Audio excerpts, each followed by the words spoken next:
believe there is much of a need to recap the last session because, well, we were all there. We all remember what happened. You guys quite literally spat in the face of Satan. You met Satan, you spat in his face, and then fucked off. Right, I want a shit list now. I mean, you're all on Satan's shit list now, but... Yeah, but I'm the one going to hell when I die. Alright, so 8 months have passed since the ending of that last session. Oh shit. Yeah. So yeah, we're dealing with a bit of a timescape here. But don't worry, I'm going to tell you what happened in those 8 months. So first off, just immediately after all you guys were blinded by the light, when all of you came to, you guys awoke in that shared meeting room in the Church of Eternal Fire, where you guys drew up your battle plans. From what you were able to gather from the soldiers who came back afterwards, like shortly after Finharel was defeated, there was another like giant nuclear explosion up in the sky, like above the Elven camp, and even some of the soldiers who did actually look at it, not knowing what it was, were blinded. Which, since clerics are a thing, blindness isn't that big of a deal. They were able to cure it, but yeah, you guys teleported into the church. There was a nuclear explosion in the sky, and then shortly after that, the army of devils just burned to dust and disappeared, and the remaining elves surrendered. And all the other soldiers just figured you guys teleporting back to the church was somehow part of your plan, and with the disappearing of the devils, they just assumed that they'd won. Which is true. They did win. Now, there were some casualties. There were a lot of casualties, in fact. And some of you already know this because we talked on Discord throughout the week, but of the 80 to 90,000 soldiers that you guys had started with before the attack, 3/4 of them are now dead. The casualty list from what you guys know so far is up to in the 64,000s. So yeah, you went in with 80 to 90, you lost 64, and those are the ones that you know of, because some people, they got blown up, they were hit by spells, all sorts of things, so there were no bodies. So the 64,000 dead is just the ones you know of.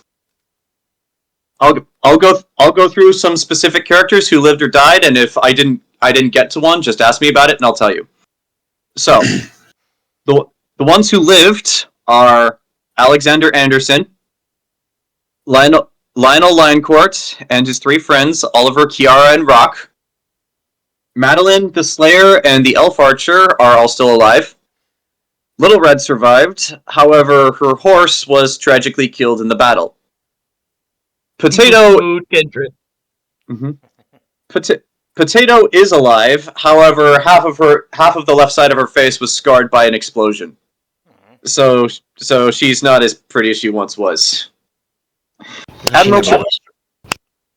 Admiral Trevelyan is still alive, as he was on his ship during the battle, so he didn't see much direct fighting. The witch hunter Tamara Strenger is still alive, but the main reason for that is because she was actually benched by Anderson before the battle, so she did not actually get to participate. Oh, good on him. So, I mean, after quite literally dying the day before, he just figured, like, yeah, we're about to go into a battle where 90% of us might die, so, yeah. But yeah, so far.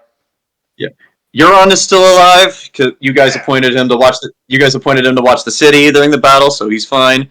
Guys Ensland, the guy played by Tom Holland, is still alive, as he was also part of the spy. He was also part of an Anaris spy ring, not a soldier.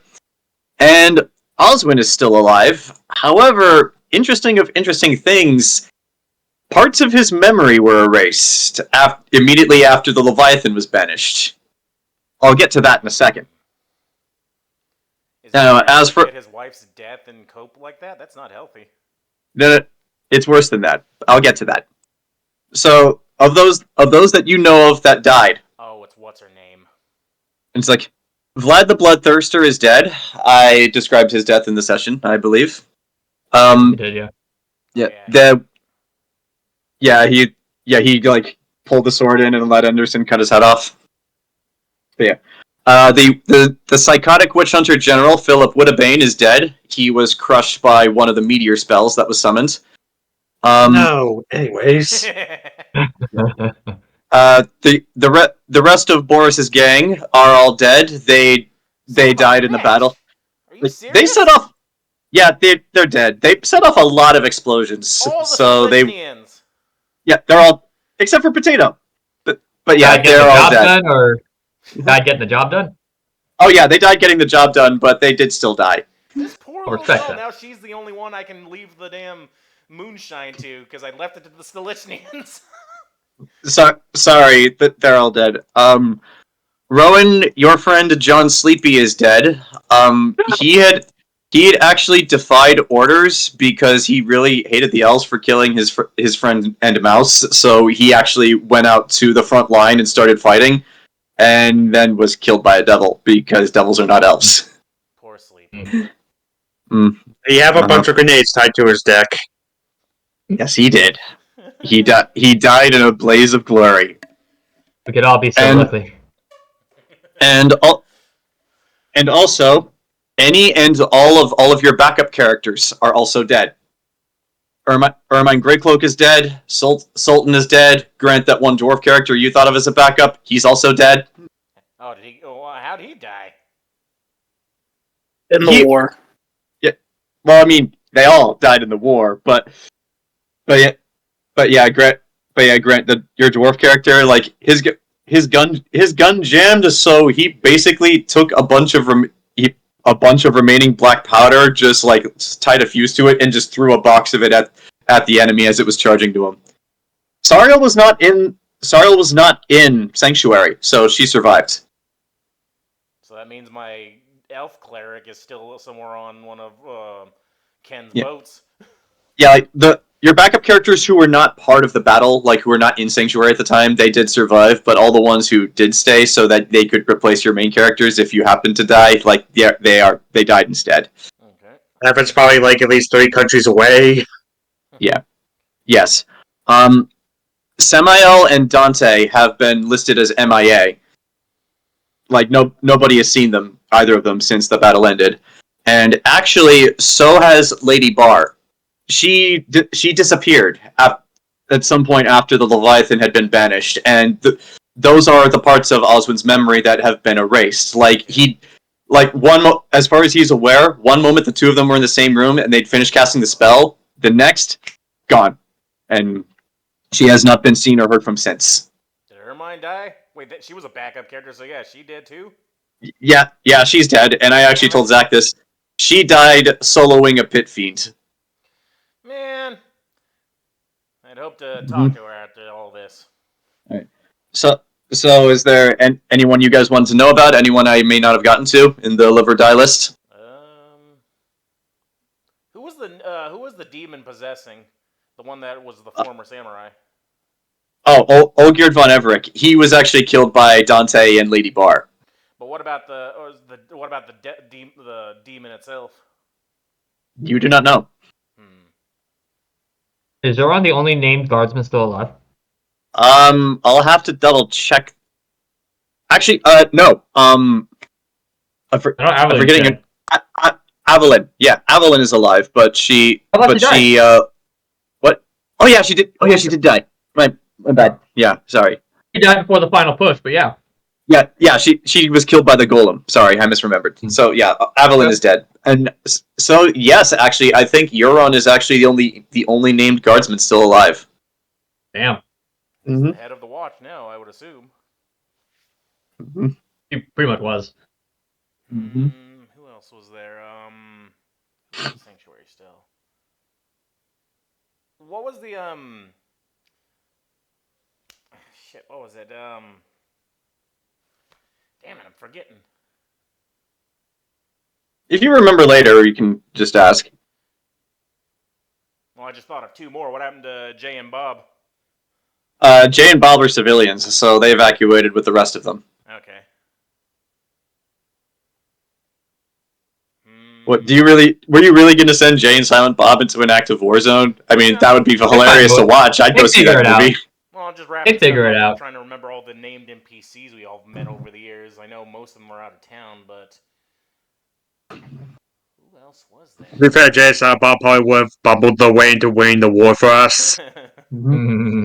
They sold weed to the elf troops, so they were too lazy to fight. That's how you won. Oh yeah, like Mike said, what happened to Sariel? Sariel was actually sent away with your families, as she was the one who's watching over them, so she survived. Gotcha. Okay. Which is also good because Sariel is also the one who is holding physically all of your paperwork for your various businesses. So, also, this also includes the insurance you guys have taken out on the buildings you own. Good. Saris of House at Helsing. She survived. Like, by the skin of her teeth, but she did survive. She survived without a master now. That is the tragedy of this. She is still alive, but she no longer has a master. So now Burchill is now the most richest man on the continent. So, there is something of a silver lining to this, which I'm sure you guys will pick up on, but I'll get to in a minute. You see, where most of your casualties were, and that was because these were the guys who fought the devils, and the devils were the front line, so they went in first and fought valiantly. Were the witch hunters. In fact, just put this in perspective. You guys said there was an army of devils, and you proved it to be true. Every single witch hunter in the country came to Sanctuary to fight these devils with you. Of the thousands and thousands of witch hunters that joined your side, there's now less than 200 of them. You don't say. Hang on a second. This is compounded by another incident. But before I get to that, I should say, as far as you guys are concerned, that following the end of the battle, you guys decided to stay in Sanctuary because there was naturally a lot to rebuild, and there was a lot, and I do mean a lot of wrapping up to do. About a month and a half into this, Enzo, you had received word that Pope Zachary Hale Comstock of the Church of Eternal Fire had tragically passed. This is not a surprise, and it was kind of a long time coming, really. Like, it never came up in conversation in the actual game, so I've never talked about it. But Pope Zachary Hale Comstock was old and very ill, so he was very much on his last legs. So, like, pretty much everyone in the church was just, like, waiting for him to die at this point, so they could elect a new pope. But it finally happened. So with the Pope's passing. So with the Pope's passing, a conclave was naturally called in Embersolf of all of the archbishops and all the cardinals throughout Syria to come and basically decide what to do next and hopefully elect a new pope. Did I get invited? This is where it gets interesting, Enzo. This is where it gets interesting, Enzo. Somebody claiming to be you, with a signed letter from Lita of the House of Ford, saying that she sent you there to represent Sanctuary, showed up at that conclave. When the lower level priest checked on the conclave again, every single person who was in that conclave was found with their heads exploded. Like, literally scanner style exploded. And the imposter Enzo was nowhere to be seen. Please tell me they got that fucking Inquisitor fuck. They did. Yes! However, I will point out is that the only reason you guys know all this is because another Inquisitor showed up to Sanctuary to actually question Enzo and Lita to confirm that you guys were actually still in Sanctuary when all this was going down. Like, I should say at this point, neither of you guys are suspects because they have multiple eyewitnesses, including ones of magical persuasion now, that say, oh yeah, you guys were here in Sanctuary when this happened, so it could not have possibly been them. However, there is one other detail about this massacre of the archbishops and cardinals that I feel like I should point out. Written on the walls in all of their blood were the words, "The Eldarin nation remembers." Uh-oh. So, do I need to explain what happened, or can you guys figure it out? I don't know what you mean talking about. Mm-hmm. Well, obviously, one of their insurgents must have gotten away. We will hunt him to the ends of the earth, like Spider-Man. Yes, one of their insurgents, who has the power to make people's heads explode with abilities of the mind, and also has a grudge against the Church of Eternal Fire, like some of you do. Yeah. No, clearly that was soup. Name 58 elves who have an issue with the Church of Eternal Fire. Well, one's name is Fitwick, and then there's Fitwick the Third. Mm-hmm. And there's a really old Fitwick. He's 784, really old for an elf. Mm-hmm. So yes, not only are there only a handful of witch hunters left, but I'm not going to sugarcoat it. The entire leadership of the Church of Eternal Fire is dead. The Pope is dead. The archbishops are dead. The cardinals are dead. There's only like some lower level priests and like the few remaining higher level ones who did not happen to be at the conclave at the time. So yeah, all the important people are dead. I guess Tamara is have an easier time of reforming them then, won't she? But you'd think so, yes. We'll see how that goes. Let's see. Am I forgetting anything? So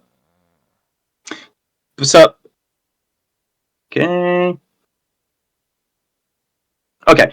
So historically, the events of last session will be known as the Battle of Sanctuary. Oh, I remembered an NPC. Yeah. Who was the? All right, so we forgave her, the one that almost got killed. Besides Gid. What was her name? She was Calverly. Vess. Yeah. Vess survived. I thought you sent her away. I couldn't remember. I just remember that I was thinking through all the NPCs we met and had interactions with them. Yeah. Oh yeah, that chick we saved from the orcs. But yeah, Vess survived. Okay. So 7 months into this 8-month stretch, you guys were called back to Embersoul for a good thing this time, the wedding of Prince Ares and Princess Minerva. And the two families had finally decided that with the war over and all hostilities having been ceased for at least for now, the time is just as good as any to finally tie the knot with these two, because they were going to do it sooner, but then this whole thing started, so they were going to delay it until the war is over. But now it is over, so it is what it is. So are these nations one nation now? We'll get to that. But at this time, you guys finally got to reunite with your loved ones, and many tearful reunions were had. Burchill, you got to see your baby girl for the first time. Aw. And Lita, seeing your own baby girl again after so many months it's kind of reinvigorating. It's almost making you forget that you now have a white streak in your hair, kind of like Rogue. The stress. Mm-hmm. Enzo was not seen again for 14 days after that. And we're sure he didn't murder all those people. We're pretty sure of that. Not 100%. Hey, Not 100% those people. Gravity killed those people. Mm-hmm. Mm-hmm. So yeah, like many tearful reunions were had, and you guys were also fitted for clothes for the upcoming wedding. And we can describe your drip when we get to this wedding in a little bit. However, I would like to do the day before this wedding is set to happen, all of you guys are summoned to the audience chamber of King Aion of the House of Reyes, ruler of Syria. And this is a sort of invitation that you can't really refuse. So I'm going to decide for you guys this time and say all of you are there at this meeting. You're free to go in whatever... Yeah, I was saying, you're free to go as whatever guys you want, but like he did specifically call the Field Marshal's inner council to this meeting. So yeah, like... Okay, so you're the doctor. Anaris, are you as your human self, or are you as yourself, or are you anyone else? I should go as Malediction this time because I rolled a nat 20 on a evens odds. Waste of a nat 20. Okay. So, all of you walk into King Aegon's audience chamber, and it is very Game of Thronesy. It's a long hallway. There are like knights decking the walls at both sides, like very shiny and fancy looking armor, swords at the ready, and he's just sitting there on a throne, and he does not look happy. Then again, he's played by Donald Sutherland from the Hunger Games, so if he's ever been happy, that's anybody's guess. So it's just his resting bitch face. Mm-hmm. So, but yes, as you all approach and kneel customarily, as is required. What? No, I wave. Wrong emote. Hey, facing the Queen of the Gift. I'm fine. This was so Mike. This was an evens or odds roll where evens was good and you'd be fine. I rolled a 2, so you're fine. You're forgiven for now. He's too So after that, some of you are probably panicking more often than others. King Aegon looks at the lot of you and just says, "So now that we are all here, I suppose to get this out of the way, I want you all to tell me what exactly happened at the end of that war. I've read the reports. I know what happened, but I want to hear it from you." Wow. You see Rowan solo 1v1 Fenrir. Just destroyed. Oh yeah, that's another detail I probably should have mentioned. Anaris, and owing to your incredibly high stealth scores, your involvement in the battle against Fenrir was unknown to even your own soldiers. As far as everyone is concerned, Rowan is the only hero. Anaris is getting no credit. Yeah, Rowan is the hero. Yeah, 1v1. So he has to deal with all the consequences of that.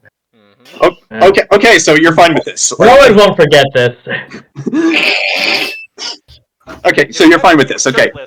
Rowan just dressing himself up as Clementine in the background. I won't forget this. But yes. So he said, "So what happened?" Just ignore me. Okay. I mean, yes, he is ignoring you. Oh, kill him the thing. He's already saying info that we already know is about Rowan 1v1.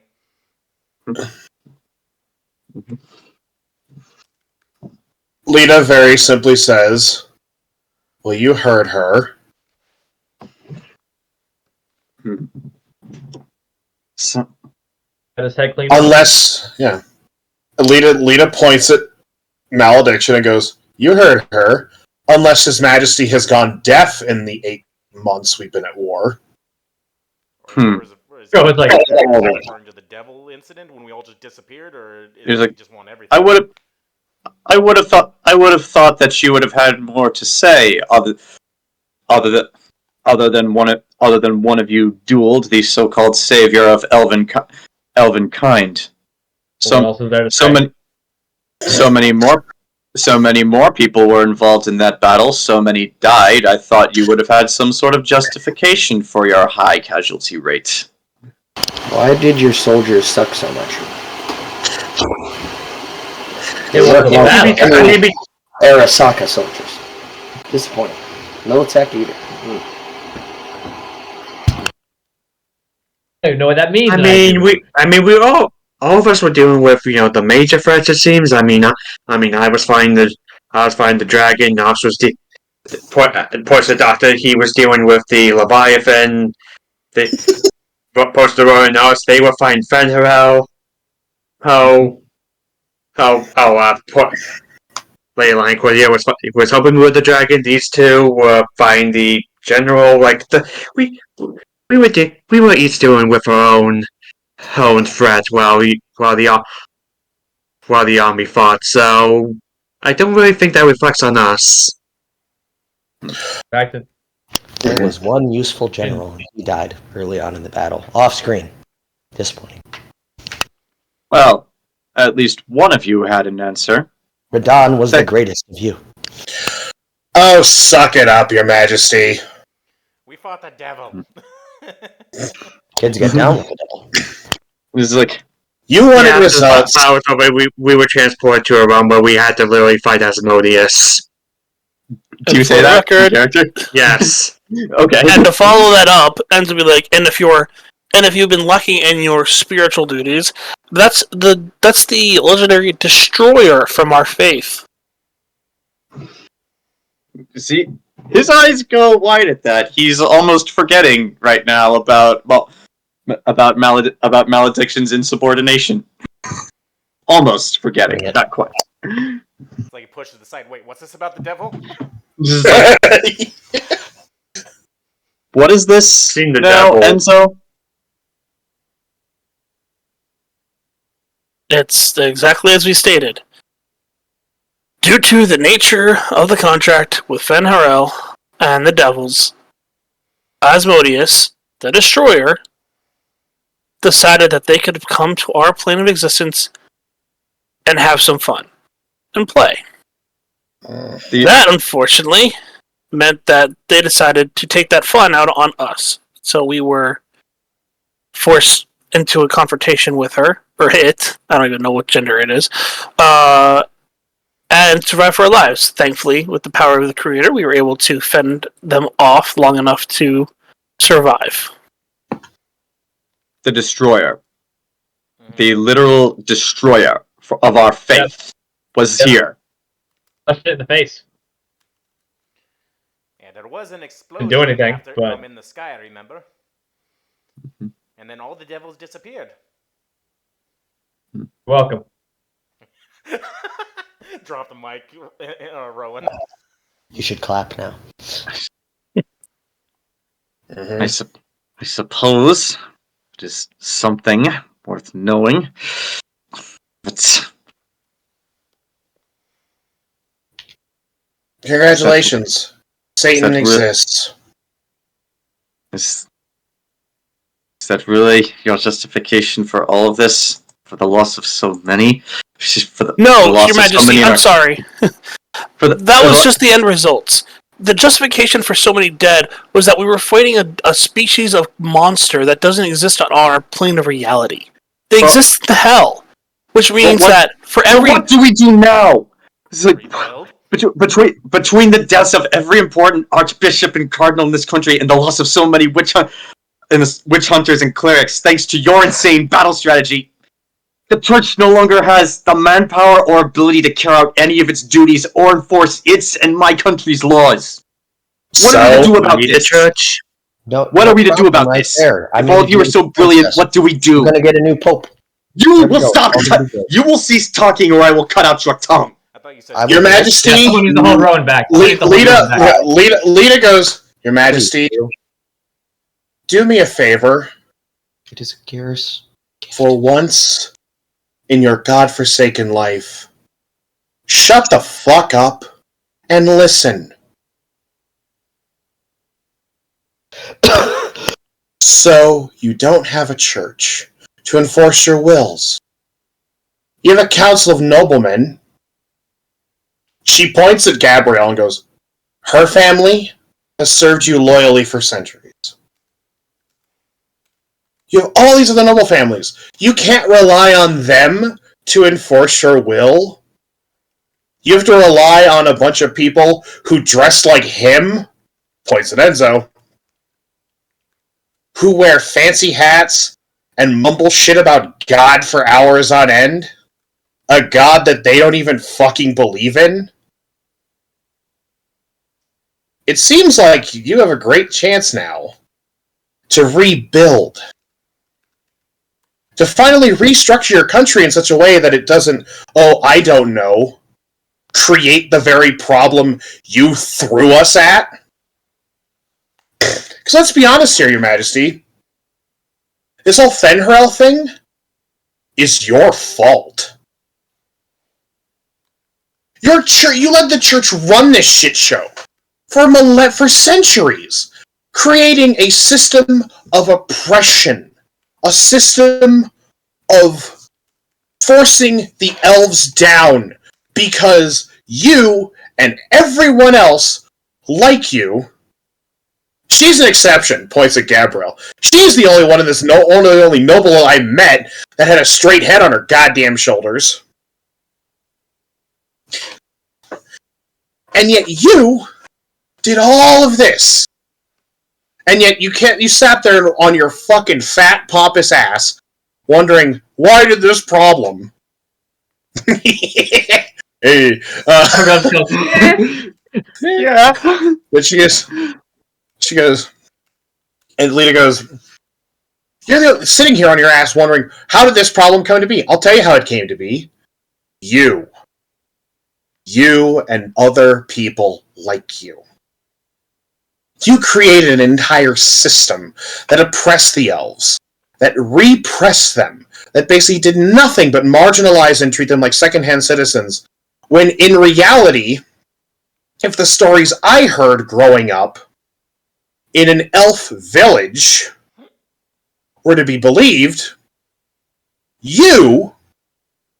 when the empires of the elves fell, all the humans did was swoop in, take all the shit for themselves, and say, this is ours now. The oppressed became the oppressor. So, if you want my sound and sagely advice, King Shit of Dick Mountain, first, your first order of business should be to fucking listen to everyone. Not just me, not just her, not just him, all of us. From the lowest dwarf to the mightiest elf. To the poorest man to the richest woman. Take your fucking fingers out of your fucking fat ass ears and actually listen to people for once in your godforsaken life. Because maybe, just maybe in the end, you would have been able to see that your son wasn't happy. Or that Kyle Tempest was plotting to fucking overthrow you. But no, the status quo is God. You touched a nerve. Roll a charisma check. Actually, no. Make this diplomacy, because I know your score is absurdly high. Yeah, well, that's a 41.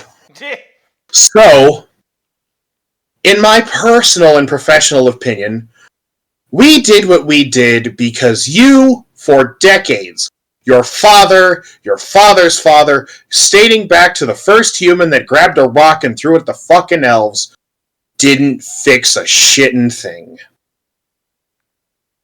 So, when you ask the question, why did we lose so many men? Here's my answer. Fuck you, it's your fault. Do you actually do that in character, Rowan? Everyone is kind of like behind Lita, like. So, as the king is in stunned silence, does anybody have anything to add? Yes. Also, you No. lost a bunch of I do. troops, so your nation's not really strong. Be real shame if for some reason you fell, got deposed, everything like that. Hopefully this marriage goes well. Oh, it's not like one of us has a very good relationship with the princess currently. Or Told us. You give it. Open Look, mic, gentlemen. You give it. Your Give it this way, Majesty. Oh, go ahead, Rowan. I'm sorry. It's gonna be quick. Rowan goes, I think of this, Your Majesty. If Fenhara wasn't a psychopathic bigot, how many more elves would have sided with him? It was Mhm. how many were If we- radicalized? Hell, if we weren't here to try to do all this to fight against it, heads, you would have lost way more people because you would have lost this war. And think of all the valuable resources of the enemies that this kingdom has made over the years that could have come to our aid had they been allies instead.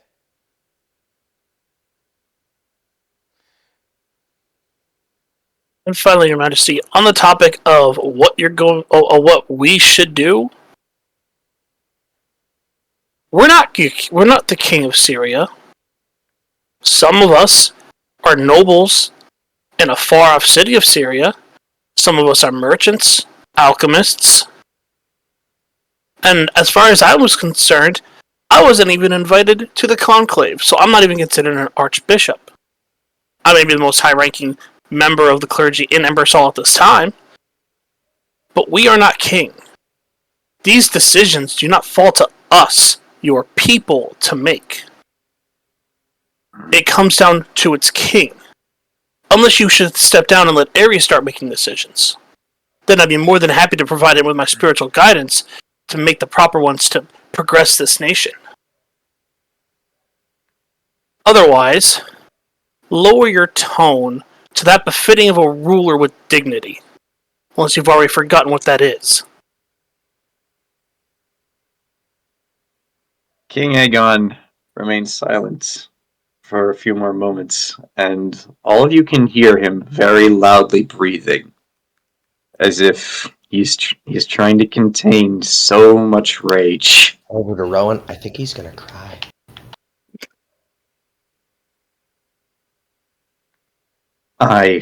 Do we have a king-sized baby bottle? Go check. I have nothing to say. Nobody has ever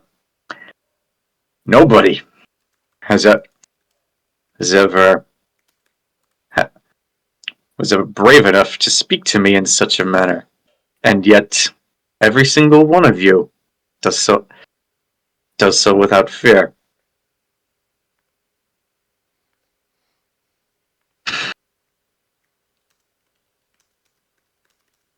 I cannot argue against any of the points you are making. For you all right. I acknowledge that.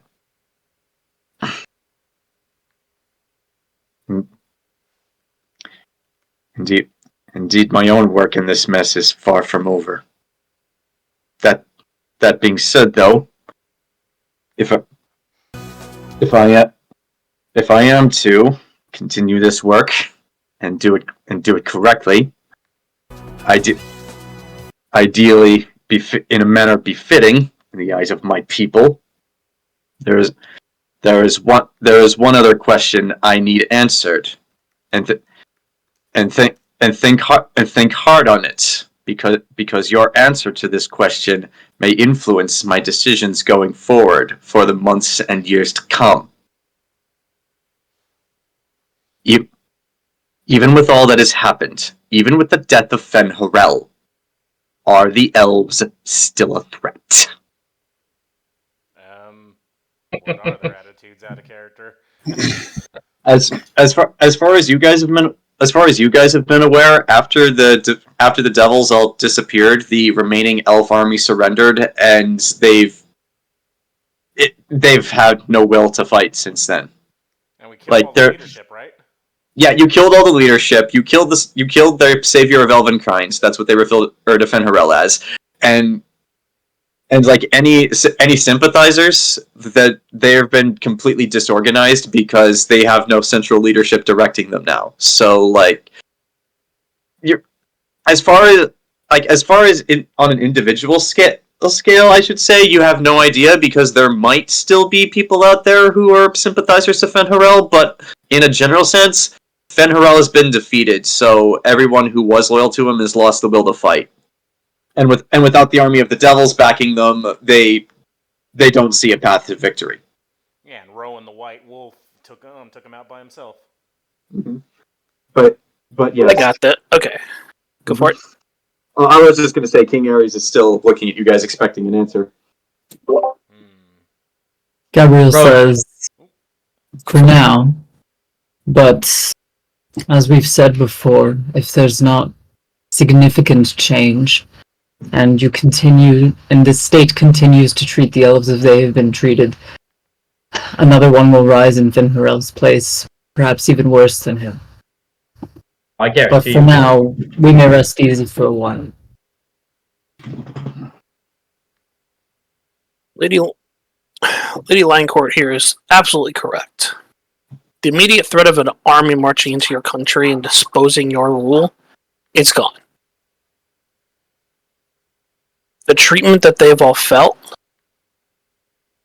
and the indignity that their people have suffered for hundreds of years, has still marred their souls. To make them not a threat, you would need more than likely centuries of time to mend those wounds. But a good gesture going forward will probably help on a very long path ahead for your remaining dynasty, if you have one.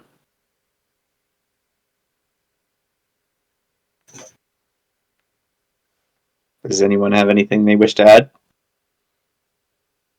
I don't know. That sounded pretty succinct with the two of them. Mm-hmm. All right. I help too if you stop thinking of an entire race as your enemy. Kind of got us in this situation in the first place. Both sides. That. Very well then. I believe I know what I need to do.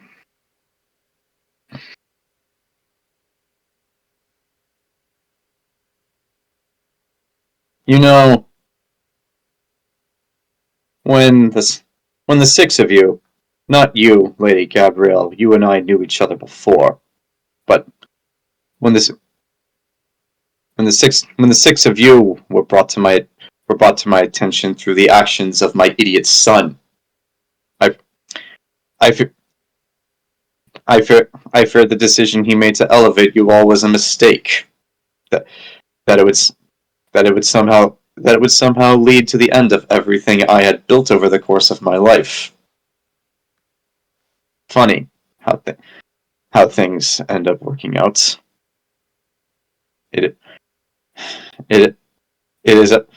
is after all, however, the Creator's will that guides us, and as a still staunch believer in the Creator and the Church and everything it holds dear, who am I to defy him?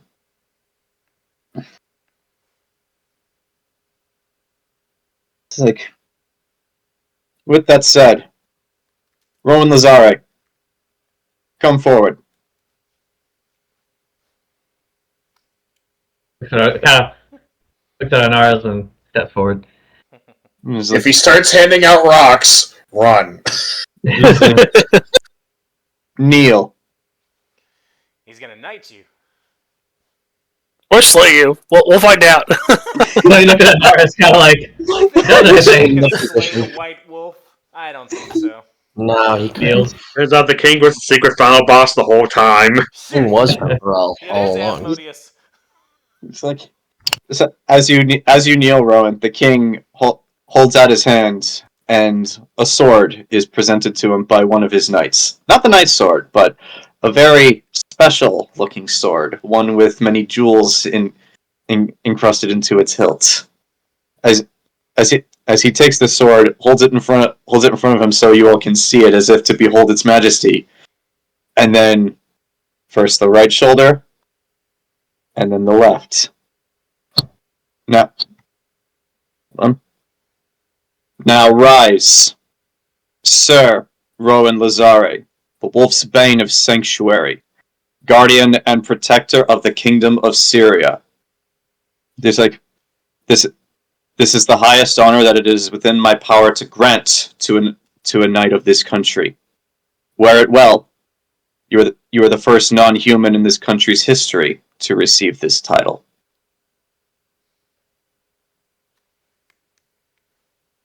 Rowan's kind of like,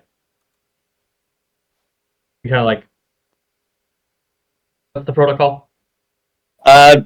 There is no real protocol here except just to show thanks in some way. You can kneel again, you can say thank you, but he did just grant you a very high honor, so you need to be thankful. As Rowan, assuming I can get up. As Rowan gets up, he did tell you to rise, so yeah. Gets up, kind of bows his head to the king. Mm-hmm. It's a genuine kind of bow. He's like, and he turns around to go back to his spot, and as he turns back to the group, he goes, Anaris, just curiosity. You jealous? No. Okay. So, She knows what Infinity brings from Night City. She doesn't want to be in the spotlight. I don't need a drink named after me. alright. So as Rowan steps back, it's like, Lady Lita of the House of Ford.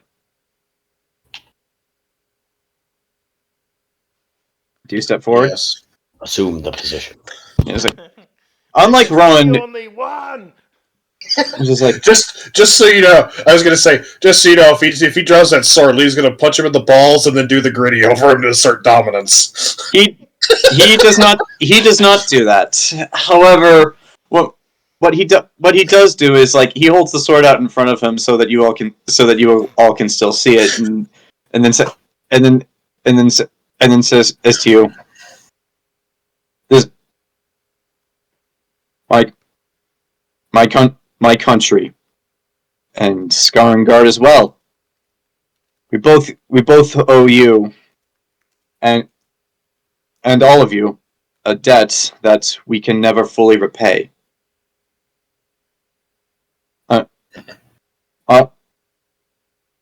Honors and proper titles will be given as soon as it can be determined where it is all of your skills are needed. However, for the time being, now that the threat has passed, by the authority vested in me by my father, and by the Creator, I am stripping you of your field marshal position. All military commands will be returned to my generals, and for at the very least the time being, you are as you were before. A lady of the court of sanctuary. The head lady. Though as I said, for the time being, you are as you were before. In time, when we determine where you are needed, a proper title will be granted. I'm just like, now all of you dismissed. After hearing from you, I do believe I need to call a meeting of my own closed council.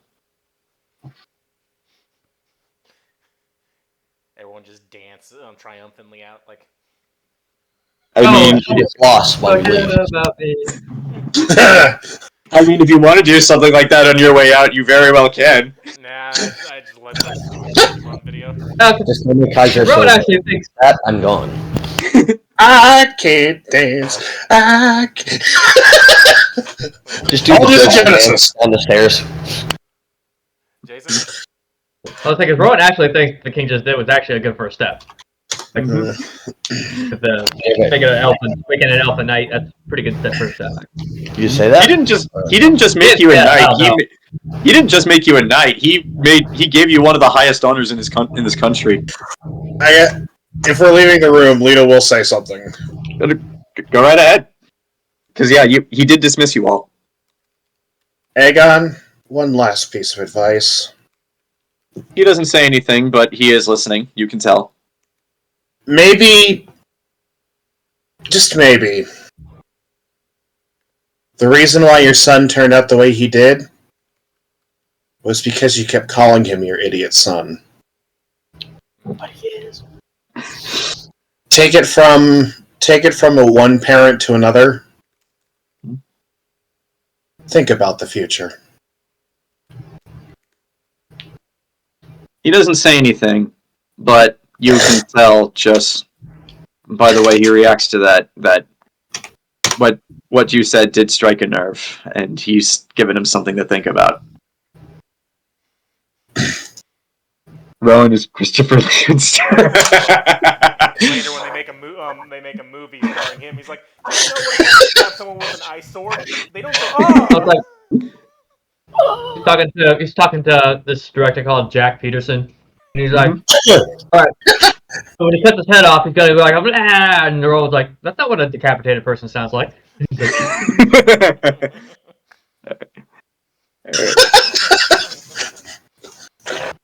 God, this show had the weirdest subplot where it went fucking. Screw it, sad that's season. screw it. That's canon in the Mob Fantasy Universe. That conversation had with Rowan's actor. This actor is the Christopher Lee of the fantasy future. Jed the lights down. All right. So now that you all have left the presence of King Aegon, you return to your respective rooms, see your families again, and get an early night, because you all have a very big day tomorrow. And we are going to cut to tomorrow. Now, before we begin with the actual ceremony, if you all would like, you may take a moment to describe what you are wearing to the wedding of Prince Ares of Syria and Princess Minerva of Skarngard.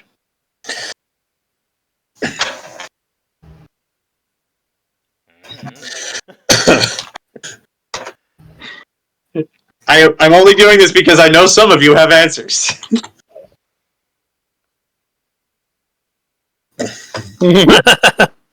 That's actually not bad. Nice. Nice. Mm-hmm. Zach, I know you have some. Go ahead. Oh. I'm going to say Zach and Ken both have something, but yeah, like, hold Ken, you go.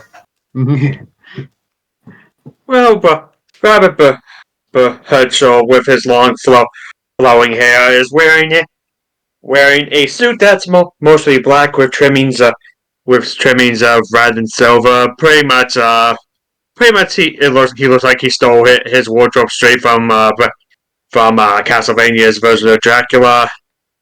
Mm-hmm. I know. Metal. Cool. All right. Zach, what about you? Lita will be wearing her officer's uniform. Mm-hmm. She might no longer hold the rank. However, it would not be Lita if she didn't make a statement. So she's wearing like the full Syrian uniform, red, black sash. She's got like the gold epaulets on the shoulders. Mm-hmm. She's got like the robe, basically all the trappings of like a royal military officer. Mm-hmm. Except because of the time period we live in, we don't get the jaunty caps. Mm-hmm. I mean, if you want a jaunty cap, you could have one commissioned. Hey. Do you want a jaunty cap? Yeah, so I guess she also has like the fucking flat cap too. Right. And as Lita walks into the wedding, she shrugs off her coat and somebody catches it, but nobody's paying attention to that because they're all distracted by the clinking of all of the medals that are pinned to her shirt. God, you look like a fucking Soviet general. That's Damn straight!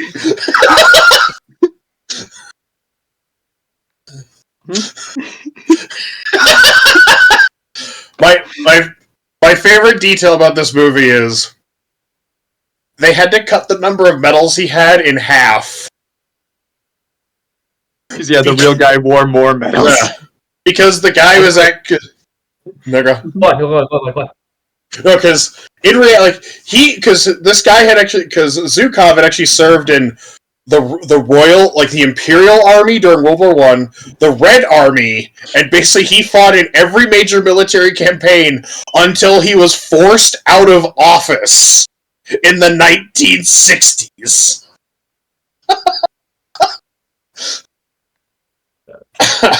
Alright. Yeah, I knew a chief master sergeant who also had so many ribbons and stuff like that he had to kind of tone it down before people thought he was like stolen valor or something. Yeah. The joke was you could land a B-52 on his ribbon rack. That's actually impressive. He was a cool guy. Like he earned it. Talking right now, Jayson. What's Rowan wearing to the wedding? Come back to me. Nothing. Okay. Yeah, Anaris, what are you wearing to the wedding? I found a painting of the dude because Yeah.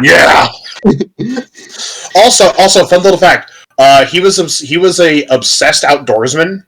Like the dude loved fishing and hunting. And during World War II, he met Eisenhower, who also was an accomplished outdoorsman, and Eisenhower gave him a tackle, like basically gave him like his preferred fishing line until the day he died. That was the only fishing line he ever wanted to use because he said it was the best fishing line he'd ever received.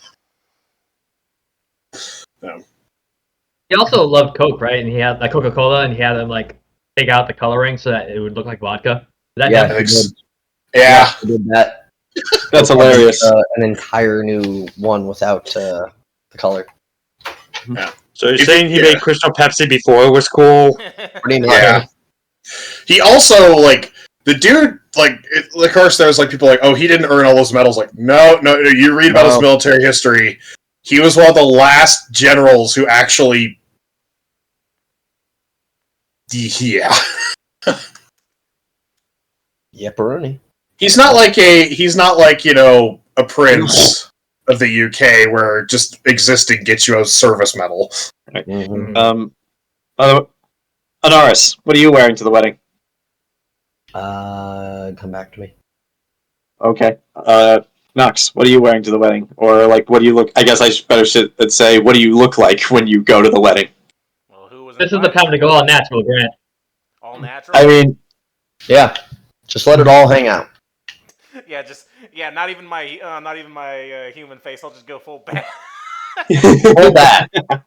Hold on. What are they gonna do? Stop you? I had a picture. I'm looking for it again. Hang on. If I'm just gonna be Nox in the crowd. I mean, you can be Dr. Fritz, you could be Nox. Like, nobody knows that Nox exists, so you can do whatever you I don't want. want to stand out too much, but I'll just be, like Rowan said, just be out in the crowd. But let me find a picture, come back to me.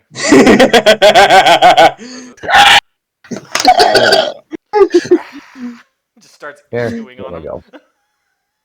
What was the most memorable part of your wedding, Mister? What was your most... Oh my god, you're wearing... I just completed this mission. You're wearing this? Sure. I'll wear the songbird dress. Aries, what was your most memorable part of your wedding? Well, there was that part where it was interrupted by a bat monster dancing with Val Kilmer. It was really weird. So... okay, so... There we go, that's the thing I was looking for. Alright, so Jayson, I guess that just leaves you. Wait for it. Oh, you're posting something too? Okay. He does like Bloodborne cosplay. I was looking for his picture. There we go. Fancy cloaks. Not bad. So it looks like Nox should be hunting me with the way we're dressed. Kind of, yes. Like, what? You're clearly Dracula. He's clearly a Belmont. Well, I was thinking Van Helsing with that outfit, but yeah. Yeah, Nox brought out the hat because normally it's just the hood, but it's like, you know what, fancy funk. Also carrying a pimp cane. But you're carrying the pimp cane, or Nox is carrying the pimp cane? Nox is carrying the pimp cane. Okay. Which is a threaded cane. Alright. So since I guess Rowan is refusing to describe what he is... Oh, here we go. He drew that, didn't he? Oh yeah, it took me like 5 seconds. Nice. It's the colors are like the usual, like our usual group sync clothing, like red and all. I got you. So. Now we all. There's also All some of you- armor in there. Also some armor in there. Okay. And now we all gotta dance the what was that song? The Rasputin. We'll go, yeah, Hey. That comes later. But first, all of you make it to this wedding with your loved ones in tow, and everyone is at this wedding. All of the surviving NPCs from the war, all of the surviving NPCs you guys have ever met throughout the course of this campaign, including God, their name's escaping me at the time. The dwarven family that you guys stayed with while you guys were in Erebor. They were invited too. It's like, yeah.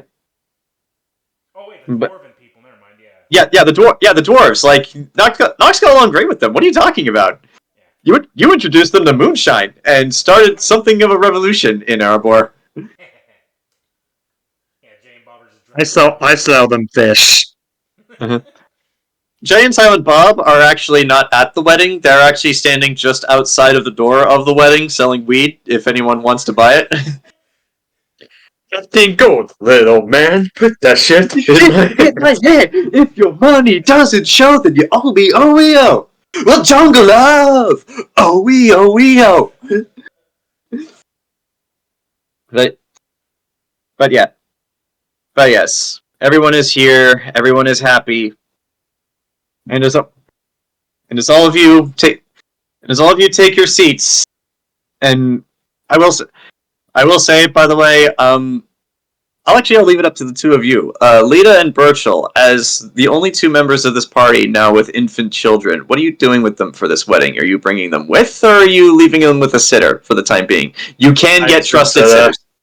Yeah, you can get trusted sitters at this point. No one's gonna backstab you. Not here. Not now.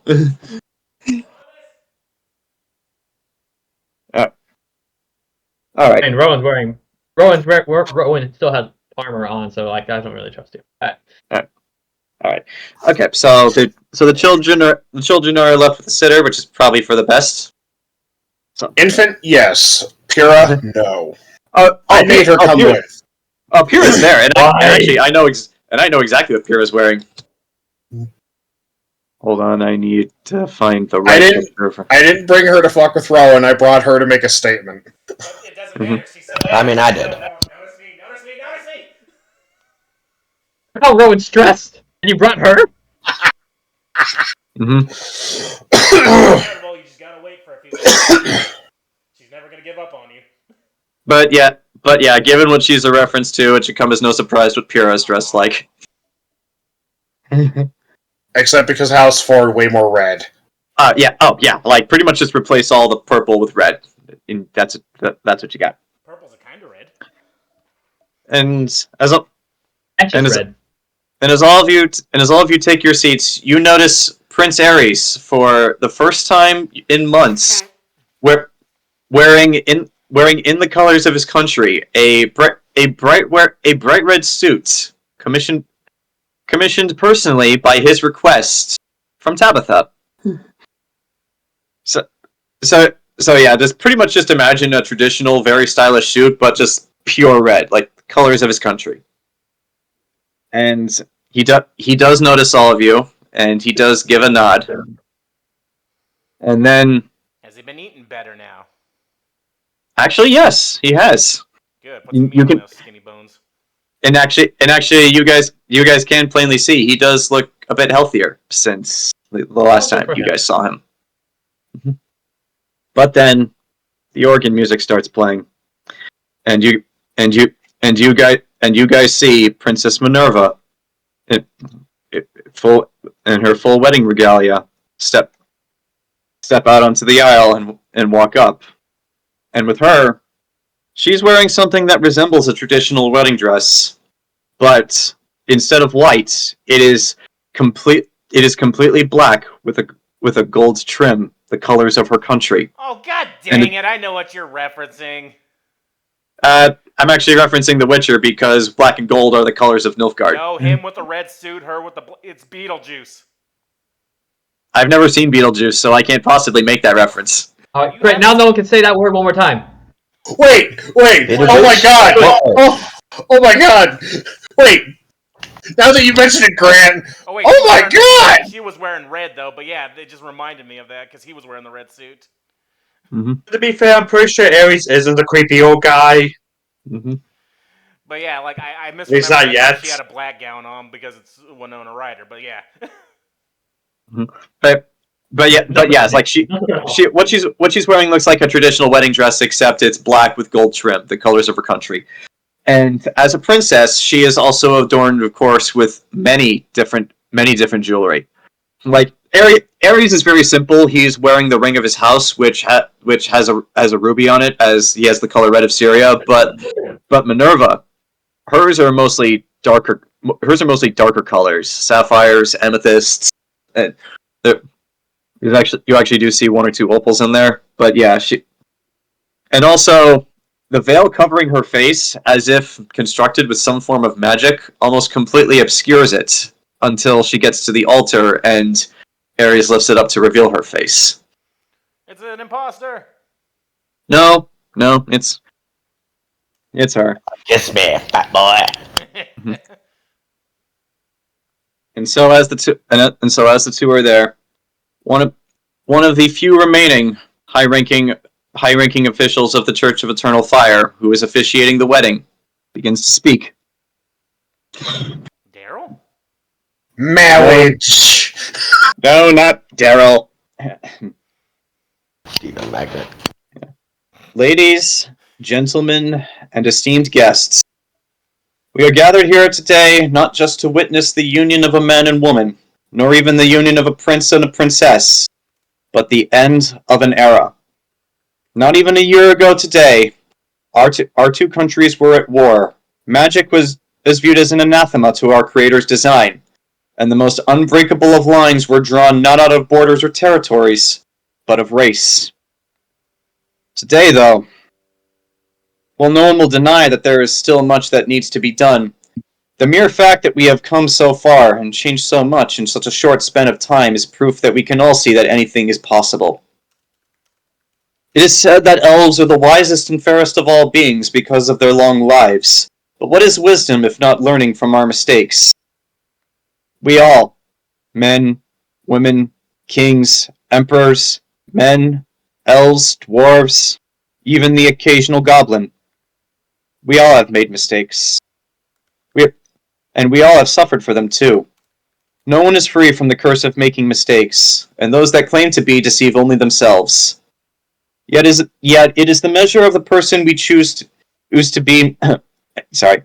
Yet is the measure of the person we choose to be, not based on the mistakes we make, but how we learn from those mistakes and grow as people. Is growing up not part of life? Part of our shared Creator's design? Is the reward for such a thing not true wisdom? But alas, we are not here to talk about wisdom, are we? For this day is not even about any of us. Today is a day for this man and this woman, two people from two very different countries, different lives, different worlds, who a year ago today would have only dreamed of meeting either on the field of battle or intense political negotiation. And yet today, they are to be wed. Wed in the sight of Syrians, Scarring Guardians, men, elves, and the Creator himself. Let us pray. And for those of you who have not been to any Church of Eternal Fire sermons, prayer in the Church of Eternal Fire is not done with words, but with the mind and the heart. So literally what follows is a long moment of silence for all of you to reflect on your thoughts and say whatever words you want to say up here because they're private to you, to the Creator.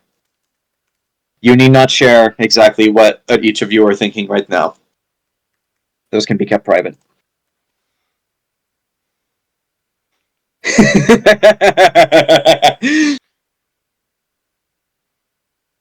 That's very well possible because she's still MIA.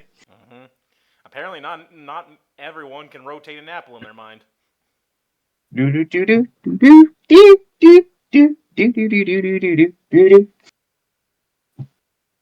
All right. I imagine Soraya is my +1, right? She's here. Oh, of course. Yeah, everyone's Pretty here. much everyone's here. Okay. Yeah. Does she got a new robot arm? Actually, no. Funny thing. The process hasn't started yet, but they're getting the materials.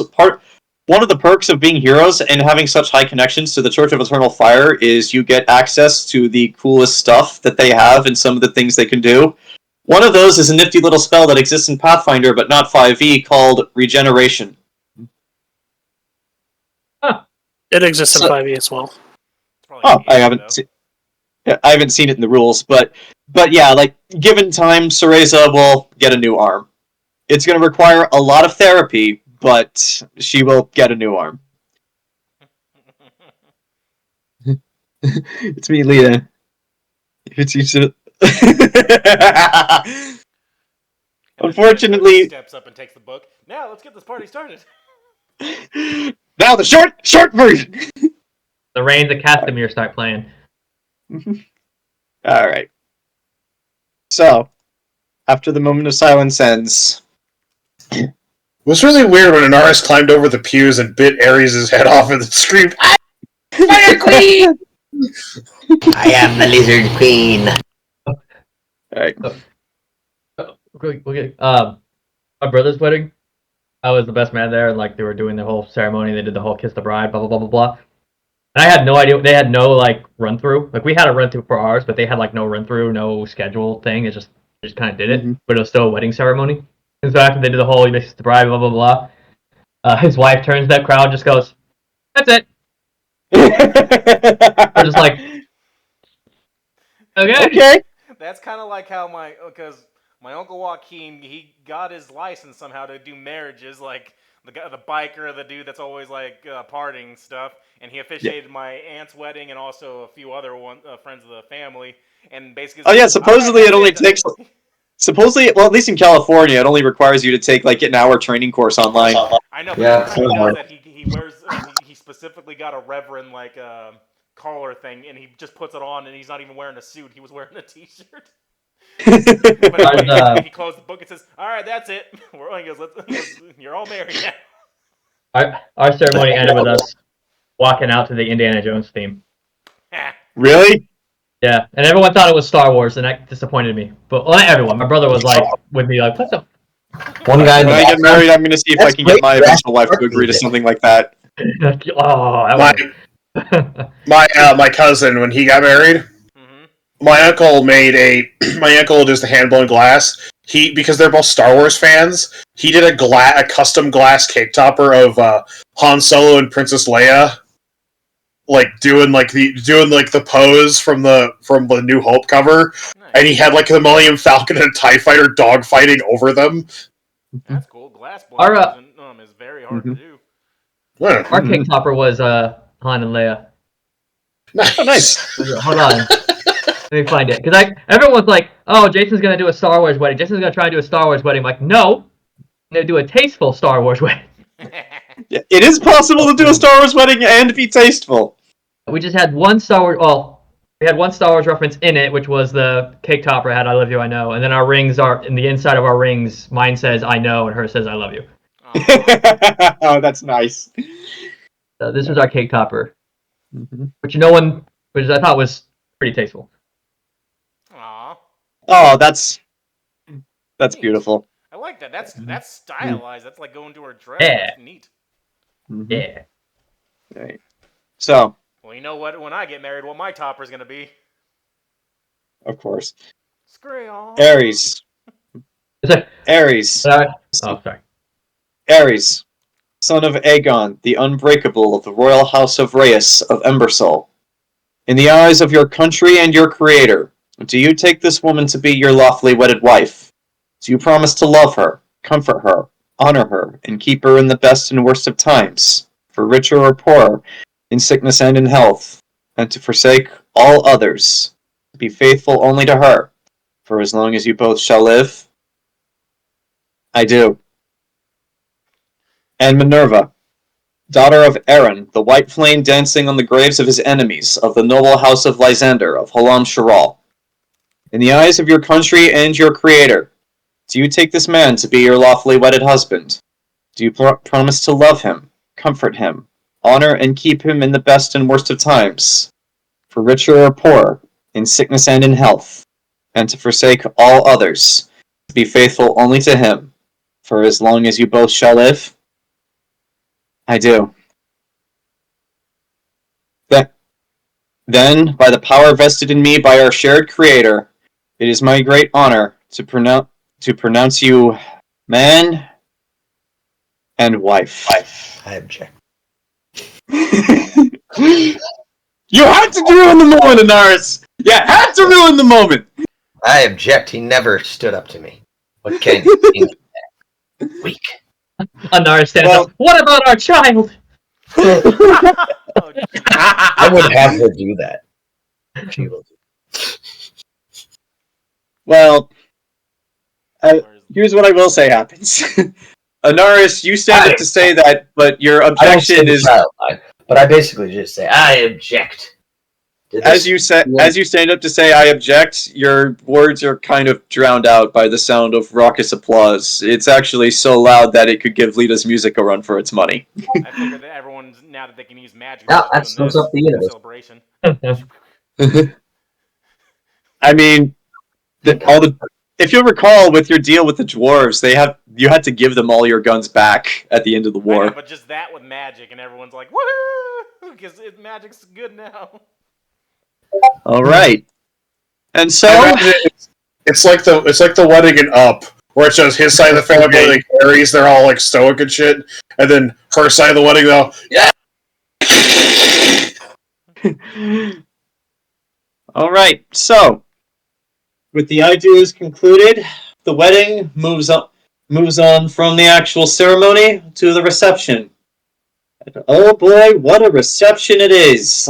All the stops from the coffers of two countries, one a spanning empire that was looking to take over the north, and pull out all the stops for this wedding. If you can imagine, it is there. Like there's booze from like the far corners of the world, for exotic foods from across the seas, bananas, coconuts, and dates.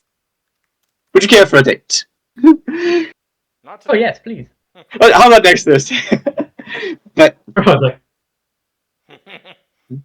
yes, this is where I turn control of the session to you guys. Is there anything any of you want to say or do at the wedding reception? Remember, everyone is here. At this point in time, Rowan can be found with Euron having a solemn, everyone we know died drink. But we're alive, so. Mm-hmm. Yep. Is there karaoke?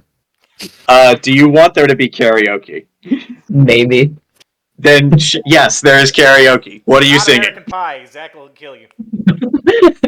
I was gonna say American Pie, but I guess America doesn't exist. It does not. Bye, Syrian pie. No, like, okay, lock up or start, because you wrote in the group chat, Charlie. I basically was listening to music at work one day, and American Pie came on, and I was like, and the longer it started going, the more I'm just like, wow, I just don't like this song anymore. It was like, because the way just like, this is something I remember hearing somebody say once, like, yeah, I'll be right back. You guys can keep talking. I just need to use the restroom. Okay. The singer just sounds really pretentious, and I was like, no, like, and then 10 years later, I'm like, wait a minute, yeah, he does! That's fair. So instead, you should sing Beat It by the elf Michael Jayson. Take Me Home Country Roads. What's a fantasy replacement for West Virginia with the same number of syllables?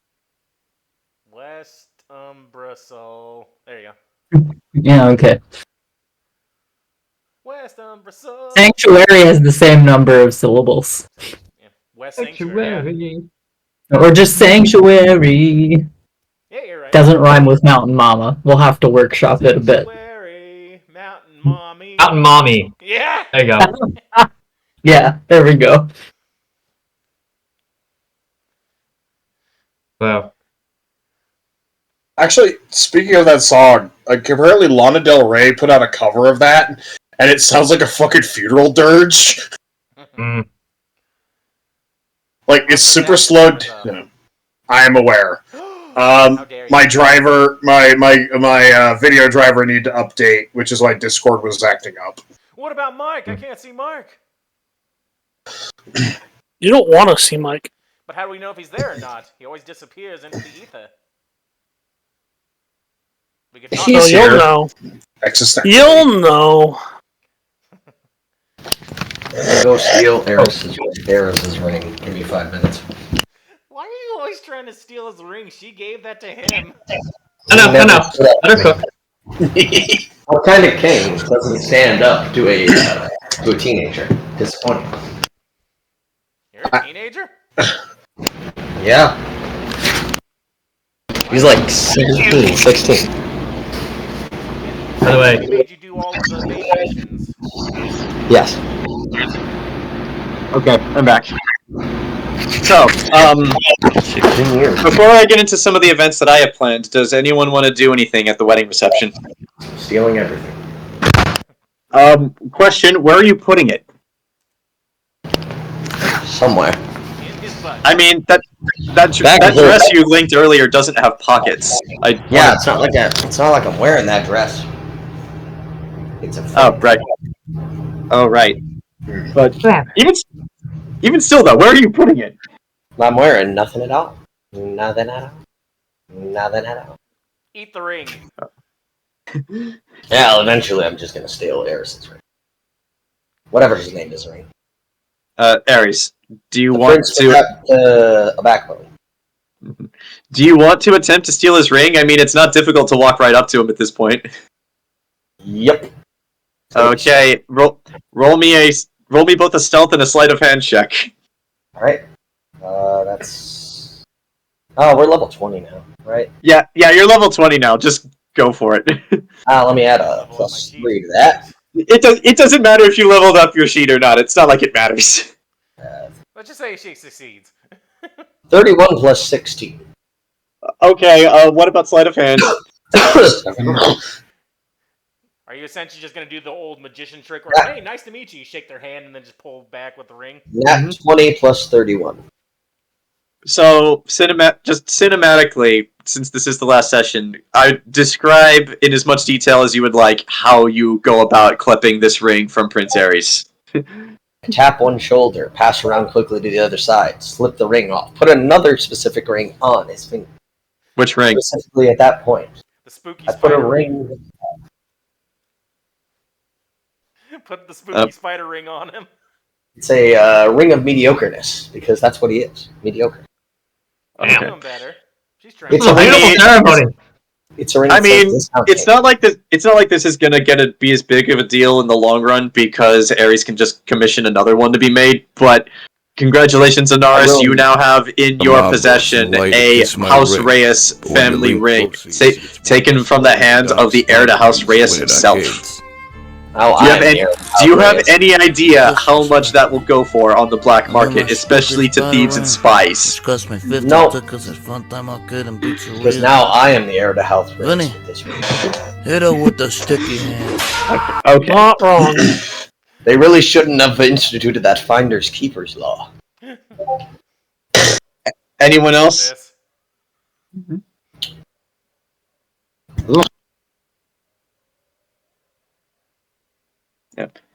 Anyone else want to do anything? Well, Rowan at the bar with the Aaron. Gabrielle singing you mentioned that. karaoke. Mm-hmm. I imagine Burchill's like just sitting there with the fruity guy, just like, yeah, I know this is a royal wedding and whatnot, but doesn't this seem like a little trying too hard to fancy? I mean, I could have just had a piece of card, not this like deconstructed bullshit. Well, it's like, I mean, darling, consider who's here. You have representatives from not just one but two countries, and also before you guys got involved, every single person in this room from these two sides would have killed each other given the chance. So, yes, they are trying too hard because they don't want to kill each other again. I'm just saying, would have been too hard for like a nice steak and not some like a single strip of beef, sauce over to the side, and like 3 quail eggs. There's steak right over there. You didn't see it? Why do I have this fancy bullshit? I don't. I don't know. I don't know. You were the one at the table. You were the one picking out your own food. I was just going along with you. It was a long war, darling. I know. It was long for me too. All right. Lita's probably just kind of milling about, a drink in hand. For those of you that's seen The Terror, she's doing the awkward Francis Crozier where she's just kind of like... And actually, that since everyone else appears to be remaining silent, that'll transition nicely to the events that I wanted to roleplay. We're at Lita. Oh, go right ahead. We'll cut from you next. Well, you said everyone's here? Yeah, everyone's here. Well, everyone who survived, at least, I should say. So, even Potato, the last Stilichnian, who I said I would leave all of the business to. Yes, the last Stilichnia is only a few miles north of here. Group that I knew. Yes, like the last Stilichnian is here at the wedding. Alright, how's she holding? She's dressed very nice. However, she's clearly still shaken up from the event she experienced. She's not covering the scarred side of her face, but like you can tell, she's still very self-conscious about it. You know what? I'm gonna keep her company because she lost everyone she cared for, and those Stilichnians were the closest thing Nox had to bros. So he'll be because he's gonna have to leave somebody that recipe, and now she by rights owns it now. So I'm gonna go up and like, how you holding up, kid? My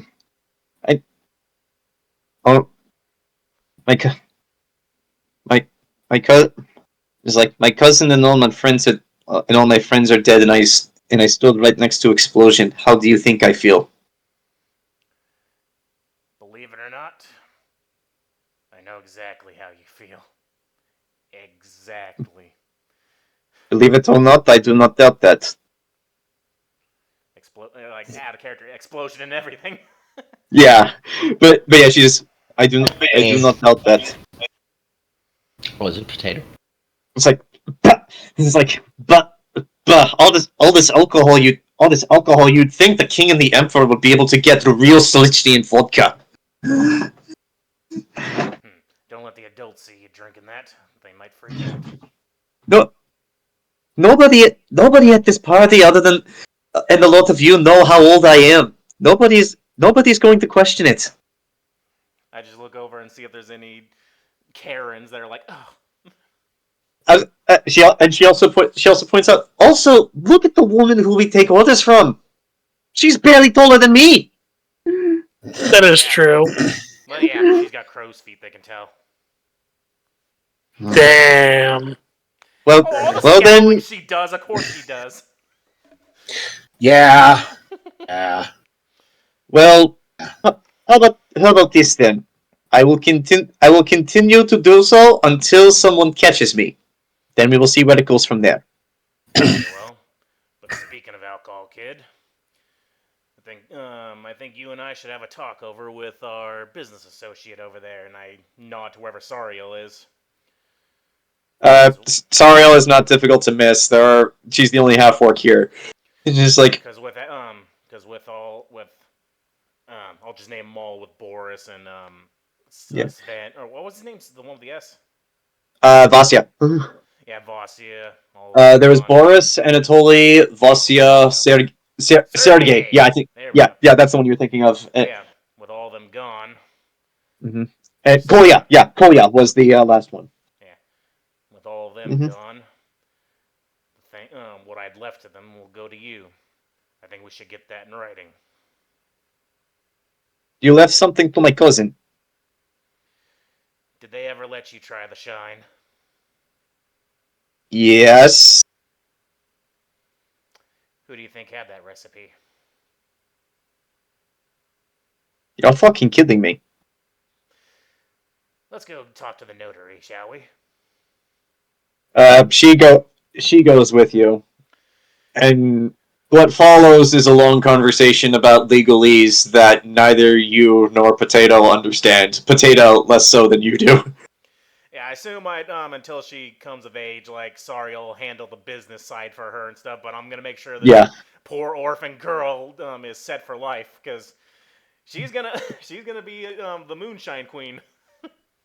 Alright. The dwarves single-handedly are gonna make her a multi-millionaire. You're not wrong.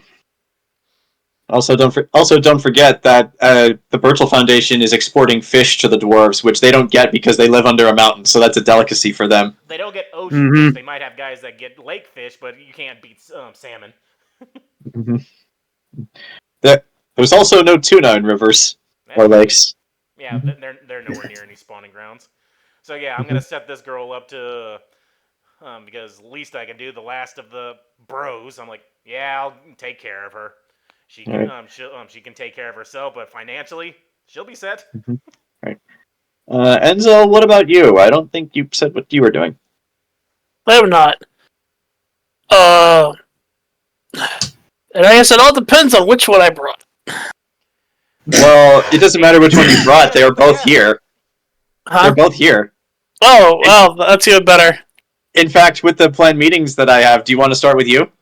Sure, let's do this. All right. So in one of those rare moments where Enzo has to wander off, maybe it's to get a drink, maybe it's to get a plate of food, whatever. Just so suddenly you hear from just across the room. It's like, oh, Enzo, and you watch Madeline begin to happily jog her way towards you. She's dressed very modestly. She is still wearing her priestly vestments even here, but they are much more fine priestly vestments. Yeah. And as soon as she starts running over to you, you actually hear from behind you, "Ah, Enzo, there you are!" And almost as if on cue, the two of them reach you at the same time, and they both seem to forget about you as their eyes lock. And you can very clearly tell just from the looks on their faces, both of them have no idea what to think of each other. I mean, here's Lashanon, like tall, voluptuous, not afraid to hide anything. Which, by the way, I should point out that the dress she's wearing for this occasion is actually incredibly modest, considering who she is and what she's about. That being said, though, it leaves very, very little to the imagination. Like, little to nothing, in fact. And here she is looking down at this kind of small, meek priest girl, and then there's the priest girl who's looking up at this cat girl, but her eyes are where her boobs are. It's all right. Enzo is all for flat justice and big boobs. Mm-hmm. Enzo I mean, doesn't it's not just the size that's getting to Madeline. It's the way she's dressed, the way she's presenting herself, the way she just walked up to Enzo as if it's a normal thing to do. But yeah, like both of them at that moment actually, it's actually kind of hilarious. It might as well be an anime. They both turn to you and ask like, Enzo, do you know this girl? Hey, what do you do? Stop copying me! Stop copying me! I was here first! Yep, take that shot. It's like at that moment, there's a kind of tense silence between the two of them as they're both a little frustrated and unsure what to think. But then Madeline meekly asks, Enzo, what is this person to you? That's a very good question, Enzo. What am I to you? And lightly shakes the flask. Shit, it's empty. And as Lashinon is saying this, she's put her hand on your shoulder and is getting very close to the point where her chest is touching your arm. And Madeline is getting very embarrassed by this. So, Alright. what am I, Enzo? I slip the flask back back in the ropes, and I'm like, well, if you both must know, I throw my arms out, grab both of them by the shoulders, pull them against me. It's like, you both are my women. Lashinon uncharacteristically looks confused, as if she doesn't understand, and neither does Madeline. She's like, Madeline, actually, this is Madeline talking. I'm sorry, what? And Lashinon, without stuttering, I'm sorry, what? Listen, if this war has taught me anything, it's that I have things I'm not willing to lose in this life. And those things, above all else, are the two of you. Okay. It's just like, yeah, I don't doubt that, but shouldn't some like young strapping adventurer come and was like, oh, you mean the Slayer? The Slayer's married. He's been married since before you or any of you ever met him. He's still married today. I have no attachments to him. Yeah, to the big titty cow chick. Yeah, Lashinon at that point whispers to you, Enzo. Who the fuck is the Slayer?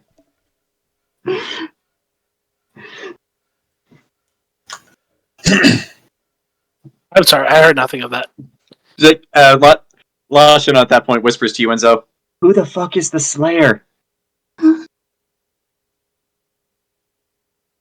Anyways. Hey! During this war, it came into the mind that I'm not willing to lose anything that I care about anymore. And so, while a little indirect the last time when we spoke, Madeline, this is the official part. I want you both to stay by my side.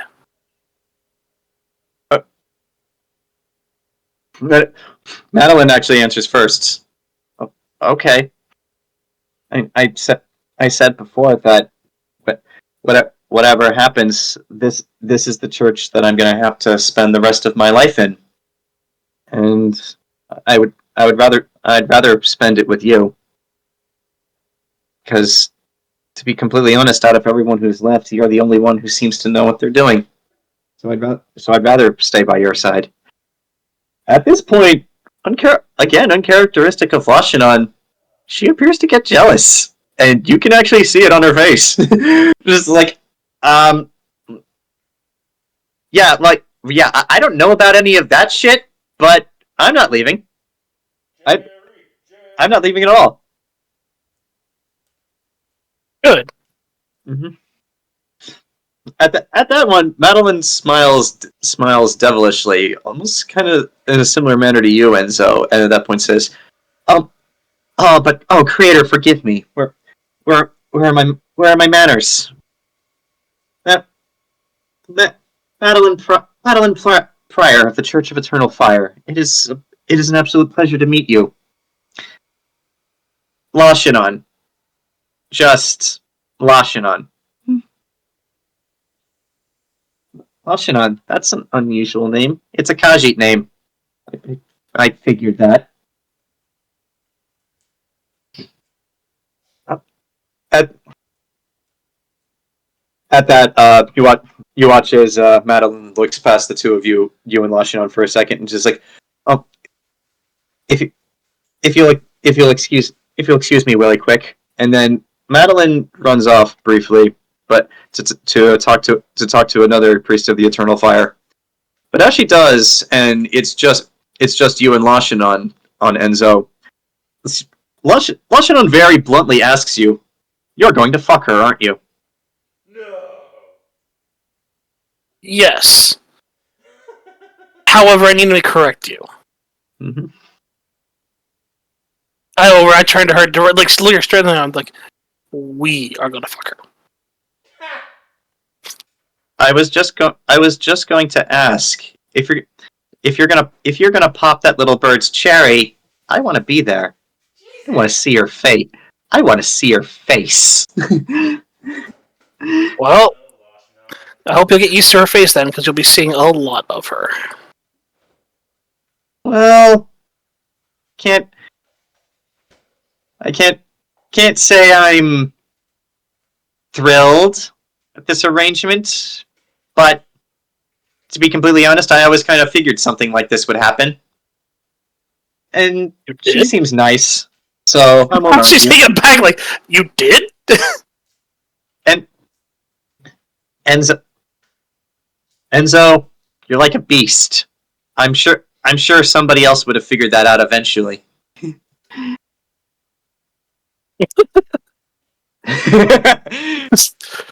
Ménage à trois? Yes, exactly. Ménage à trois. All right. Well then.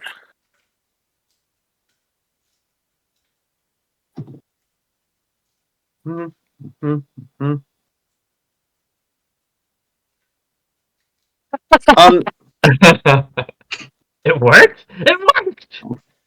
On the subject of Ménage à trois, Rowan. Yeah.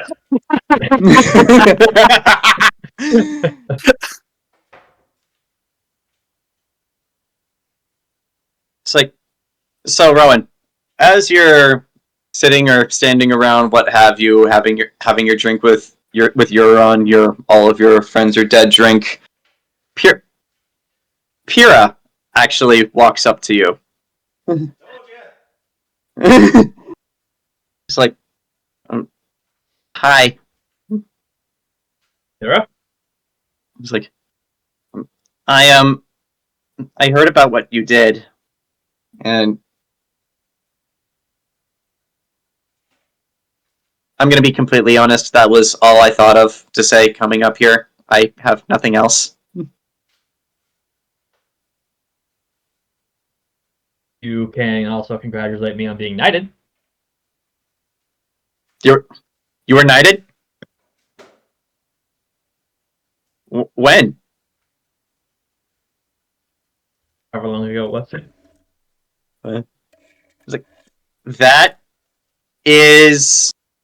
What's the human word you guys have? Awesome? I believe it is. Awesome! Thank you. It's like... Thank you.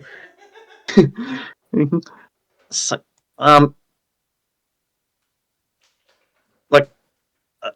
this. She then says in Elvish, which you can understand. It's like, oh, crap, this conversation isn't going the way I want at all. Just, at that point, she actually continues in Elvish. It's just like, oh, Rowan, there is something that I need to say, and well, I'm not entirely sure if you know already, knowing some of the people you hang out with. One of them specifically, she might have already told you. It's just, I do care about you, Rowan, a lot. I really do. And I just want you to know that after living with all of you and the humans for some time, I actually do understand now why you wouldn't feel the same way about me. I know. I understand how your laws and your culture works. I guess with elves, since we live so long, age isn't really that big of an issue for us.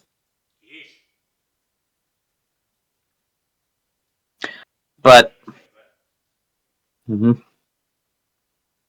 that being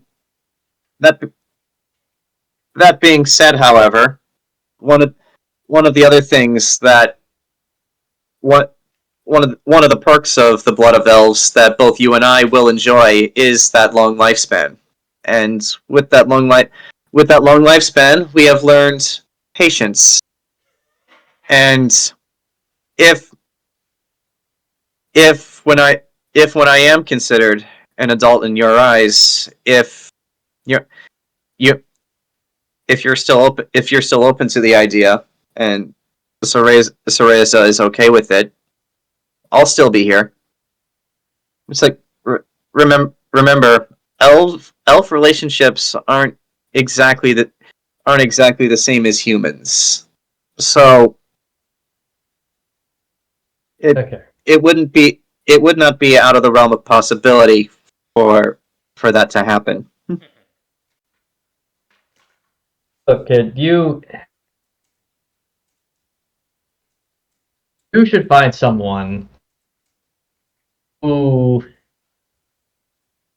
doesn't get in life or death situations on a regular basis.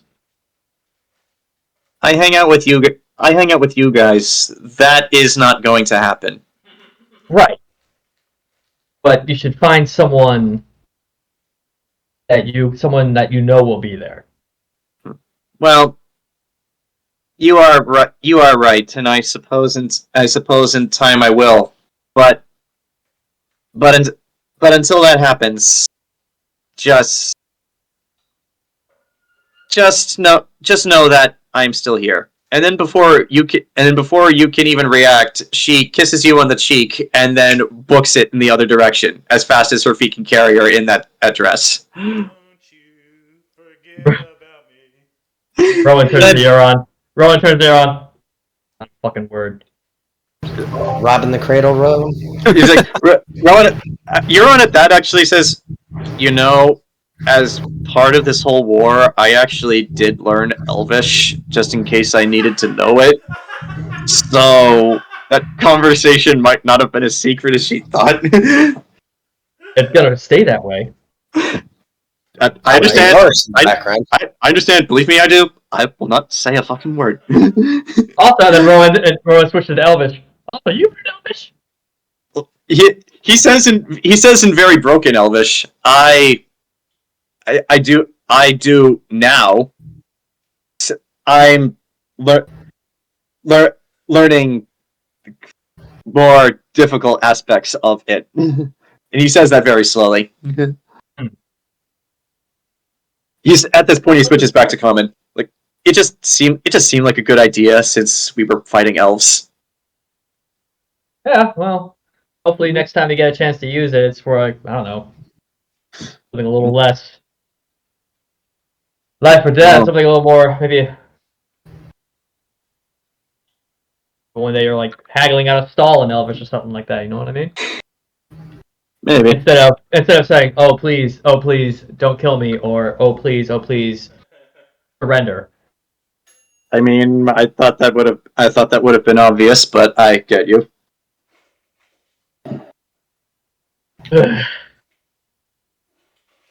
And it's at this point that Cereza walks up with a glass of wine and asks, "So, what are the two of you talking about?" Soldier stuff. Right. Blatant lie in history. Because there's no way Cereza didn't see what happened. I'm gonna also Cereza's a thief, so she actually has sense motive. So I'm gonna need you to roll deception for me. If you don't have deception, just roll a flat charisma check. I hope you roll low. Mm-hmm.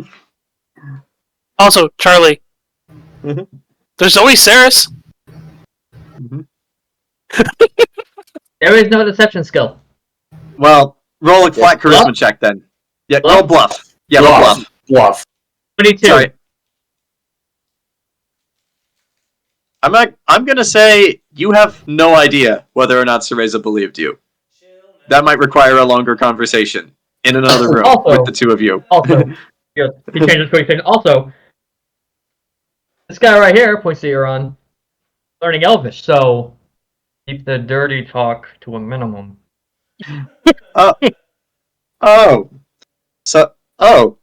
So am I? switches to Elvish. So I take it to say you know those words too? What words? I think we're fine for now. Ow. All right, Burchill. Yes. As you are out and about with your lovely wife at your side, she's never left your side. Gaius Anslin comes up, and first he receives a hug from Delilah, since they're siblings. But then after that, he appears kind of nervous, and he stands up straighter, and he's like, "Burchill? I'm sorry, I'm still confused. Am I supposed to call you Robert, or am I supposed to call you Burchill, or am I supposed to call you Lord Burchill? I'm still unclear about all that." Yeah. You're my brother-in-law. You could call me Robert. Okay. Robert. I just wanted to say, thank you for everything you did, and okay. Okay, look, I'll just. Okay, look, it's not just you. I'm awkward around everyone, but now that this war is over, I'm no longer a soldier. I mean, it's not like I ever considered myself to be a soldier in the first place, but now that I am no longer a soldier, I am actually embarrassed to admit this. I kind of need a job. I was hoping that with all your business and all of your connections, you could maybe get me one. I'm sure I can find a place for you. It's like, thank the creator, because I did not want to have to go back home and work for my father. I swear you would have been informed that due to your father trying to cheat in our duel and me have a conversation with the king, your father probably wouldn't even have a job for you, because, well, honestly, after the war, the last thing I said to your father before he was wheeled off was to, and I quote, "Get the fuck out of my summer home." Well, yes, I know all of that happened, but all this is just still fresh, you know? I actually don't know what's gonna be there for me when I go home. I don't know what I'm gonna do. I actually don't even know what I'm gonna do tomorrow. Like when I go home from this wedding, I'm gonna wake up tomorrow and do what? Where do I go? Where am I supposed to get my money? Like there are a lot of things I just don't know the answer to. At this, Delilah puts a hand on his shoulder. Just like, don't worry, we're family. We'll take care of you. And despite all the things our father said and done, that hasn't changed. Besides, unlike our father, Burchill, Robert here actually cares about the people who work for him, and he takes care of their needs. So he has better employee retention. Indeed. I mean, if I learned anything from being thrown off of being tied up and thrown off of the edge of the main inspector, which merely led to everything here, is that you need to treat the people under you with respect. That's actually another thing I wanted to say. Please, I do not want to work on a ship. I'm sure. Well, if that's the case, any behind the scenes job skills you have, perhaps accounting or something. Well, I was your friend Anaris' errand boy for her spy work. Come to think of it, she didn't have me doing much of anything, really. when you have time, just figure out what you're good at, and I'll see if I have a job for you that fits those skills. Well, all right. I suppose we can talk about this more later when there's not as much going on. All right. Let's see. 3. Who's 3? Anaris.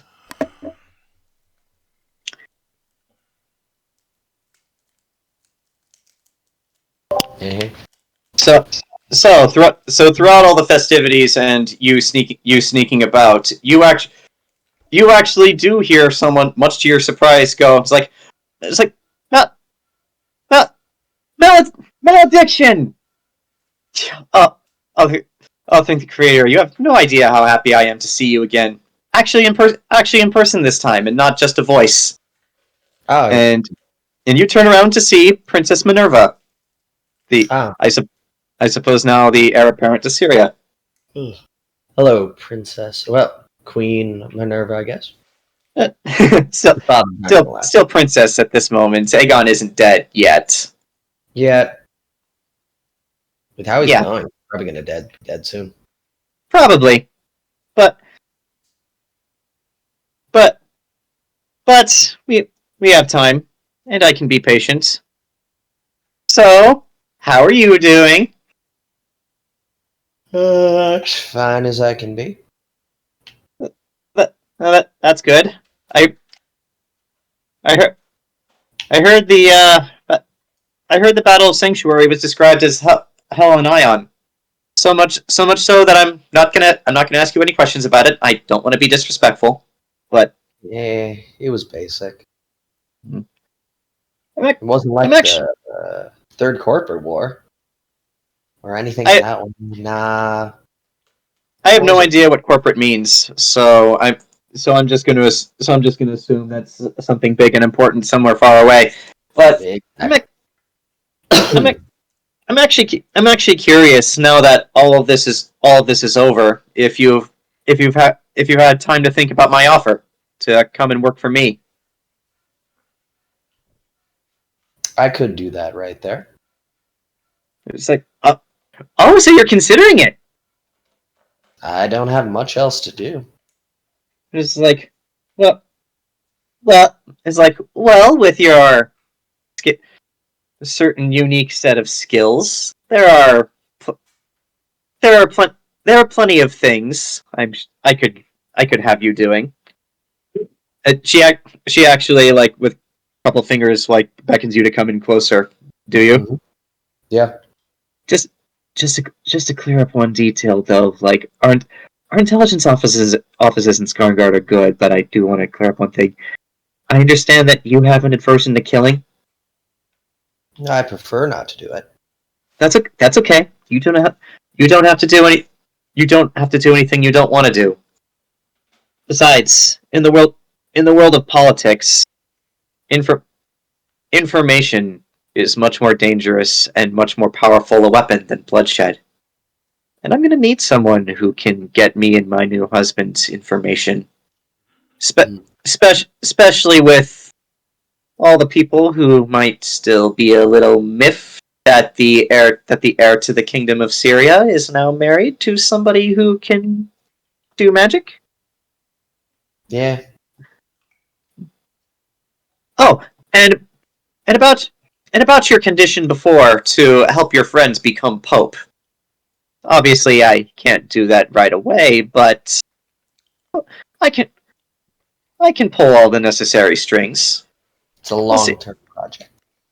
Oh yes, of course. It's a long-term project, but let's just say you and I are going to need someone in the church that we can trust. I'd rather have it be someone I know. Granted, your friend is the only person in the Church of Eternal Fire I actually know on a name basis, but you trust him, and for right now, that's enough. Exactly. Malediction? No, you'll be running this kingdom. Yeah. Though in the spirit of secrecy, it probably would be best if we kept such things to ourselves for the time being. Yeah. Mom's the word.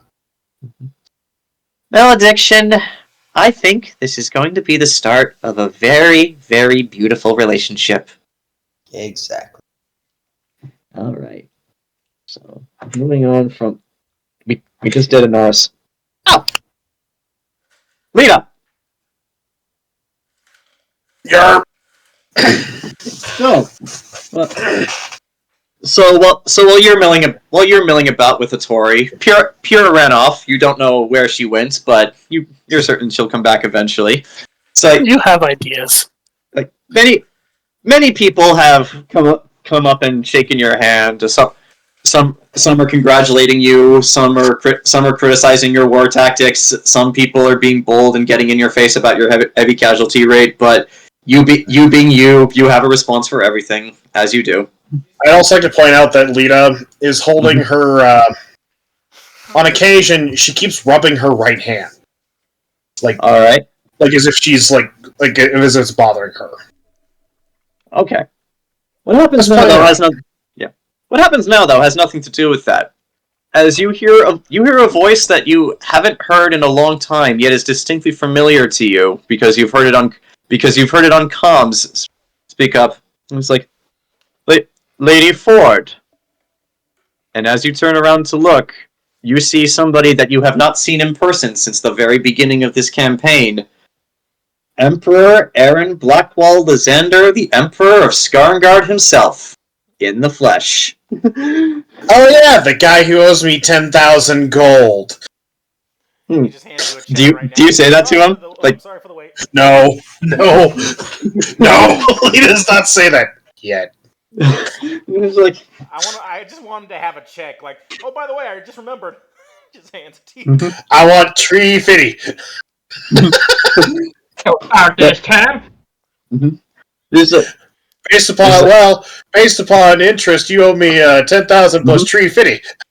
It's just like at this, since Hattori's next to you, the Emperor's attention turns to him, and it's just like, and you must be the famous Ilya Hattori.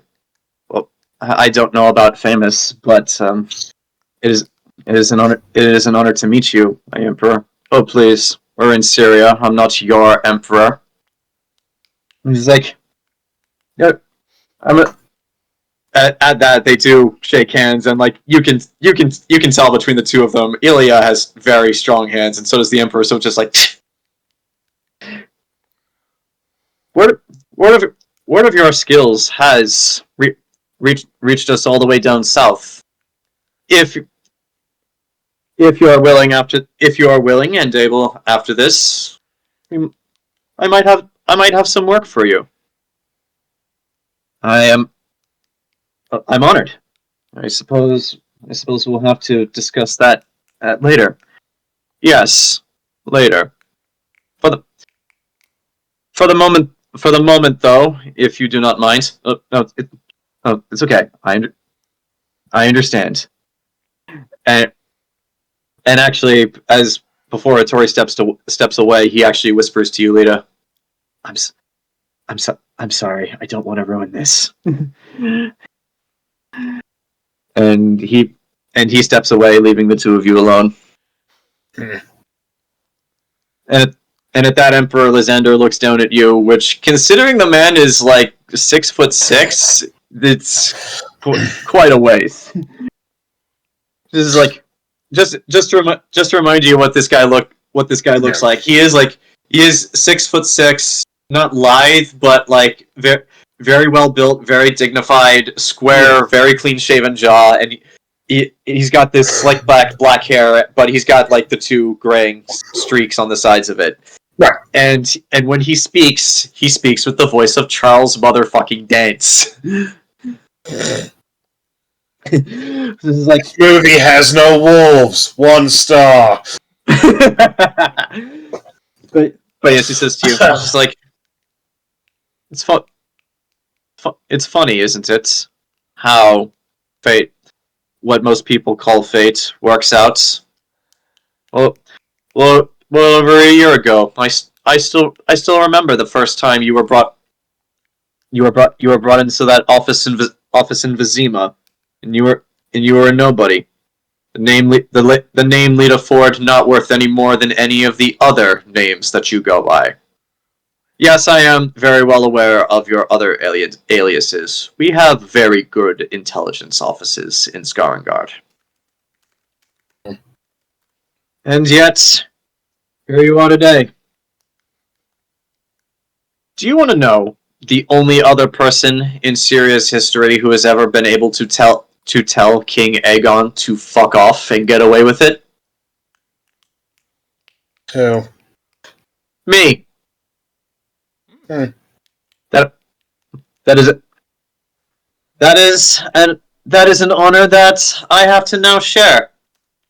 And I must say there isn't anyone I'd rather share it with. The misogynistic bastard. I can only imagine the look on his face whenever he has to take verbal punishment from you. Well, it's an exclusive club. An exclusive club that I'm sure I can find a way to get into should the situation arise.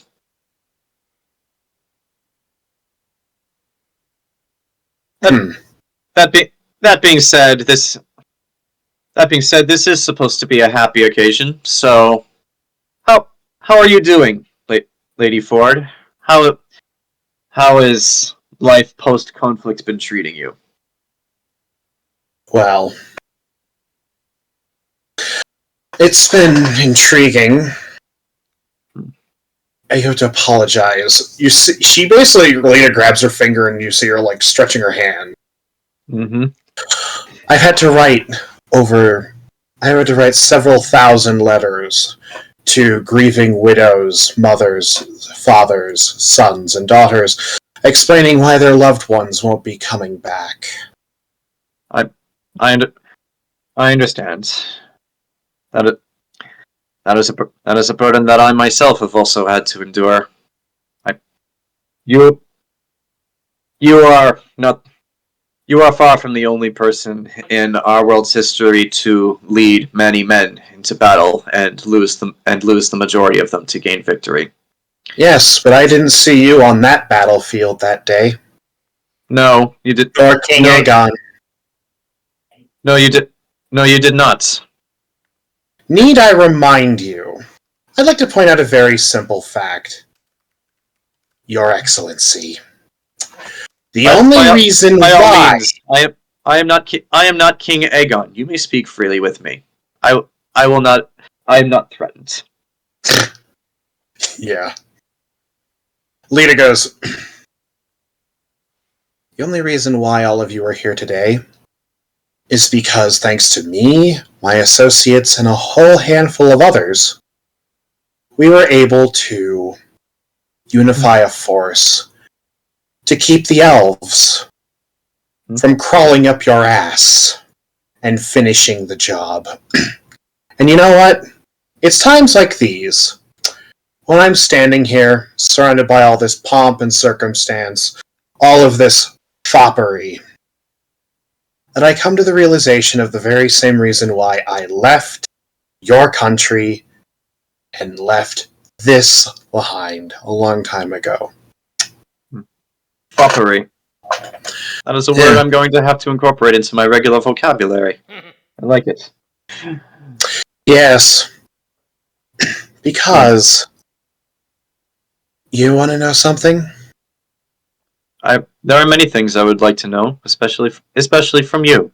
Fenharel had a point. I will not disagree. You know what? Under a different circumstance, if I didn't have so much to lose, if we didn't have so much to lose, not you, not King Fuckwit,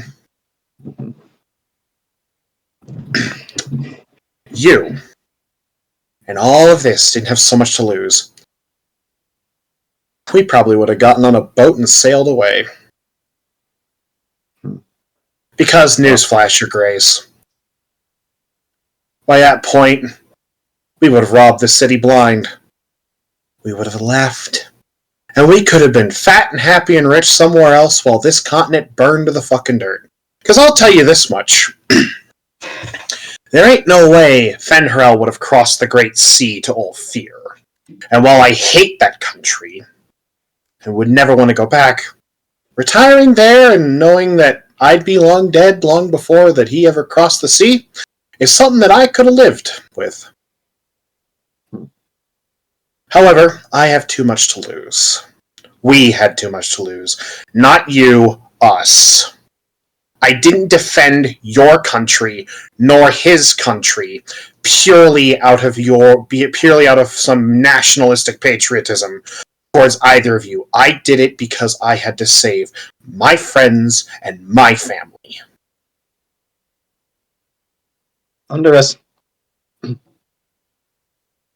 Underestimating you when we first met, and thinking you were little more than any of the other. Oh, shut the fuck up! I was going to say is one of the greatest mistakes of my life that I will have to carry with me throughout the remainder of it. But I can take it back if you so wish. Yeah, and I also recall from that meeting you owe me 10,000 gold. Interesting that you bring that up. Oswin reminded me of the same thing that I owe you and your friends a considerable amount of money. Take your gold and shove it up your ass. I have enough gold to do that with as it is, but as it stands, you are owed, and I am someone who does not like to leave debts unpaid. At this point, you watch as he reaches into his jacket and pulls out an envelope with the wax seal of the House of Lysander stamped firmly on it, which he hands to you. Mm-hmm. Lita looks. He's like, do you open it or do you just take it for now? Lita takes it, and against all ceremony, she fucking rips that fucker open right in front of him. You do so, and on it is not a letter or anything even anything. Well, it is handwritten, but in your hands is the deed to a plot of land in Halamsharal, the capital of Skarngard. That is worth the approximate amounts that. How much did you say he owes you? 10,000 gold. Yeah, that is worth approximately that much. And not only that, there is one for you. There is one for Burchill, and one for Rowan, because Nox was not there in that initial meeting when that was promised. Neither was Gabrielle, Anaris, or Enzo. So for Lita, Burchill, and Rowan, the three of you are now holding, Lita, the deeds to 3 estates in each of your names, worth approximately Lita looks approximately 10,000 gold each. Lita looks at these and she goes, "Wow." But I noticed there's a mistake here on the one for Robert Burchill. Mm-hmm. It's a glaring mistake. You see, there's something that you missed in your deeding of land to Robert Burchill. Mm-hmm. You see, Burchill told me a few stories, and one of the stories was that his father was drafted into your army and died, and as a result his family suffered grave misfortune. So, you see, here's the problem with this deed. It doesn't involve you getting on your hands and knees, begging Robert Burchill for forgiveness, and kissing his boot. So, until you do that, I can't really take this deed, so sorry. And Lita hands all 3 deeds back to him. Yeah, what about Rowan? Yeah, what about Rowan? Well, she goes, Rowan's up there at the Rowan can't stop him. But... no, Lita goes, because you see, your grace. Thanks to you, Robert Burchill suffered. His family suffered grievous consequences. And as far as I'm concerned, and Lita takes her finger and sticks it in his chest, you haven't made amends. So, Damn. you can take your fancy fucking $10,000 pieces of land and fuck the fuck off. You fucking foppish piece of shit. Now at that point, the wedding music stops. Because, you know what? Because at the very end of all this, you're gonna go home. You're gonna go home, and you're probably gonna fuck your wife, or the fucking harem of women you've probably got tucked away in some room. Aegon's gonna go home, and probably fuck his stillborn corpse of a wife. Ares and Minerva are gonna go home and fuck each other. Hell, we're probably all gonna go get laid tonight at some point. If we're lucky. However, at the very end of the day, none of you suffered any goddamn consequences for the fucking things that we did. I have to go home, and I have to write more letters. I have to go rebuild a city. We have to go do this. Not you, not anyone else. So as far as I'm concerned, fuck you. And your petty gestures of bullshit.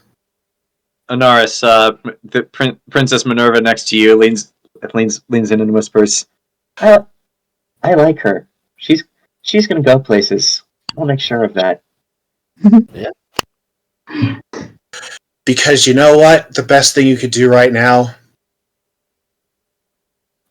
and if I had my way... At this point, I know Aegon's in the room. Oh, Aion is in the room. He's like I said, the wedding music stops. I know. You have an audience.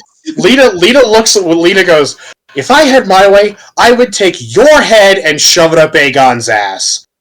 And then I would take Aegon's head and shove it up your ass. In a fucking eternal head-up ass, which is the perfect symbol of this new unified country you've built. And she said I was going to ruin the wedding. Not contract that far, though. Yeah, well, does anyone want to do anything? Does anyone want to do anything to break the tension? Because, like, the festivities have completely and utterly stopped at this point. I guess, since, Leah mentioned, Burchill's whole deal, Burch was just going to walk up, hit his hand on Leah's shoulder. Yeah. Okay. Yeah. And just stare at the Emperor like, what she said about my father was true. And it's been it's been well over 20 years at this point. I made my peace with the death of my father. That being said, the thing that I cannot forgive is that when slavers came to my village, took my mother and my sister, and you did nothing about it.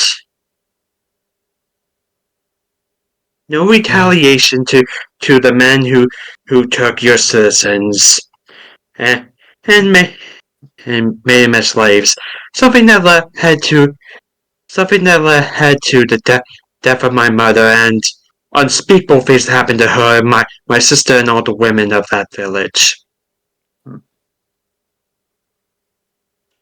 So what? It's a goddamn miracle that all those years later I was able to find my sister. So, I will not blame you for war, but you can never atone for that.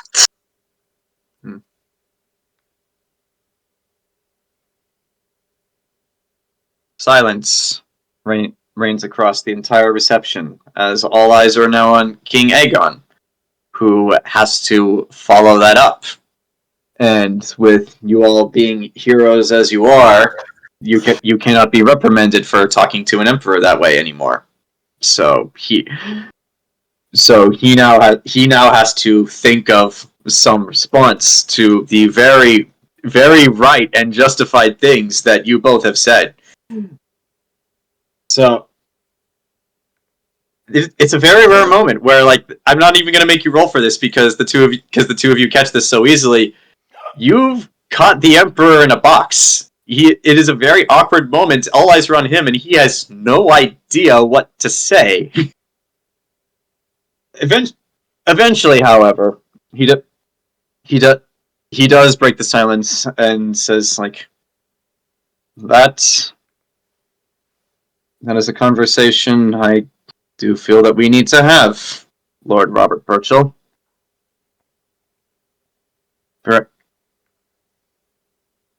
Perhaps we can meet another time, and you can tell me about all the ways I've failed. Not just you, but many of my people. And I don't think. I don't think I should be the one to discuss that. I'll introduce you to my sister Maria. She's the one who suffered through your inaction personally. I would very much like to meet her. Very well. Burchill, favorite enemy. Roll perception. Well, yeah, she's right over there, Maria. Just go talk to her. And I'm counting this as a favorite enemy because you do not like this guy. And he is human. Well, My racism must be called less specific. and I'm assuming this counts as Urban. favorite Yeah, terrain yes. as well. Yeah, sure. We'll count it as favorite terrain. Sure. Well, I rolled a 3 for a grand total of 25. Granted, that's not raising anything to level 20 because I didn't bother. I mean, I'll say it's enough. I mean, when you said that last bit, you actually can tell. Like he is very stoic. Like it's a skill that he's mastered over his many years of being the emperor. But like you can tell that last comment struck a nerve. He is trying not to cry because he recognizes his own failure. I didn't stop the slavers because of political reasons. So yeah, Burchill, you got him with that one, and he's got nothing. You might as well drop a microphone. Lita, Mm-hmm. clasping Robert's hand on her shoulder, Burchill's hand. No, different slavers. I know, but now he's inspired. Oh, he's right. Slavery must end, so he's gonna just go against that country now. But Lita, He has to cross the sea to do that. Lita says, "Now." Lita then takes the one piece of paper, hands it to Burchill. That's a start. Burchill, you see in your hands, as I described to Lita, it is the deed to a plot of land in Talan-Sharal, the capital of Skarngard, worth approximately 10,000 gold, which was the amount that was promised to you guys in the very first session of this campaign when you met the Emperor. Yeah, I'd rather have the money. Lord Lightsmith gave me his land. I now own Lord Angelin's place. I don't need a third house. Oh, He's like, there. then sell it. I have. Donate it. It's yours now. You can do with it as you wish. Might I make a suggestion? Lita says. You may. By the way, Lita, you can't tell that the Emperor is trying not to cry at this point. Your perception's not as good as Burchill's. I know. Okay. But Lita says, better idea. Mm-hmm. And Lita takes that piece of paper from Burchill. Mm-hmm. If he's willing. No. Sure. And she shoves it, she sticks it in her shirt. Now, for my amends, we'll get to me. But considering that Rowan, we're talking Sir Rowan, I think you should double this one. And give it to the next person. Basically. Don't you, none of this pay it forward crap. No, pay it back to Rowan. Yeah, Lita says, quite simply, I think this one should be doubled. That's just my take. I shall see what I can do to make that happen. Good. She takes that one, shoves it also in her shirt. Alright. And then she goes, and for What me, about the one for you? Yeah. Oh, yeah. Okay. I will accept this as a gesture of good not to be in poor taste. That being said, if you want to thank anybody, don't thank me. You should be thanking a young sailor who almost over a decade ago sacrificed himself to throw me from a burning ship.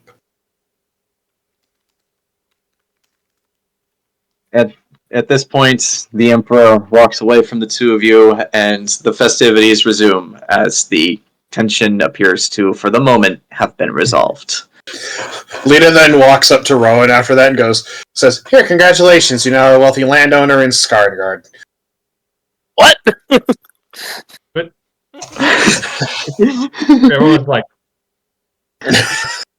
what?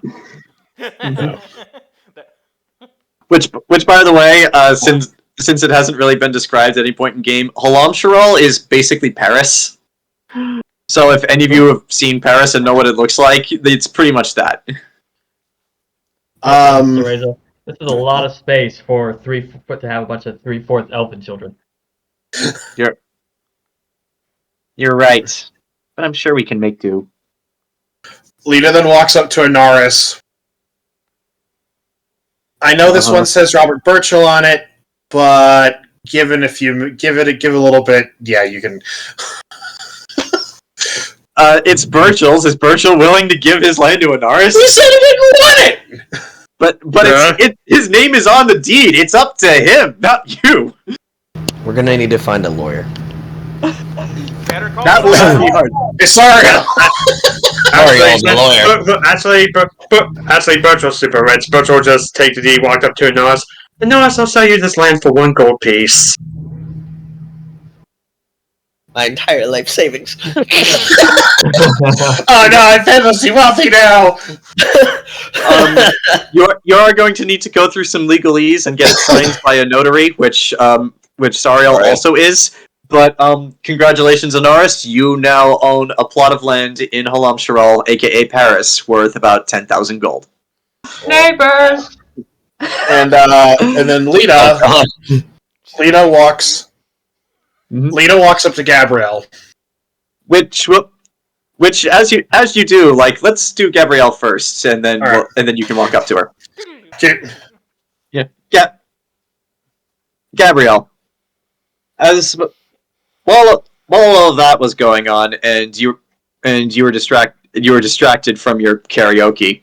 Sweet Caroline. Yeah, it's like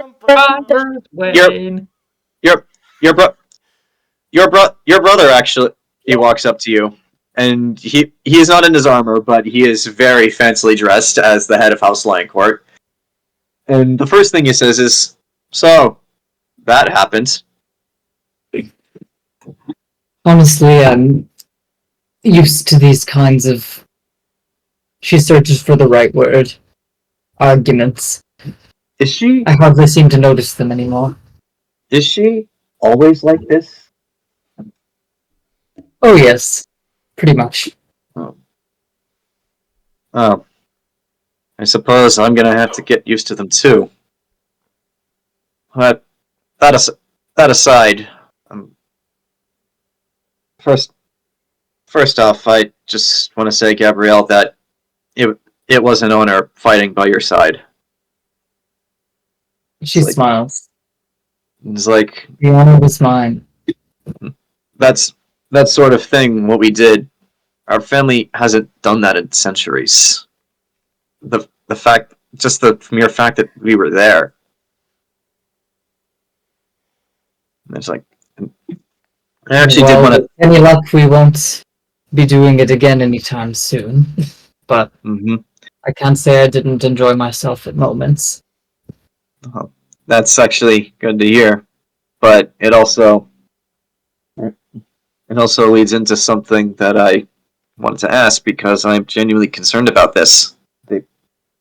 The the skills that you have.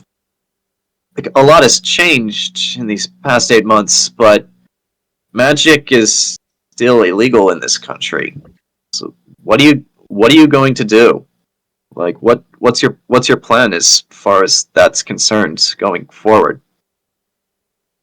She make kind of a uncertain gesture, like, well, I hardly think anyone is going to come after me for it, especially after all we've done for this country, but push comes to shove, I could go somewhere else.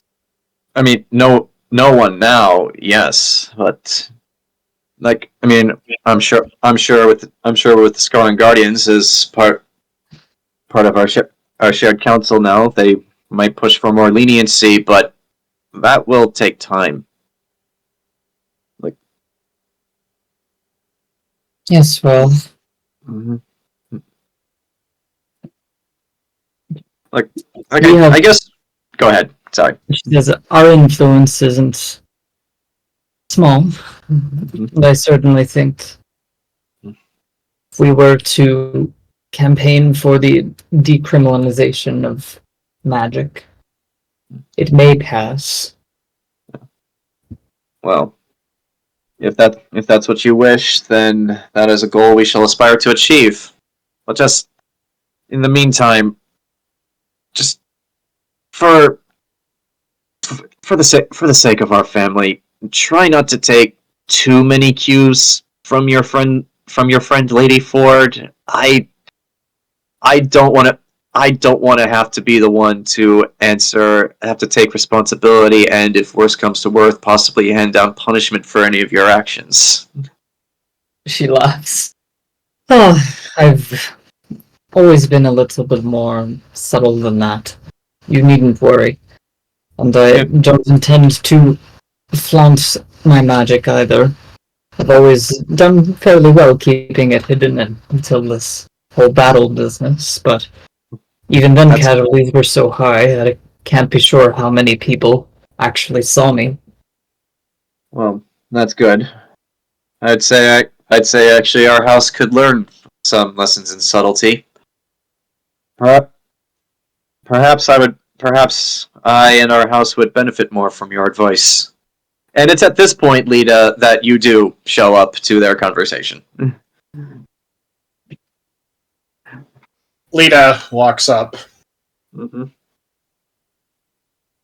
And just very kind of casually says, "Oh, Lady Ford, we were actually just talking about you." Nothing good, I presume. Lionel is silent at that. Lita reaches it, pulls out of her. She goes, "A moment alone with Gabrielle, Lord Landcourt." Of course.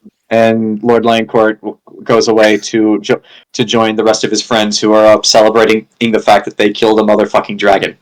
Have I been able to come back yet?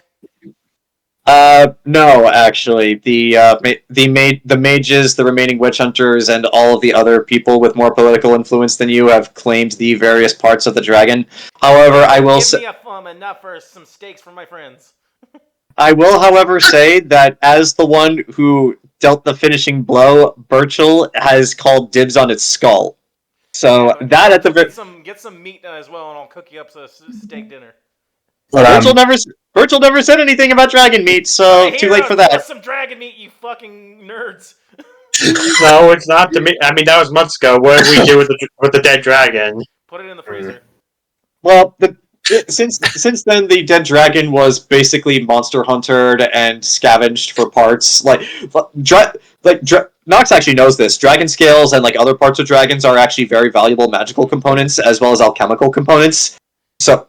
Yeah, but we want enough for a dinner that I could have cooked. We just need 5 pounds for 7 people.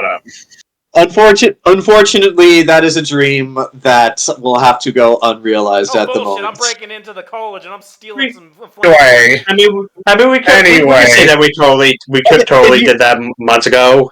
If you want to, we can retroactively say that when the parts of the dragon were being carved up and called, like with Lita's influence, who was still Field Marshal at the time, she could have drafted up an official order to section off just enough dragon meat for a single steak for all of you guys. Yeah. Do you want to? Yeah. Do you want to say that happened? Yes. Sure. Also, I did take the dragon skull. I called it. Mm-hmm. Yeah. I did say that. Like Burchill called the skull. I just want to be the first people in like over 1,000 years we got to eat dragon. As far as what dragon tastes like, surprisingly, white dragon actually tastes similar to salmon. It's much thicker and difficult to cut, and was actually very, very difficult to cook.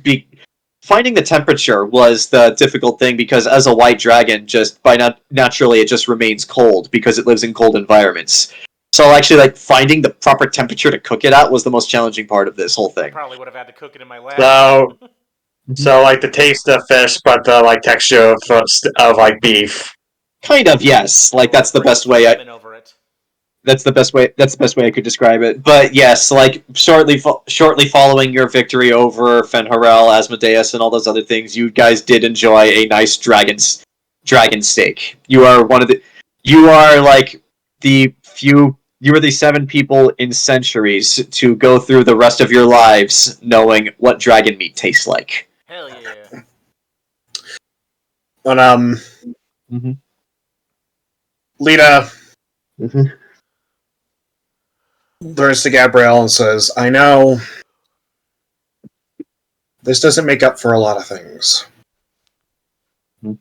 But Lita takes out her little deed to that chunk of land, and she goes,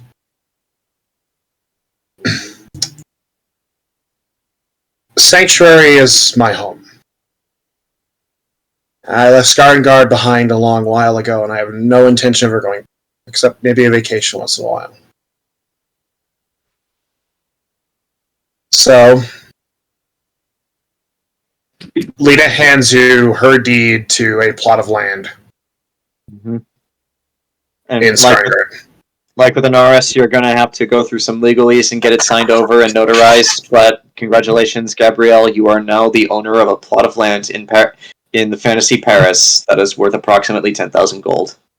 Wow.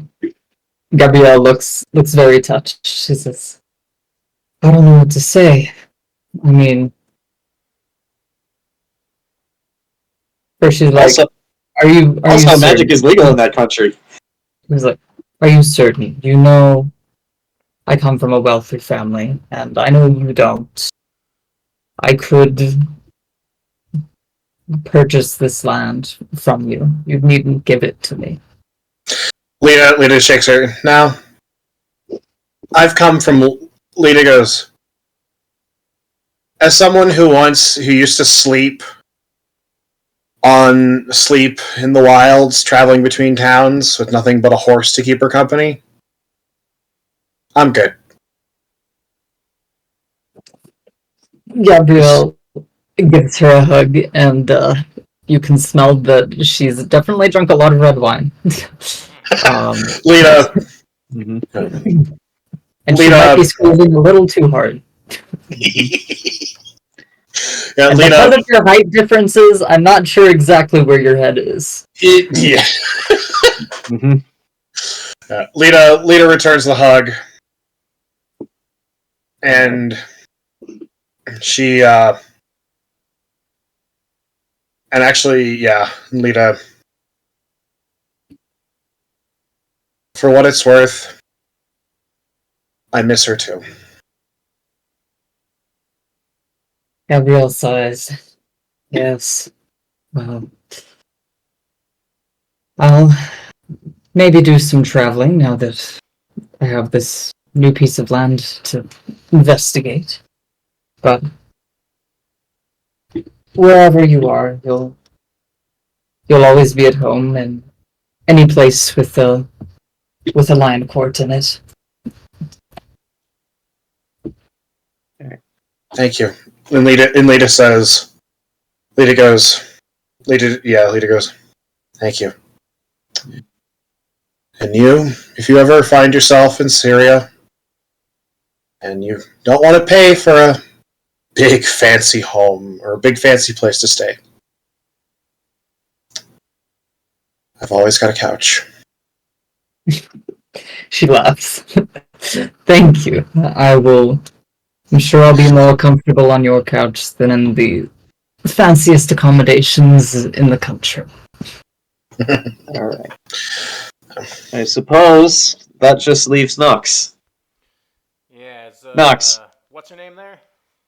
Well, where I was going with this was, with all of that shenanigans, which you did witness all of, by the way, you actually do notice Tamara Strenger just hanging around by herself with a glass of, it doesn't look like wine, it looks like something much stronger than wine, but isn't your moonshine.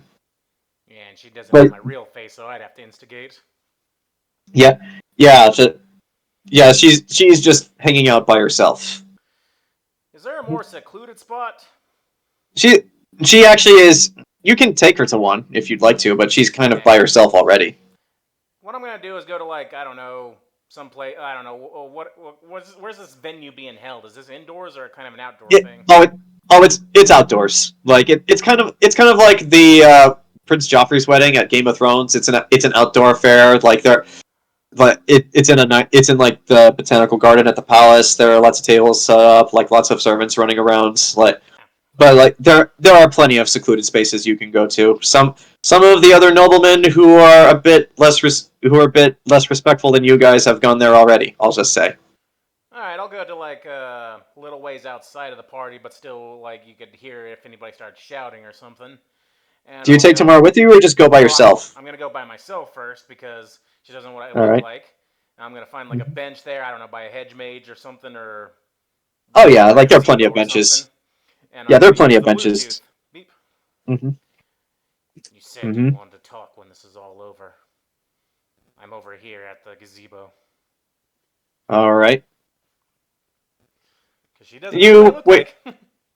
You wait a couple of minutes, but eventually she does arrive.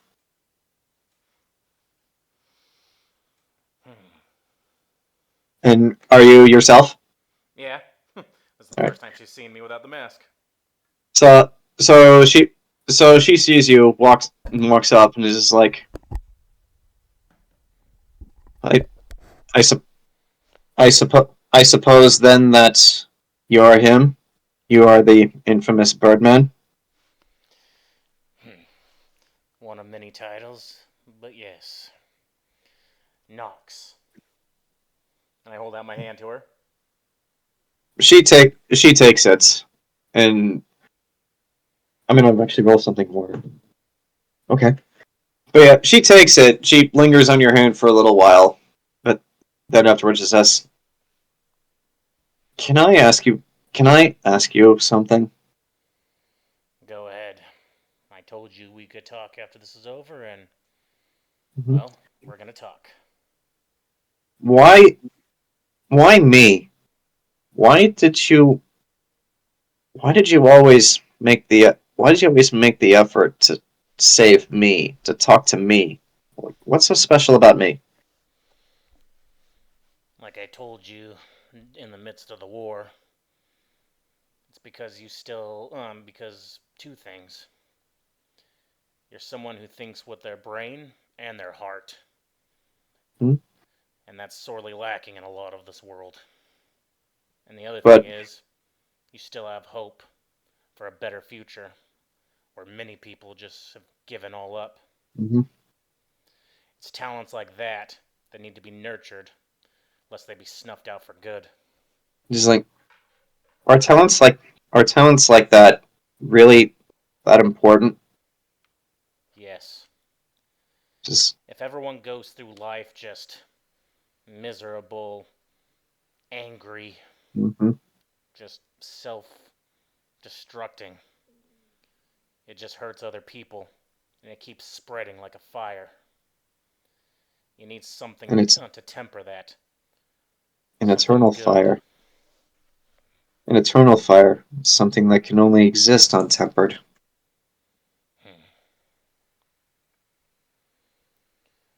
Can I- Since it comes down to, you're a good person. One of the few that I've truly few out there still, I think. Can I ask you something? Go ahead. I'm sure you're very much aware of this already, but I almost died on Temple Lyle, and because of that, Anderson, he benched me before that final battle. He told me to stay put in the church, and that I wasn't to come to that last fight. If I did, it would be my last. It would be my last act as a witch hunter. Just ever since then, the only thing I could think about is, should I have been there? Would more of our fellow witch hunters have survived if I had? Or if I had, there were so many casualties as it was. Would I have just died again? I don't know, but it's the not it's the not it's the not knowing that's what's eating me. It's just it's just one of those things where it feels like it's something you should have done, but you didn't. And now you have to live with it.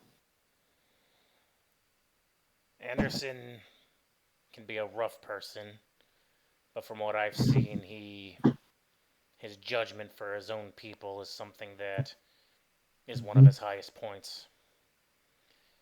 He no doubt hurts a lot after all the casualties of this war. To see one of his own brought that nearly died.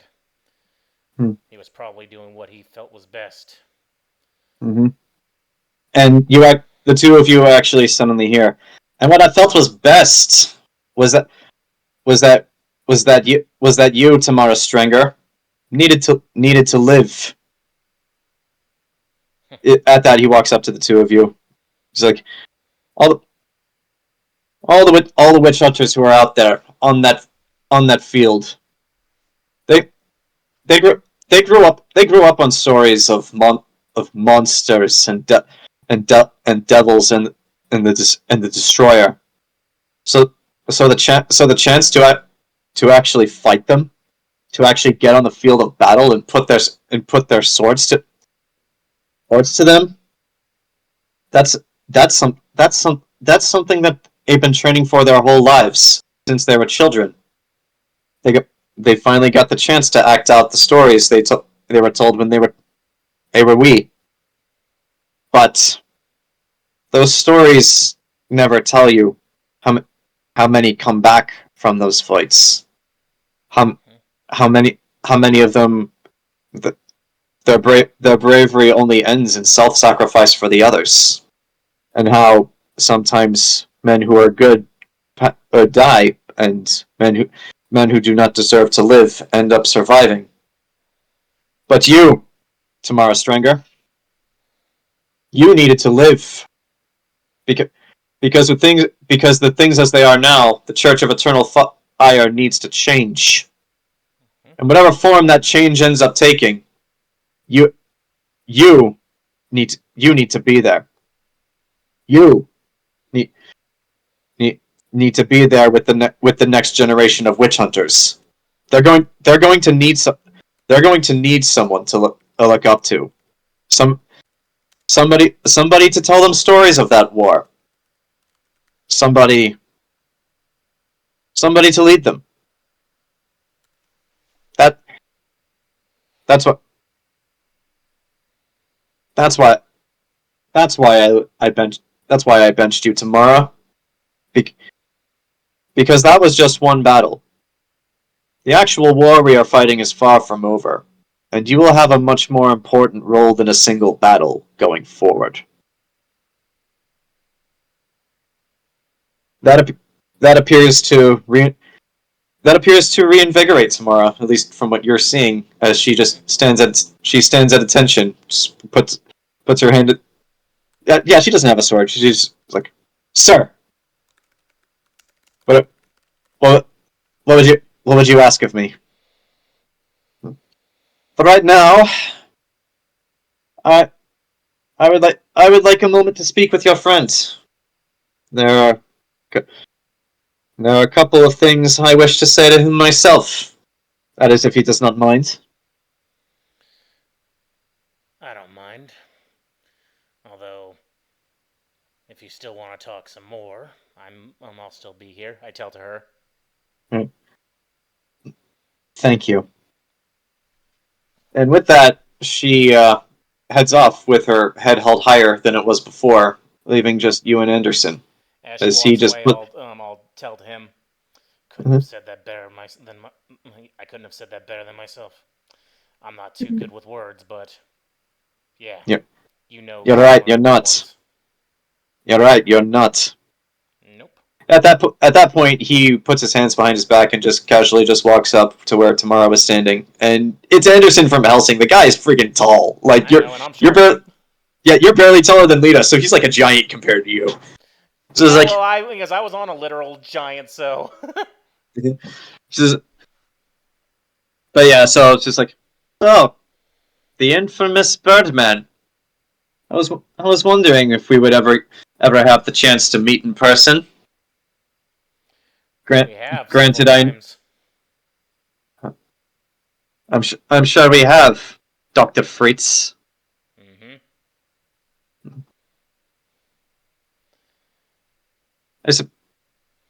I suppose being a man of faith, I have to confess. In my time as part of Leader's Council, I did a bit more on my own time than simply dole out her orders and fight. There were several things about the things House Ford has done that made no sense to me. So I spent a while putting a few pieces together. I realized that with this circle of friends that we had seen, they could not have possibly have acted alone. They must have had help. Someone we never saw. Someone in the shadows. Someone had to have killed Hezekiah Tempest, after all. And I must also confess, as part of that, I know who you are, Noxlumin, or I suppose I should be more clear. I know what you are. Do not worry. Tamara does not know.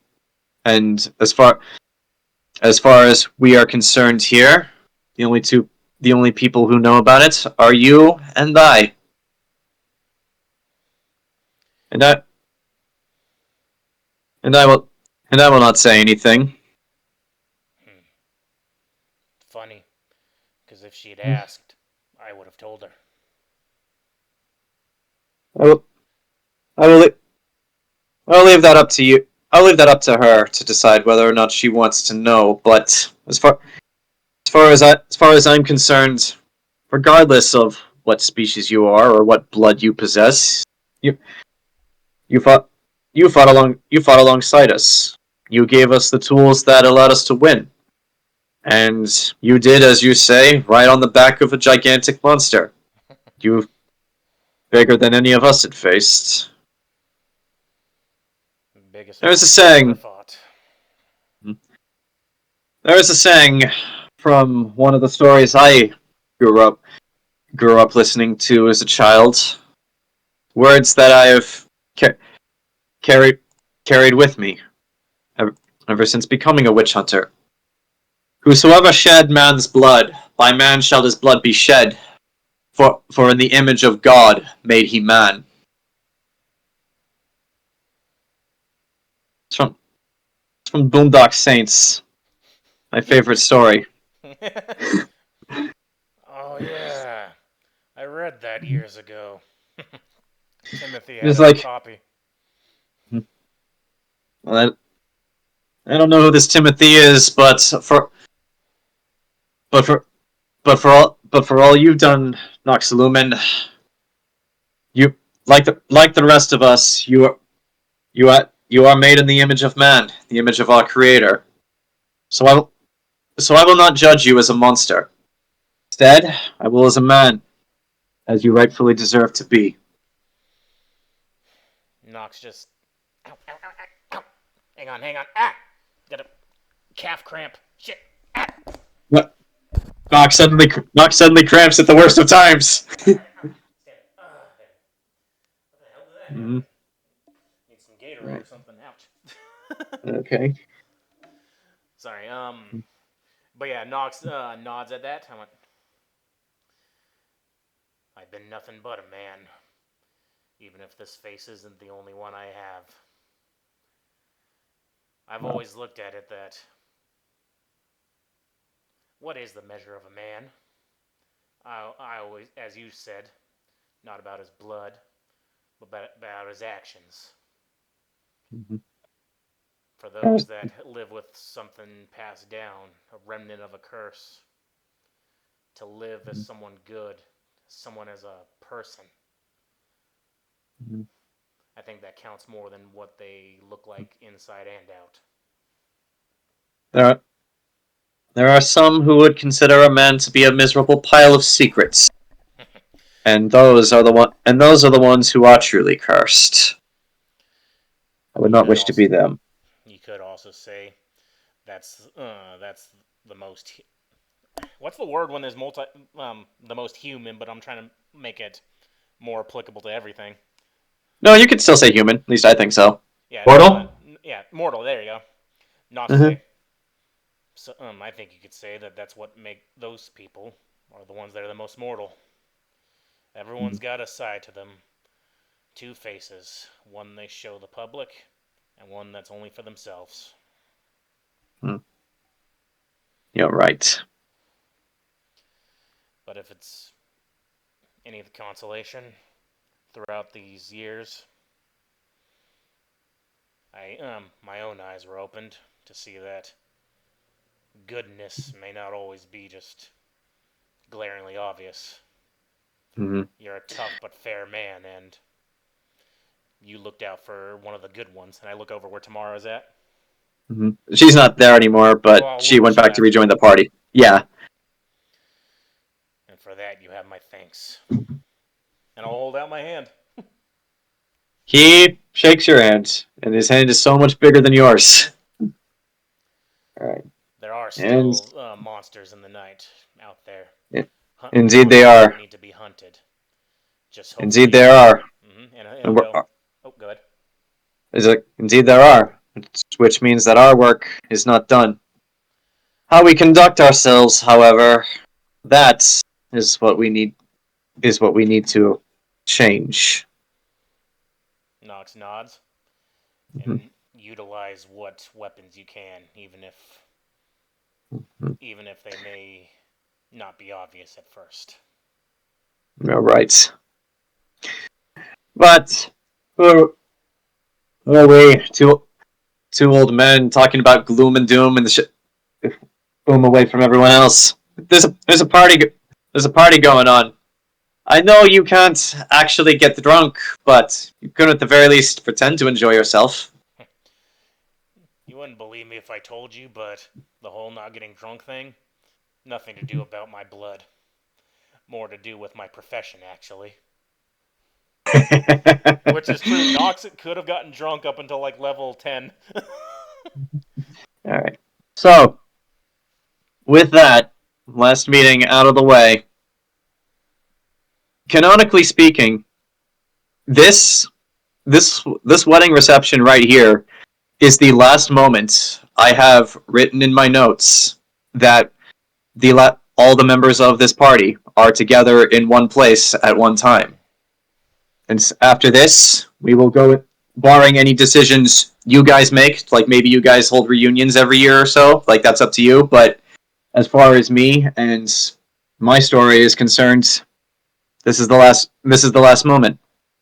So if you guys have anything you wish to say or anything you wish to share before we get to the epilogues, now is the time. I do got something with Anaris that I got, but anybody else got anything? Because I just had my scene. I don't know who that character is. Um, Anaris is.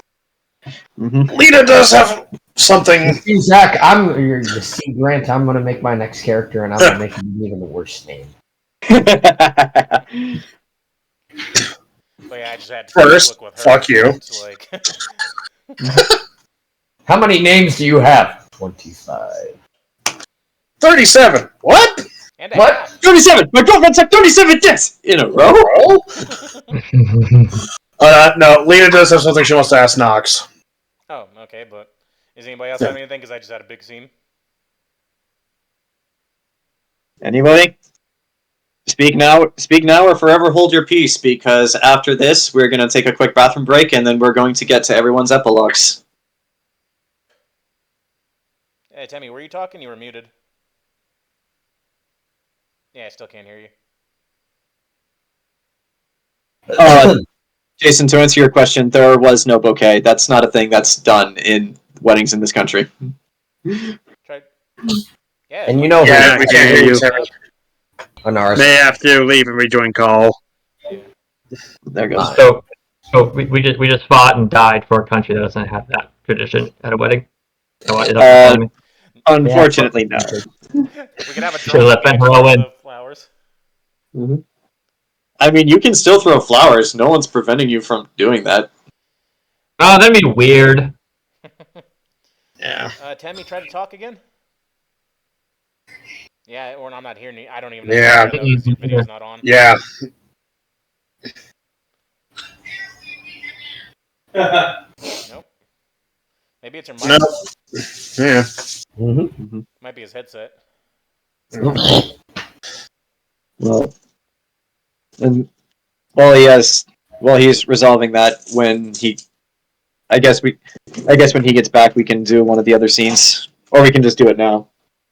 Well, I guess I could go talk to Anaris because I just had one quick thing with her. I don't know how long she'd want to talk.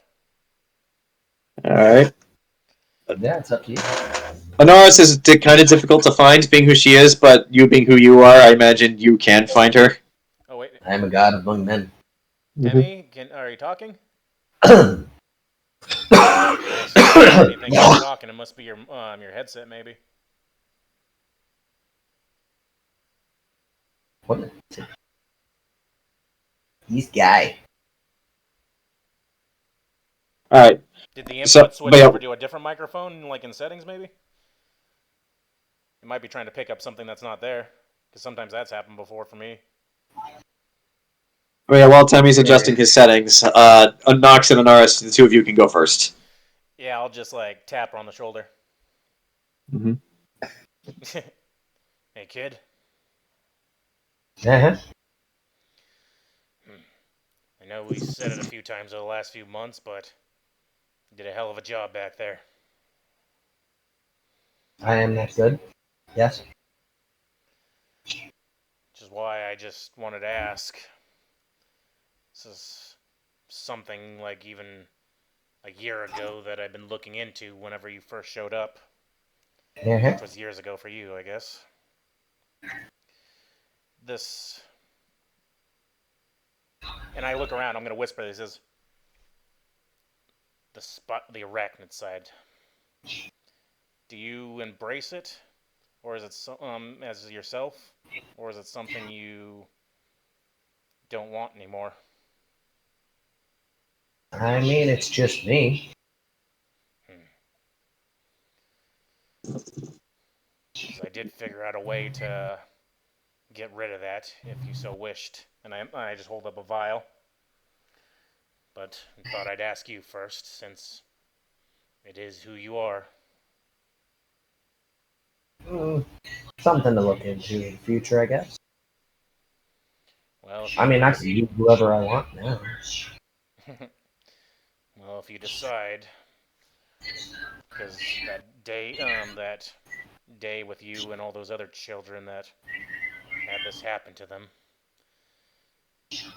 it's not it's your choice though. And I'll hand you the vial. I'll leave it to you then. All right.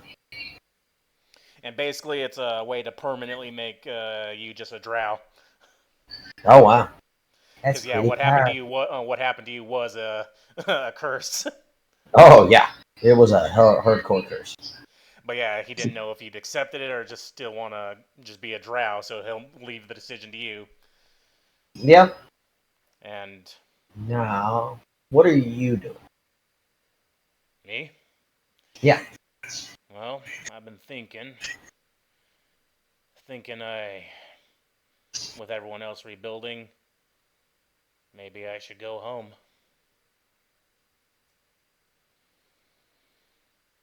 A home I haven't seen in almost 30 years, but my hunt is over.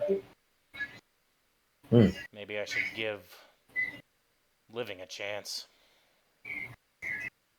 Probably should.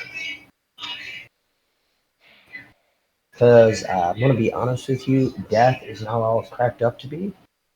I mean, I got shot in the head, but that didn't really stick for a bit. Nox just looks around like,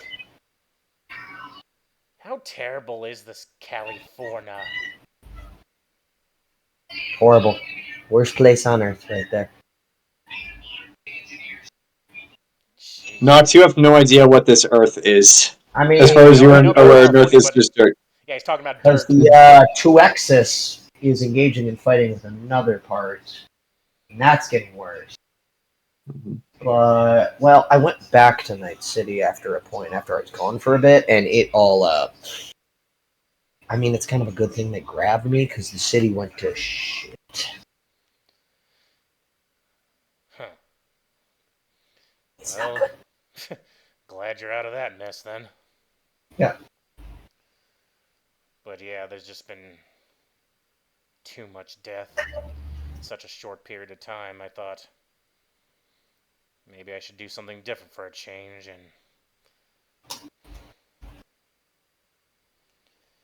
and again, I'll always be sorry for being who I am. Man, you got nothing to really be sorry about that right there. I mean, at the beginning, I blamed you for everything wrong in my life right there. But that was more just being a temperamental little bastard kid right there. Yeah, but I Now, tactful about I don't really. Now I don't really care. Stuff happens right there. People die. As much as you want to do, you can't save everyone, and people die. I know that more, and you probably know it right there. I could have been more tactful, but I understand. Exactly. I hope that whatever with Lita and all the rest, you find the happiness you deserve, kid. Yeah.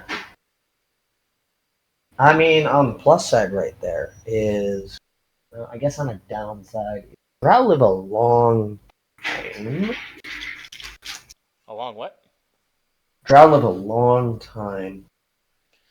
Yeah, what's in Pathfinder? 750 years is the average? About, yes. And I guess I'm technically some sort of royalty, and they live longer. But I mean, on the plus side, Lita still be around right there. She'll be pretty much nigh immortal. Yeah, how old do Aasimar live? You have no idea. You've never seen an Aasimar before, Lita. 1 million. So yeah, you'll still be able to hang out with Lita for a long time. You'll probably outlive her in the long run because she is half human. Yeah, but still. This actually kind of ties in nicely to what Zach, I know you wanted to talk to Nox about. So, like I'll say at this time, Lita walks up. Oh. Unless you had more to say, I can wait. No, that's it. Okay. Yeah, so I got you your thing that will make you a regular drow should you ever want it. There we go. All right. So yeah, Lita, you Oh wait, wanted Temmy's to back. say Let's something? see if his microphone's fixed. Nope, still nothing. So nothing. No. Weird, what's going on? How'd that happen? Switch it to a different microphone. I don't think it's microphone. Yeah. It could be your headset Doesn't finally talk on burned mics. out. The drivers may have died right there. Who knows? you might have to go downstairs and talk with Mike for a scene when you got it. Mm. But anyway, yeah, Mhm. Lita. Lita will approach Nox a little later in the party. Okay. All right. And she just says, "Can I talk to you in private for a second?" Very well. Wasn't Anaris just here? Anaris in the background. Anaris is on the Anaris is in the ceiling. Anaris in the background. Eyes are snowy. Mm-hmm. Lita goes, Oh, that's a movie, Dad. "Stop." Super. Lita goes, "I don't know. You've already done so much for me. Yeah. And there's one thing, if you have the time, or if you know somebody who you could put me in the direction of, there's a favor I have to ask for you." Well, I put you in charge of the city. I kept my promise, but I could do this as a favor to a friend.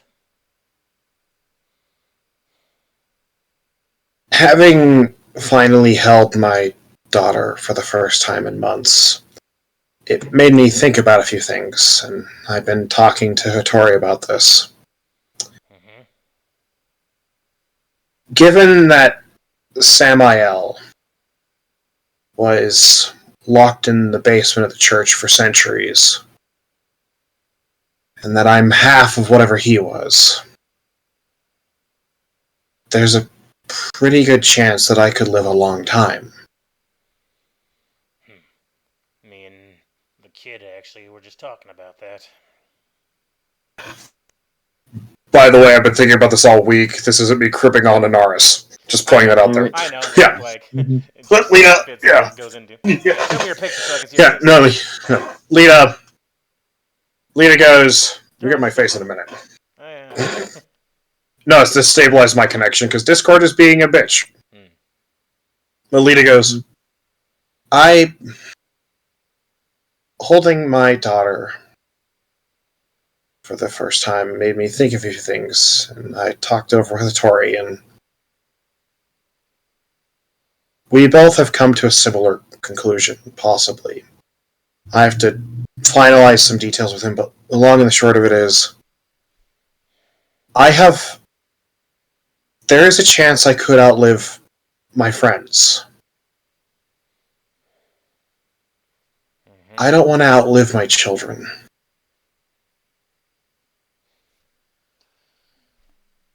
If you could find a way to create some sort of tincture or concoction that could strip the immortal part of me. And Hattori. Hattori too? We've been talking it over. Because, he's lived almost 3 centuries. And let's be honest here. She looks across the crowd at Hattori. If I die before him, that man won't last a week.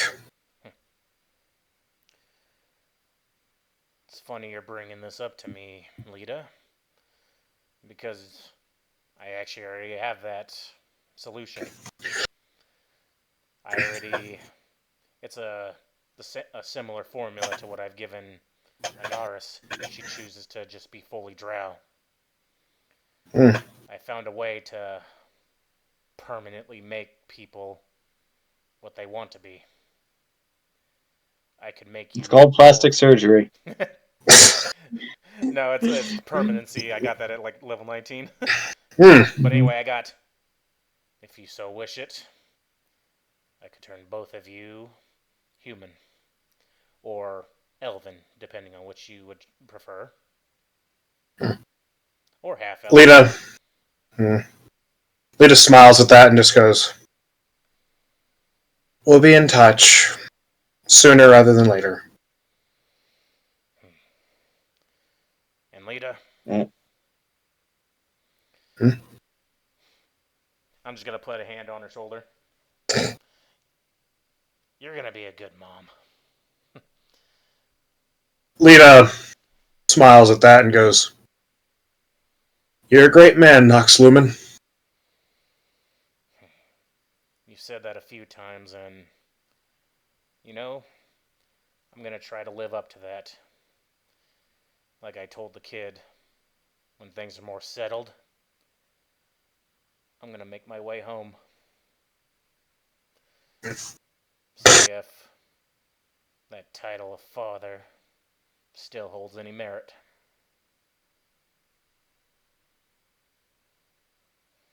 I don't know. To a certain traveling woman, she couldn't have asked for a better father figure in her life. Gah! Right in the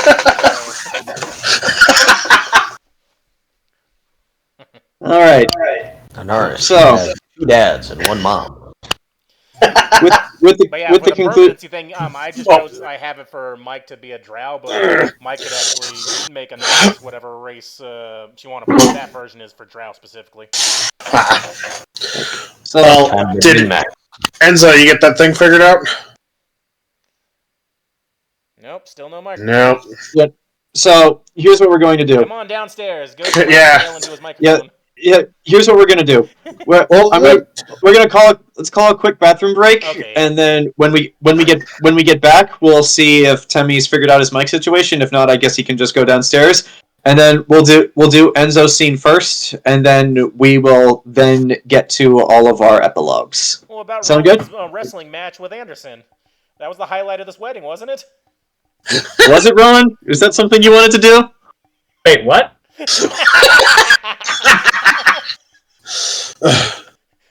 We already put $50 on you. Go wrestle him. Okay, look, Rowan's probably drunk enough to wrestle at this point. You just gotta. All right, so I'm gonna. Noxious gets the cooking oil. This will make you invincible. All right. Well, Rowan just stands up. Who dares to challenge me? Pyrrha's hand slowly rises, and Lita just walks over, grabs her by the ear. You and me are having a long talk, young woman. She said, All right. "Wait." And Well- so recording. yeah, Enzo, what was your scene? It's fine. Don't worry about it. No. This is going to be the last session of this game. If there's anything you want to do, now is the time. Hold nothing back. Do it. So, fine. As I escape, what would be the surmounting questions that I would probably be receiving from 2 young ladies, I disappear from I disappear from them and bump into Lita. Uh-huh. Well, this was an exciting wedding. You're telling me. Yeah. Those are Michelle look. Well, I think we'll all be busy for a while. But I learned something recently. You know how we've been bringing back all the artifacts back to the church? Yes. Well, apparently, as I was going through the list, there's a book. And now, for once, this isn't an evil book that's got eldritch magic associated with it, so we're good there. Apparently, though, it's a book about a race of people who are kind of associated with dragons. They were not a race of people, Temme. They were a human noble house with a unique ability. They were a noble house with a crazy ability. Actually, I'll elaborate a little bit more because this was never touched on in game. Aslanti were not just any human noble house. They were basically this world's equivalent to the Targaryens. When the old Elven Empire fall and like the humans rose up to defeat them, it was the Aslanti who did it. Like they were the ones who figured out how to tame dragons, rallied up all the other humans to their cause, said let's fight back, and the Aslanti were the ones who defeated the elves the first time. Nice. So, yeah, apparently, the fact that I can speak Draconic is tied back to this ancient noble house.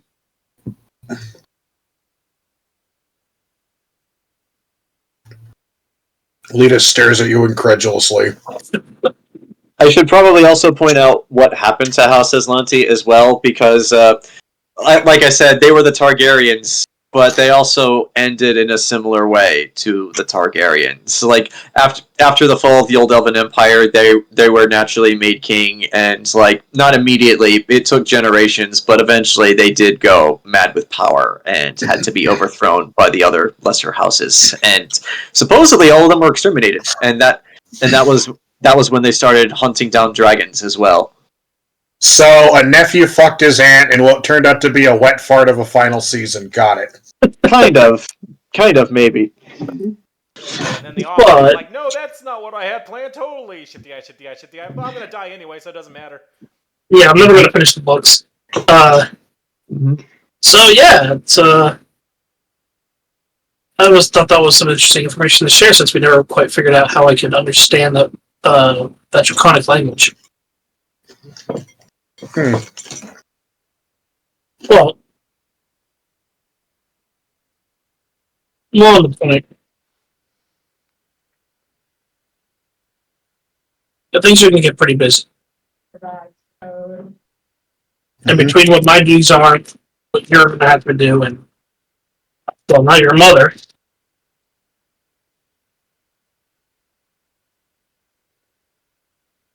It was,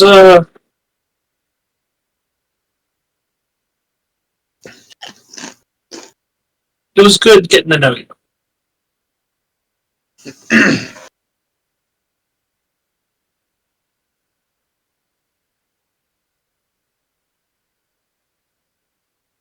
Likewise. And I think, I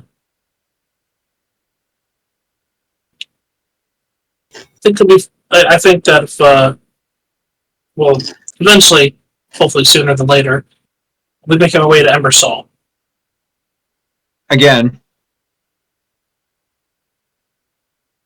Permanently, you know. Because we're going back to Sanctuary for this wedding. I mean, it's only been 8 months. Things gotta still get done. But once we make it back to Embersol for a more permanent residence, it'd be nice if you came out and visited.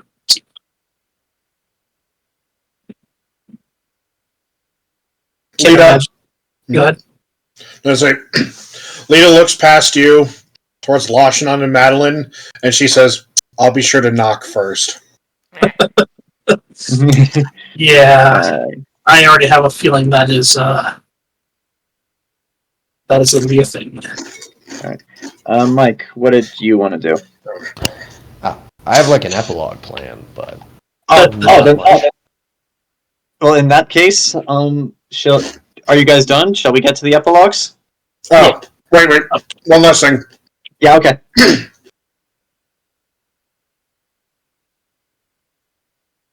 Lita's gonna walk up to Rowan.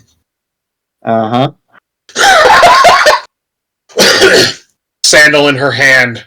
I didn't touch her. I know, I'm kidding. Lita walks up to Rowan.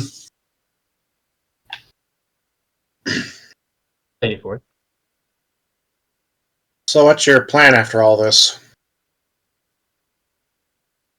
Well, no, I didn't think I'd get this far.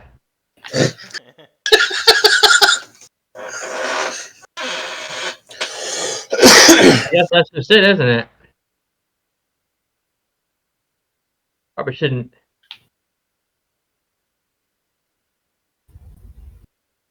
head off too far, right? Probably not. I mean, quite a few times. But save the day with my sword swinging, what have you. And there was always just that one supernatural thing that just kicks my ass.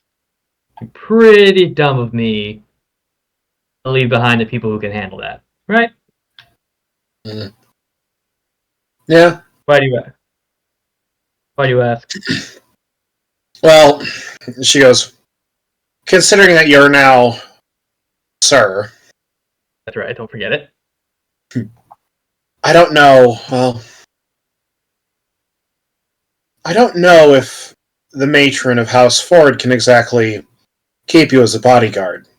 You seem a bit too far important for that. At this point, Rowan, Rowan, you're actually free to make your own decisions. If you want to continue to serve House Ford, that's yours to decide. Rowan's a free elf. Yeah, pretty much. Yeah, He gave you a sock. Yeah, the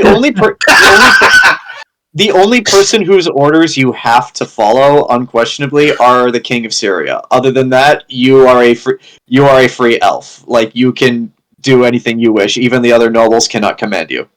You can Lady pursue Lita your Florida. love of dentistry. He's giving me a sock.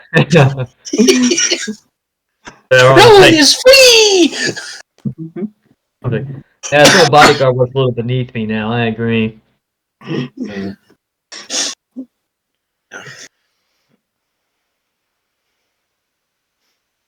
But, you know, the knight, sir,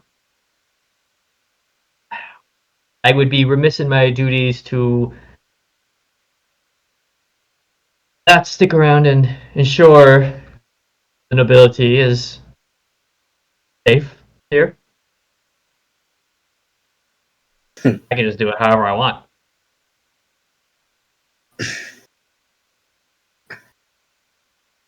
That you can. Well, Lita stands up a little straighter.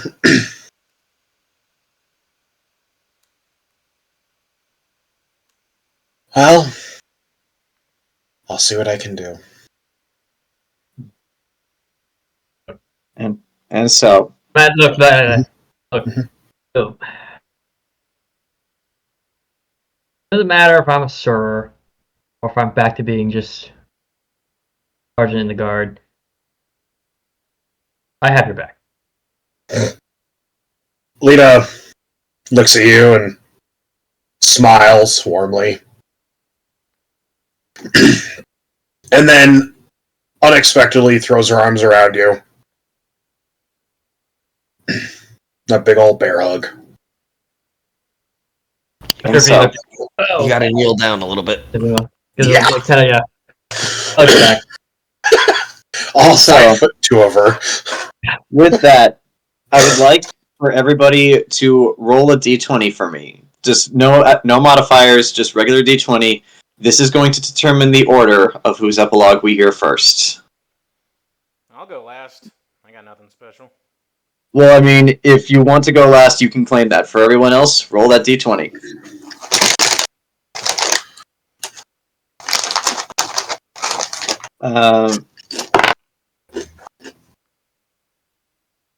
I would just like to point out, this is my last roll. Your camera's off, by the way. Lita. I know. It's to stabilize the connection. I said this. Okay, sorry. This is my last roll as Lita Ford. Nice. I suppose it's fitting that we start with Lita then, the now former Field Marshal of Sanctuary. So, from this wedding, Lady Lita of the House of Ford, where do you go for the remaining years of your life? I was going to say rest of your life, but then it was like, oh wait, you asked Nox to make you mortal. So yeah. Yep. Do you want to be half elf or human?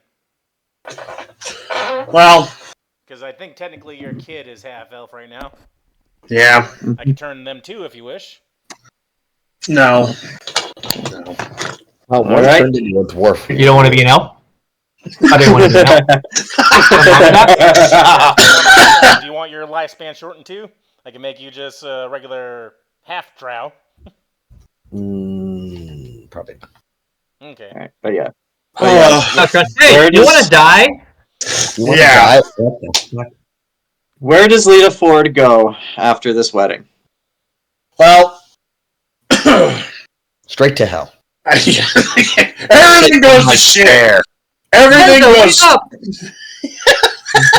Alright, y'all, it's tits up.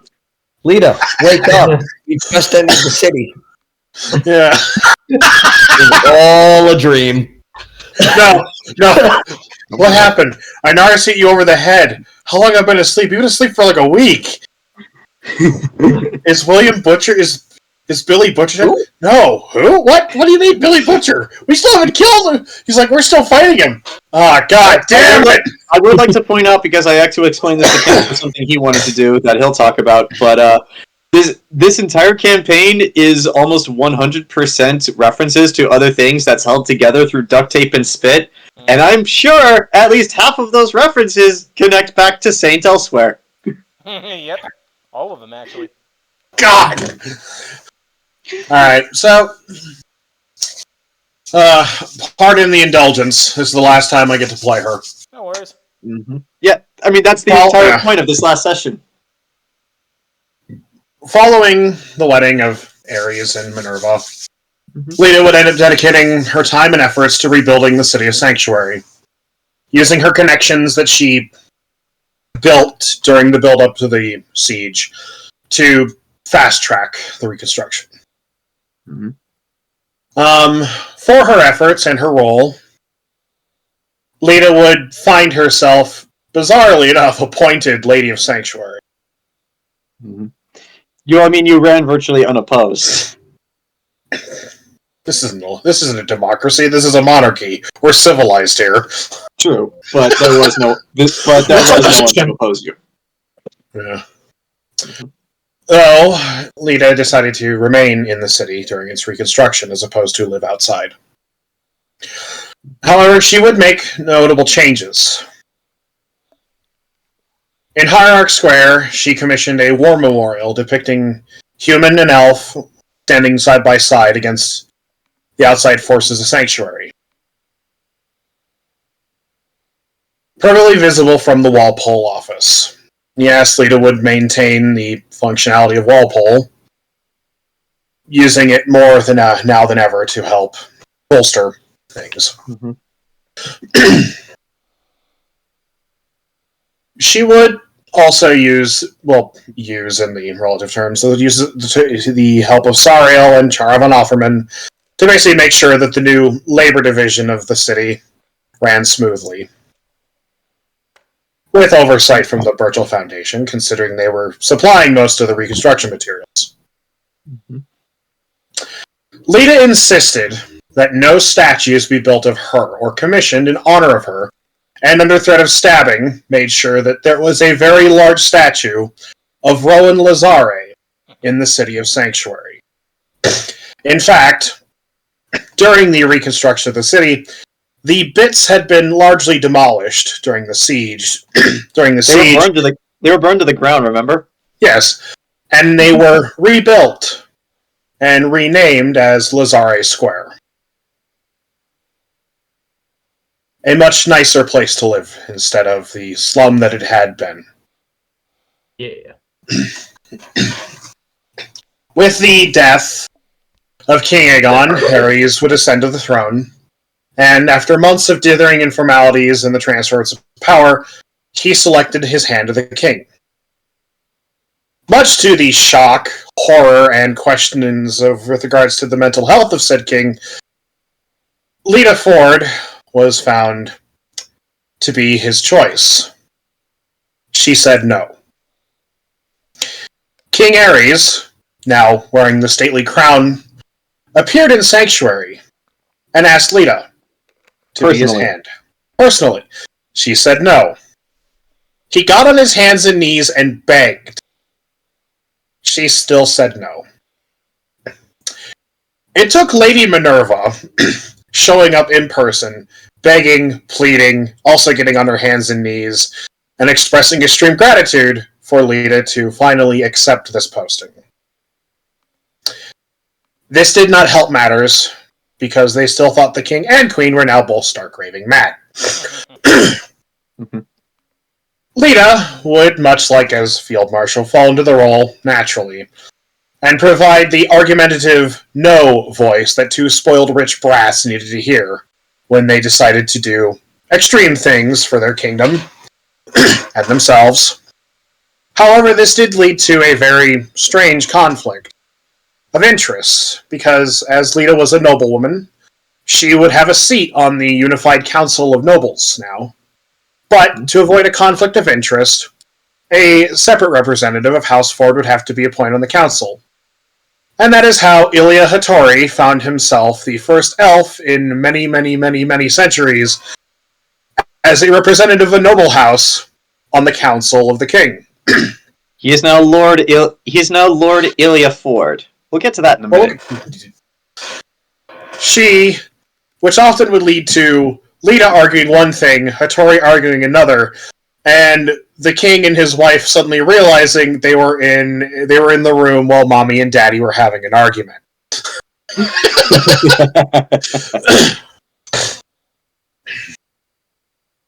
Of House Fort. Lita retained the services of Rowan Lazare when needed, as her personal bodyguard. Potato and the surviving members of Lita's Valkyrie squad, her riflemen, would be rebranded and retrained, of course. They would adopt a signature cloak that historically most riflemen would wear. Think the British Marines. Mm-hmm. And due to the black nature of the cloaks and the nature of their coloring, Lita would call them the Raven Guard in some capacity. Yeah. That's on her own time, but that has nothing to do with this.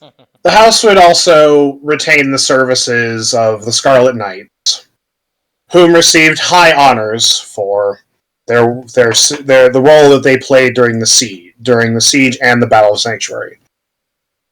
Little Red, whose name is actually Lily, would be knighted for leading the cavalry charge out of the gate spell into the heart of the Elven encampment. She too would remain, unlike Rowan, his service would be called upon as needed. Lily of the Scarlet Knights would insist that she always follow Lita around. Her kind of becoming more of the impromptu shadow. Mm-hmm. Especially after Lita moved to Embersol. Oh, she would have insisted there. While House Ford was never the wealthiest house in Syria, with its connections, retaining the service of the Underground as an information network, its connections to the Burchill Foundation, the Scarlet Knights, the Raven Guard, and many others, including Walpole, House Ford would become a very powerful house. Just don't tell it to Lita. She would always insist, no, we're not that powerful. Stop asking questions. Field Marshal Ford would never make a grand appearance, and instead was a bygone relic of a bygone age. If called for ceremony, she would don her uniform, showing up at the funerals for both King Aegon and Emperor Lysander. And sure as hand of the king, statesmen would ask advice of Lady Lita Ford. But never as field marshal, more as the bridge builder that she had been back in Sanctuary. Though once, many years down the road, during a border skirmish with the Stolichnians, everyone was kind of surprised that a tall, blonde woman with a scar across her face, herself Stolichnian, escorted a short, gray-haired woman to the front lines to meet with the Stolichnian delegation. Much also to the shock and horror of the Syrians and the Stolichnians, well, more the Syrians, they watched as the small, gray-haired old lady took off her boots and proceeded to squat, putting heels to ground, at which point the Stolichnians raised up their arms and ballyhooed and screamed in delight, And much vodka was shared. And the border skirmish was resolved. Now, of the family fort, Lita and Hattori would be wed in an official state-sanctioned ceremony. A grand and glorious affair.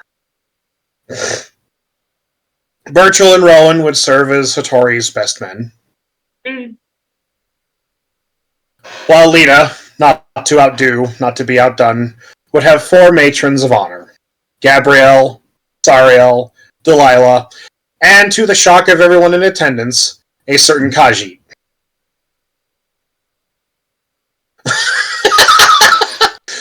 Much also to the chagrin and shock of everyone else in attendance, it turns out that the other members of Lita's bridesmaids were all former employees of the Red Velvet Room. Including Finn, who showed up and insisted on wearing a dress. But Lita was fine with that. And she was fine with everything. You do you. You. Mm-hmm. You do you. You do. I'll do me, and we won't do each other. Probably. What? Hold the brakes there, bud. That was something Markiplier said once. I know. Video. Pyrrha and Natalia, who was now about 5 or 6, would be the flower girls, and Anaris would carry the ring down the aisle. Though no one would ever see those rings ever again. Just kidding. Nah. It is said that Lita looked down in shock and horror when the ring on her finger turned out to be a house seal ring for House Reyes. Mm-hmm. But when she blinked, the ring was back to normal. Mm-hmm. She never questioned this.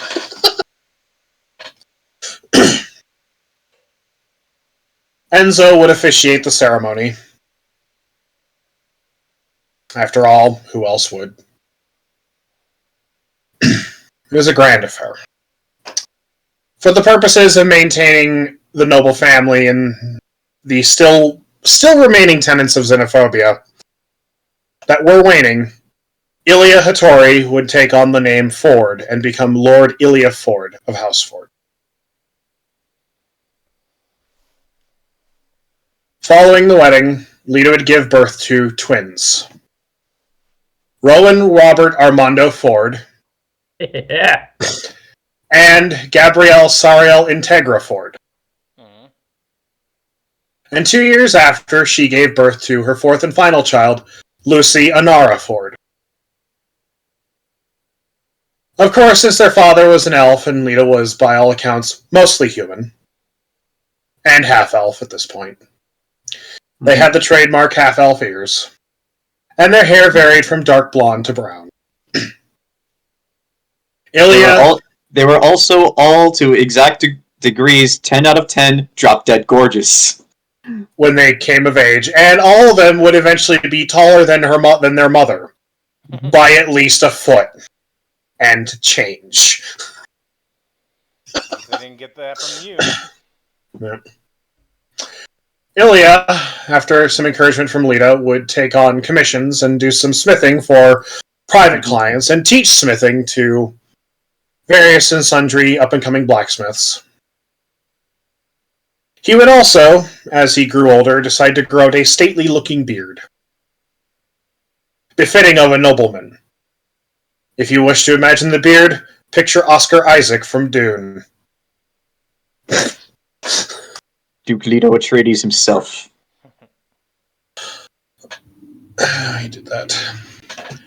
And despite their noble birth, Lita would always tell her children, all being a noble gets you is a fancy house and a chair that lets you sit slightly higher than everyone else. She would say that to her children often, share her story of her life, coming from nothing to becoming this. She would also insist that her children would receive educations. Not the education she received of a hard life on a road, but a true education. Pyrrha, inspired by stories of her mother, would leave home and find her own way in life. Sort of becoming that mythical, cool college-age sibling who disappears and reappears at holidays and various family functions. And years later, much to the chagrin of her mother, Pyrrha would show up with a fine, upstanding gentleman. And much to the amusement of her father, this young man turned out to be, of all things, a traveling bard. The fact that he was Rowan's long-lost brother had nothing to do with it. He looked just like Rowan! Weird! Natalia Delilah Ford, affectionately called Nat, would grow up with an affinity for horse riding and would eventually be trained by Little Red of the Scarlet Knights and end up becoming a cavalrywoman in the Syrian army. She would also catch the eye of a member of a Toussaint noble family. The same noble family whose son gave his life to save Lita Ford all those years ago on a ship in sea. Rowan Robert Armando Ford would be inspired by his namesakes and join the military and try to become a knight, only for him to discover that his true life, his love, his lady was the sea. And he would become a captain of a naval vessel. Gabrielle, sorry. What? And Rowan teased him relentlessly. Gabrielle Sariel Integra Ford, affectionately called Gabby, would take after her mother and her namesake and be heavily involved in court politics, and would end up becoming her mother's shadow, and eventually, when she became of age, she would take over Walpole as its new head, carrying on her mother's legacy. Lucy would want to pursue a career in music. Not her mother's crude stone and biscuit, but opera, like a proper lady. And she would become a very accomplished opera singer, whose career was only interrupted when she caught the affections of a nobleman of a country far south of Skarngard, whose family made the journey up to Embersall to meet with House Ford. Lita was very shocked and surprised, delightfully though, when she found out that his parents used to be employees of Lita Ford, a certain dressmaker and a posh, noble hooker who often tried to teach Lashanon how to balance books on her head.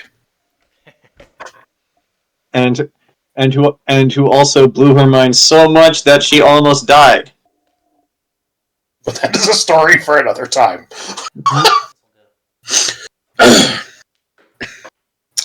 Lita would move on from the role of mother to grandmother, and in her later years, glimpse the role of great-grandmother. As the hand of the king, her advice would go long ways, and short ways. And eventually, all good things come to an end. Lita and Ilya Ford were happily wed and spent a total of almost 7 decades together, until just shy of one of their long sought-off anniversaries, the pair would be found dead, sitting in their study, hand in hand. The funeral was a grand affair, much to the dismay of the still alive King Ares, gray, long in the tooth. He would honor her wish to be buried in sanctuary. It took a while for the funeral procession to get out of the Embersall, on account of all the people that came to make sure she was dead, and the people that came to honor her. The Merchant King of Shandagar, though Ramabala, the former king, had been long since dead, sent a delegation from Ulfir to make sure that Lita Ford, eternal pain in Ramabala's ass, was finally dead. So that way, in the words of his will, he could rest peacefully in the afterlife knowing that bitch was in hell.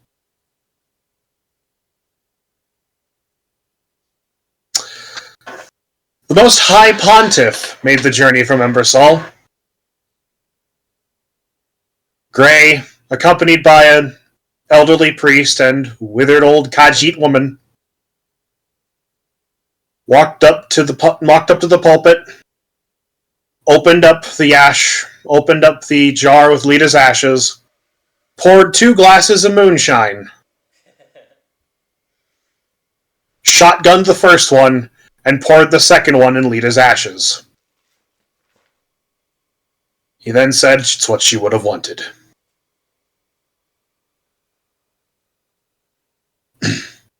Her 3 eldest daughters, Anaris, Pyrrha, and Natalia, led the ceremony, which only concluded when a withered, gray, old half-elf knight walked up and bid his final goodbyes.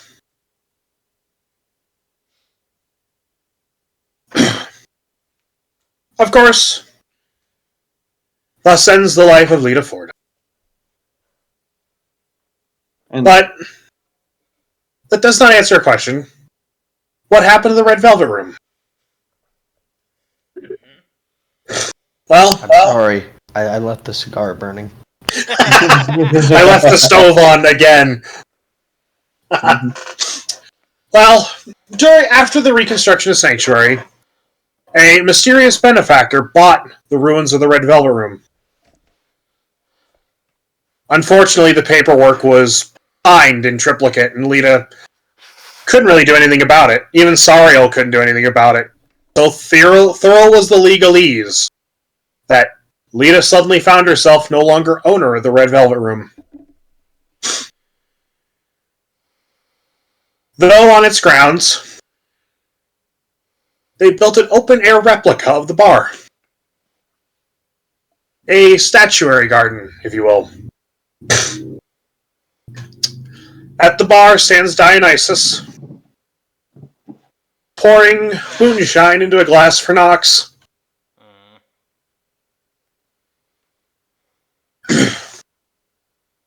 Sitting by his side is Enzo and Gabrielle. Lashnan, making eyes at Enzo.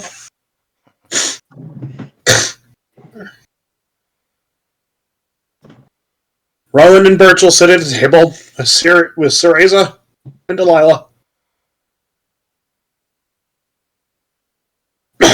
Sorry.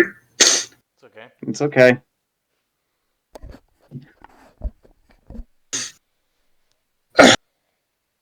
Shit, this was easier. It's okay.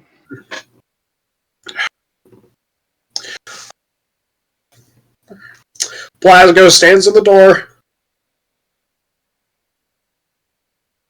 keeping Jay and Silent Bob out, while Boris and Anatoly sneak in.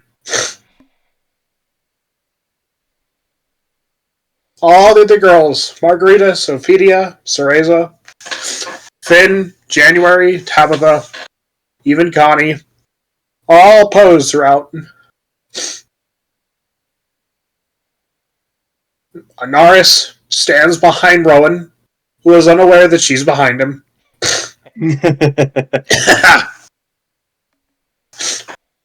And sitting at a table is a statue of Otori and Pyrrha, looking towards the stage. And there, sitting on stage, is the only statue of Lita Ford.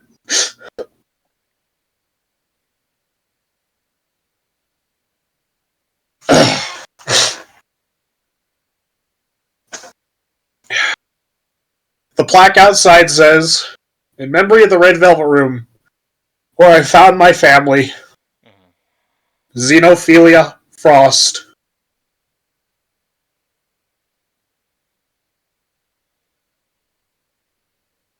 And Fucking tongue, damn it. Although many would look upon the deeds and actions of Lady Lita of the House of Ford with ire scrutiny and in some cases hatred. The work she did would pass on for many generations, and Walpole would become a staple in every city and every country. And although Lita herself would remain one of the most controversial figures in both Syria and Skarngard's history, she would never, ever be forgotten. Burchill. Beautiful. Right. I guess sign of events that was bit kind of got to me. Okay. That's okay.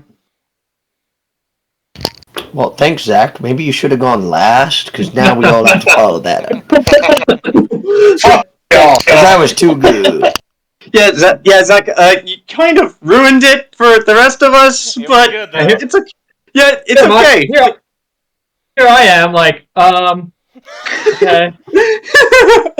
Alright. I bought a Ken, you're up. Alright. After the marriage of the prince and princess, Robert Burchill continued to run the Burchill Foundation, expanding its reach into many countries and cities as it could.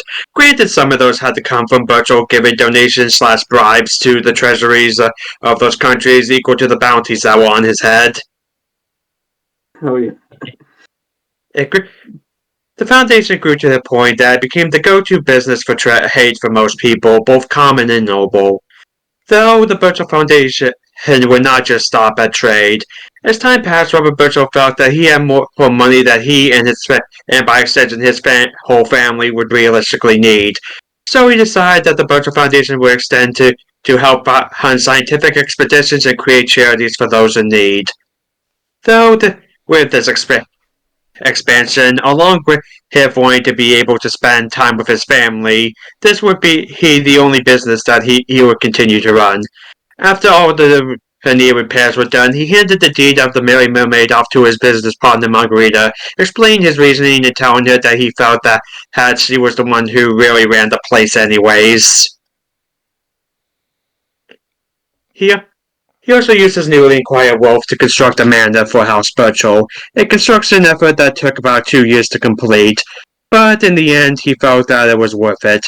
Between the master bedroom, all the bedrooms for his children, his sister, and 2 for guests, a library with a vast collection of books that the family slowly built up over many years that also acted as a trophy room, contained a dragon's skull and a few weapons that he had collected from fallen foes. A lavish washroom with a large tub perfect for more than one person, an area for his loyal Griffin horse, and a whole bunch of other rooms and possessions. It would be about a year after this manor was built that would come the birth of his second child, a son named Dante Ares Burchill. Then he and Delilah would wait 7 more years to have the third and final child, a second daughter, Aerith Margarita Burchill. He and his wife would heavenly raise him with their oldest daughter, Kiara Lita Burchill. Well, Robert prided himself in making sure that they each had an easier and less painful life than he did. He liked to think that had he succeeded as they grew older and had children of their own, with his oldest taking more and more responsibilities of the Burchill Foundation, becoming her father's right-hand woman until the day that she and her siblings would naturally inherit the company. While his life for the most part would become what he would consider a pleasant mundane, there would be an incident about 20 years after the war where, while he and his daughter Kiara were returning home for the day, he would be attacked by a teenage boy with a crossbow, one in which he would manage to get bolted to Robert's shoulder, only to be knocked out with a single punch and turned over to the city guard. The next day, he would visit his attacker in order to interrogate him personally in order to learn why he attacked him. Turns out this boy was named Elias Maximov. And he was Burchill's nephew, explained that he was the son of Delilah's sister Lilith. He told Burchill the reason why he was here is because his grandfather, Randall Aslan, had passed away and to his death had blamed Robert Burchill for the name value dropping and the poverty they've lived in. And then Elias wanted revenge on Burchill for stealing his family's money. Burchill explained that had his grandfather tried to cheat in the duel all those years ago, and the king punished him for it. Though showing mercy, Burchill decided to pay off his bail and told him to leave Sanctuary, saying that if he ever attacked him again, he wouldn't be as nice next time. Then vowed saying that if he ever harmed his family, he would kill him. No ifs, ands, or buts. Now wanting to go back home a failure, life stuck around Sanctuary, but as he did, his attitude slowly changed. Even gaining a bit of respect for Robert Burchill through as he took pity on the boy, he took him under his wing and learned that his uncle's reputation wasn't exaggerated. But this is a story potentially for another day. Mm-hmm. After this ordeal, Burchill will go back to living his life. Some days will be more eventful. Ken? I think you lost him. Crap, we lost Ken. Oh, he'll be back in a second. Damn it! It's right at the end, too. God damn it! God damn it, Discord! Why'd you do this? Okay. Well, we just wait a minute. Yeah. I'll give him 1 minute. Maybe it doesn't. Oh, there he is. Wait, he's moving. There you are! Now you're moving! There you are. There you are, Ken. Where you left off was Burchill's life would be some days would be mundane. After this ordeal, Burchill will go back to. Okay, that doesn't really narrow it down where I cut off. That is, you left off at that is a story for another day. Yeah, that is a story for another day. Yeah. Okay. After this ordeal, Robert Burchill will go back to living his life. Some days would be more eventful than others. One particular that left him devastated being the day Robert Burchill went to feed Horace, only to find his loyal pet unmoving. Mm-hmm. Horace would be buried on the manor's grounds with a statue erected in the animal companion over the beast's final resting place. Sorry. It's okay. We're all emotional here.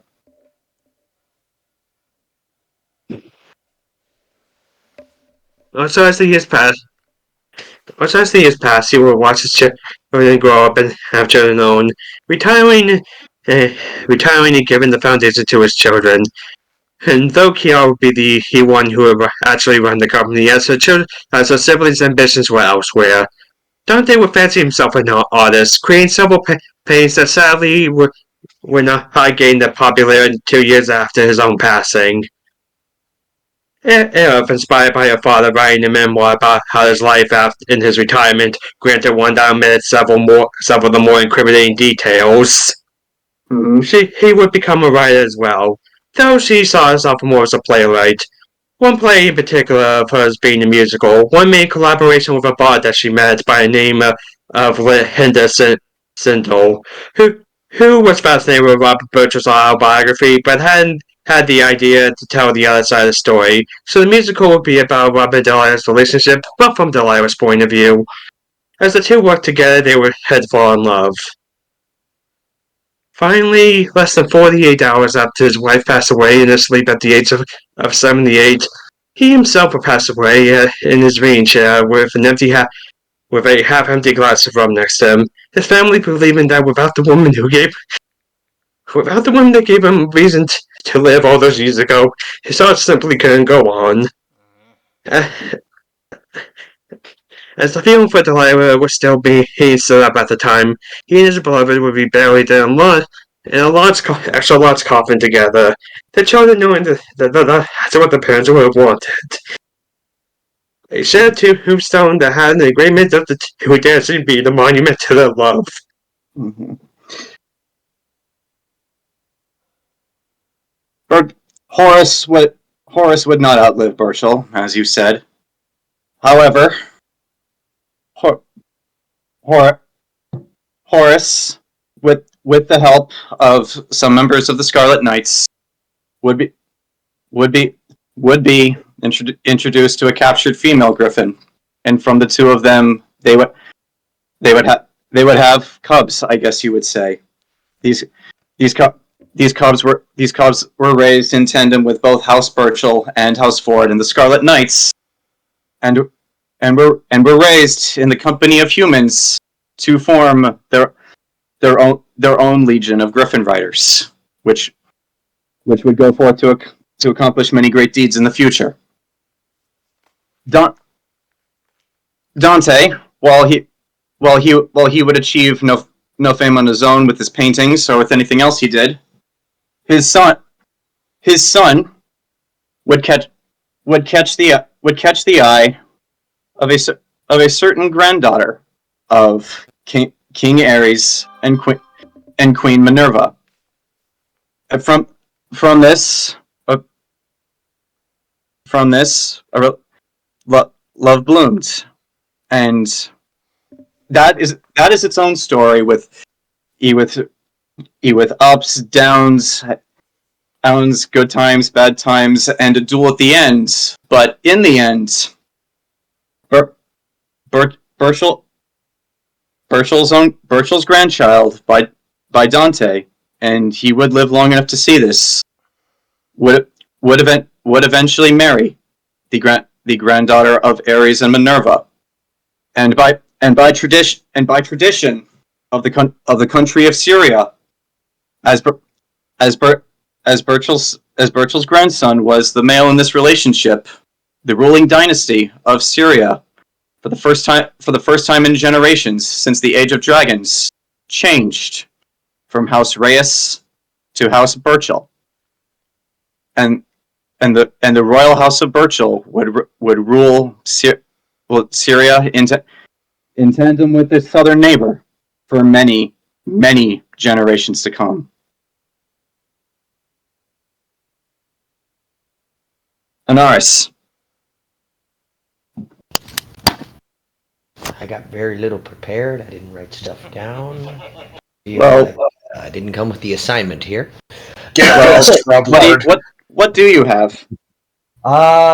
Just kind of a summation of as the years pass with Anaris right there.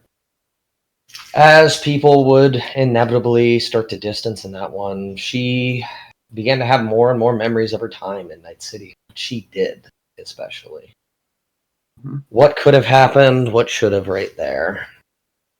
She kind of went off a bit on her own. Once she was able to get Enzo to the level of Pope and basically assist anything that she could do for the rest of the group, she kind of drifted away into the background right there, occasionally helping the princess, well, queen, at a point with her various missions, but you found in this world that there were very few tyrants or warlords or individuals of extreme power that tended to abuse it. They would all disappear mysteriously at points.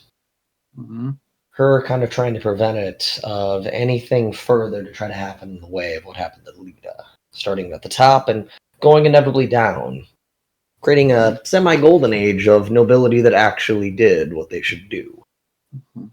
She never had kids, never really met the right person that could kick her ass, due into the problem of being a level 20 rogue fighter, in a sense there. But she basically had many sisters, brothers, and such right there as a result of Lita and Enzo and Nox, if anything further at that point, but I don't know. She would, as the years passed, go to visit the occasional graves of her friends and family members. But she continued to live, because, well, as stated, she's already been shot in the head once. She's already died. She wasn't a real fan of jumping to that as soon as possible right there.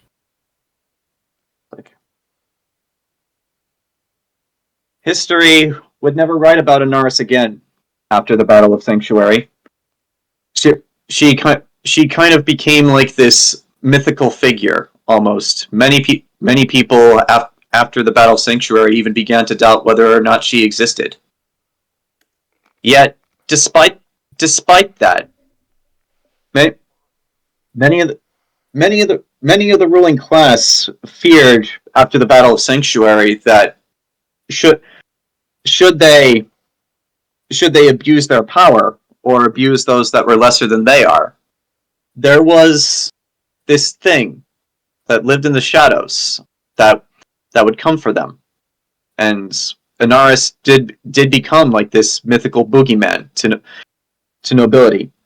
And while history would never formally write about her ever again, her influence was felt across, not just in Syria and Skarngard, but across the world. As after Anaris would run out of tyrants and warlords on this continent to depose, she would travel across the sea, first to Ulfir, then to the rest of the world, and with her long lifespan, she would do this everywhere.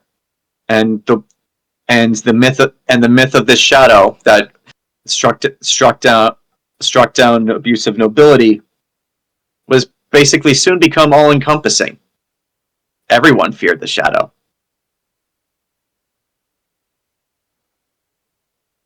But regardless, what she actually did is a story for her to tell. Provided, of course, you can roll a high enough perception score to find her. Enzo.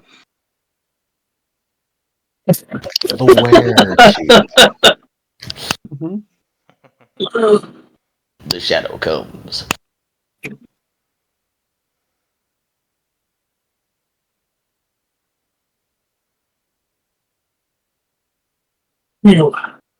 So definitely not as emotional as my predecessors.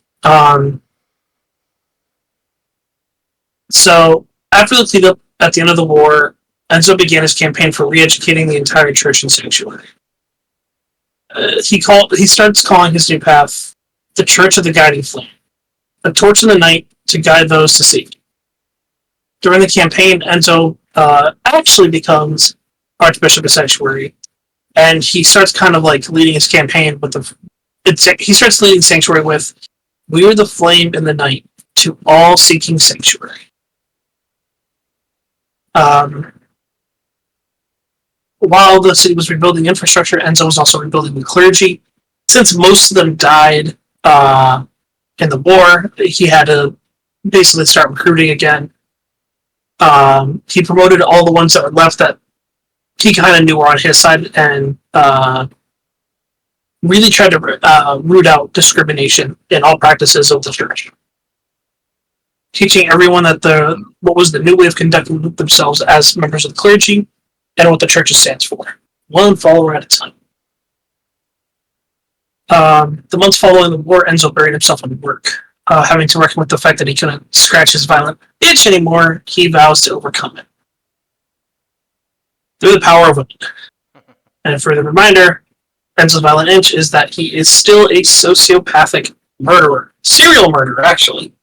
Mm-hmm. He has bodies littered and stuffed in closets all around Sanctuary. I kind of mentioned this a little earlier, but during the reintroduction of the vaulted items in the church, Enzo found a book about the noble house, about the Zidlanti, and came to learn about his lineage. About a year after the reconstruction of Sanctuary finally finished, Enzo decides to completely break traditions and really set himself apart. And he married both Lashan and Madeline, mainly after realizing that he got the Kaji pregnant. More like she did that willingly. Oh no, she did. She was very willingly. But he realized, like, once he was told, he's like, it's about time. On that high note, though, Enzo had also made the decision, since he was an orphan, that he would not sire any bastards, regardless of who the mother was. He would care for them and their children, regardless. He would be present, and he would be there. All in all, after a long time, Lashanon ended up having 6 children, and regrettably, Enzo had stoked Madeline's competitive spirit, so Madeline also had 6 children. All girls. 12 children with 2 different women, all girls. That is a nightmare.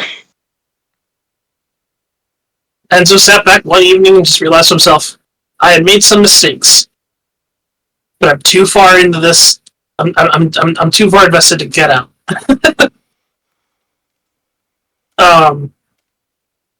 Over the years, though, Enzo would encourage each of his children to follow their own paths, but to remember that family is both blood and the bonds that we forge.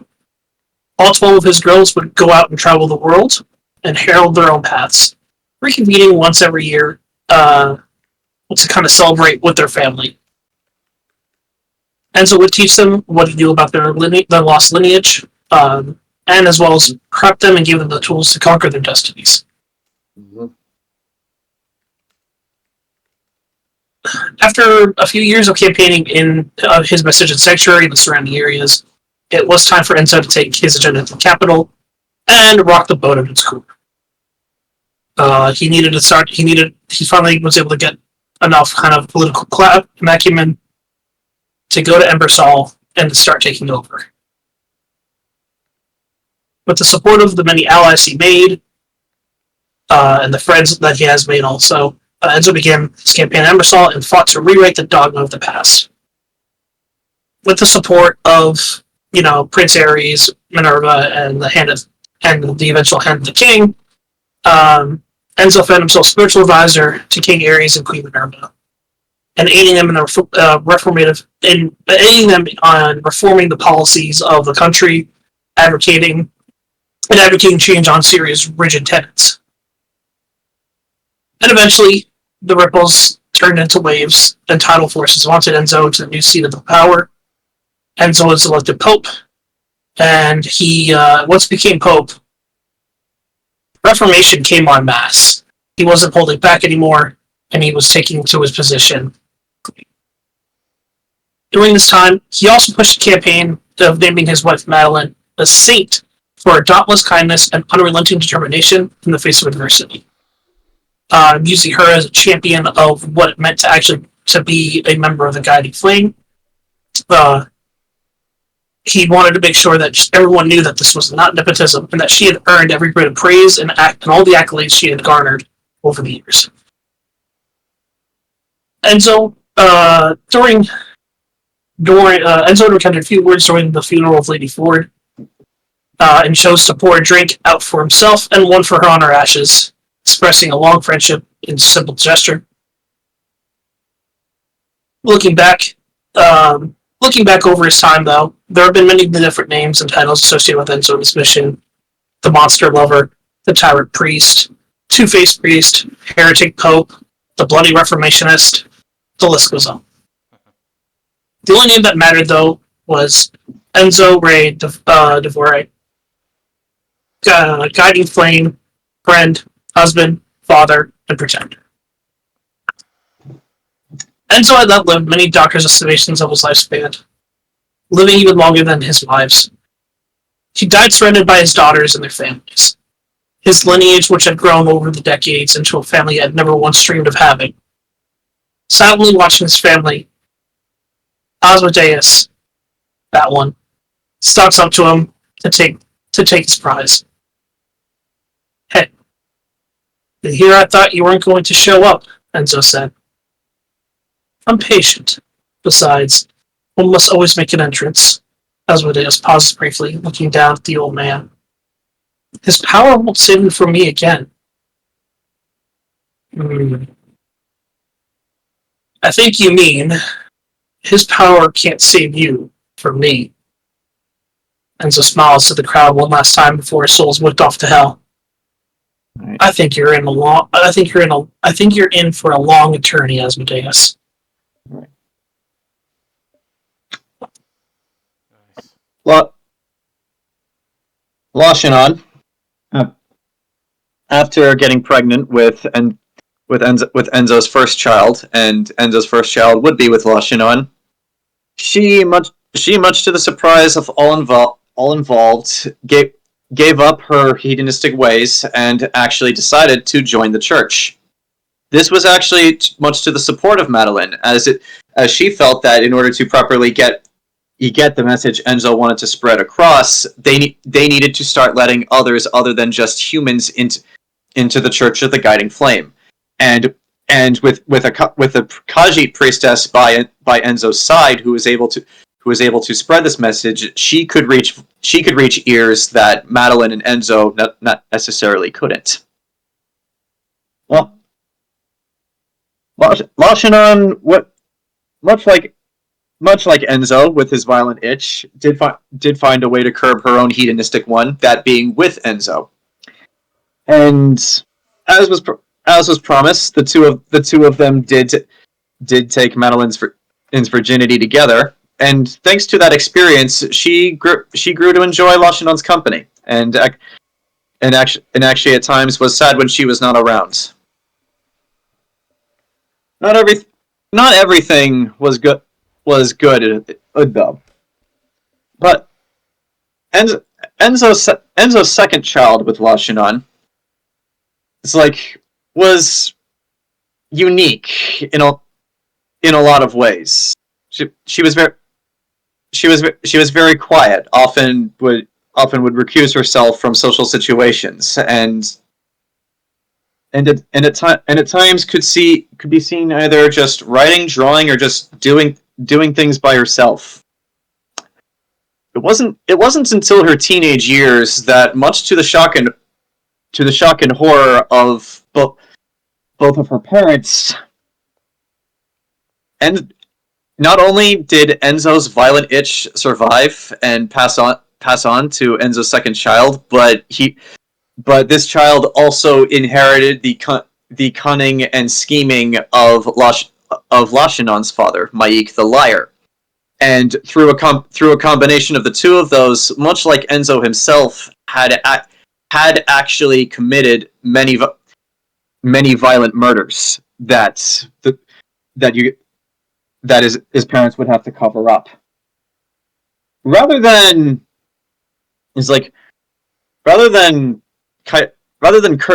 curb this itch, however, Enzo would take this child under his wing and teach her how to groom this itch and use it for a better purpose, not just killing randomly, not just stealing and scheming against anyone who she felt deserved it, but the right people, the people who needed these sorts of things to happen to them.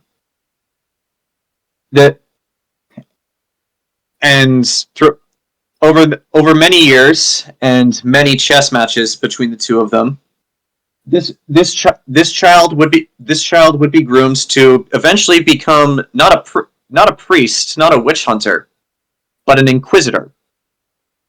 Furthermore, one of the most deadly inquisitors that the Church of the Guiding Flame and even the Church of Eternal Fire before it had ever seen.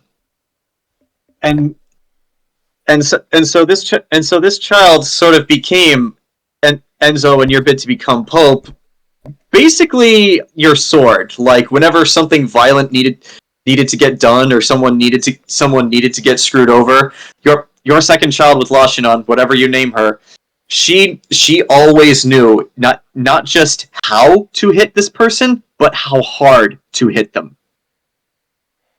And so it was actually largely thanks to her efforts as well that Enzo was able to not just become Pope, but a very successful Pope. And in fact, on Enzo's deathbed, there were many who would try to take the position of Pope for themselves and try to undo Enzo's work to reform the church back to what it was. These people were never heard from again after voicing these ideas. Officially, nobody knows what happened to any of them, but one Khajiit knows. One Khajiit knows so much that if she were to reveal it, she might have to be executed for revealing state secrets. Regarding your confrontation with Asmodeus, it would take you, Enzo, millennia, but working your way from the lowest Lemure in hell, eventually becoming a full-on pit fiend, the highest order of devil in hell. And it was only after achieving this monstrous title and visage that you were able to make your own stand against Asmodeus, beginning a sort of civil war in hell. But we'll expand upon that in a minute. First thing is first. Rowan.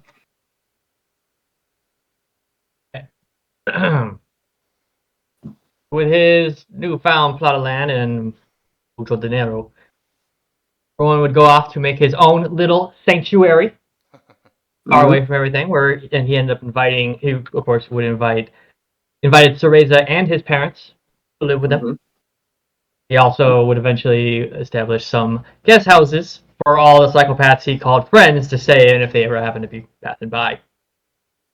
And no matter where his adventures would take him, he would always return there to rest with his family. He was always on standby to help any of his friends whenever they needed heads cracked in. And he worked as a liaison often to help the elves get more of a standing after all this crap. And it was either whether it was standing up for elves suffering discrimination still, or on the darker side, hunting down any remaining loyalists to Fen Harel. And he worked hard with the hope to ensure that his rise in status would no longer be considered an exception to the rule. Politics, however, never became his arena if the headbutting incident was an indication. Don't ask. Lita and Enzo were there. They know. Rolled some dice, and he ended up with 6 children as well. Which is why he was always ready and willing to go help his friends whenever they had something horrible. Groaning aside, they were the best part of his life, and he would often regale them with tales of his adventures. Started off sterilized, but then as they get older, he stopped hiding from them. Eventually, they all grew up and left to make their own mark on the world, whether it was following in the footsteps of their shrewd mother or their mighty father, except for one who, much to Rowan's distress, became obsessed with the school of alchemy. Oh dear God. But one day, many, many years later, as new stories about the Lasare clan continued to spread, Rowan Lasare did not return to his sanctuary. That's a story for another time.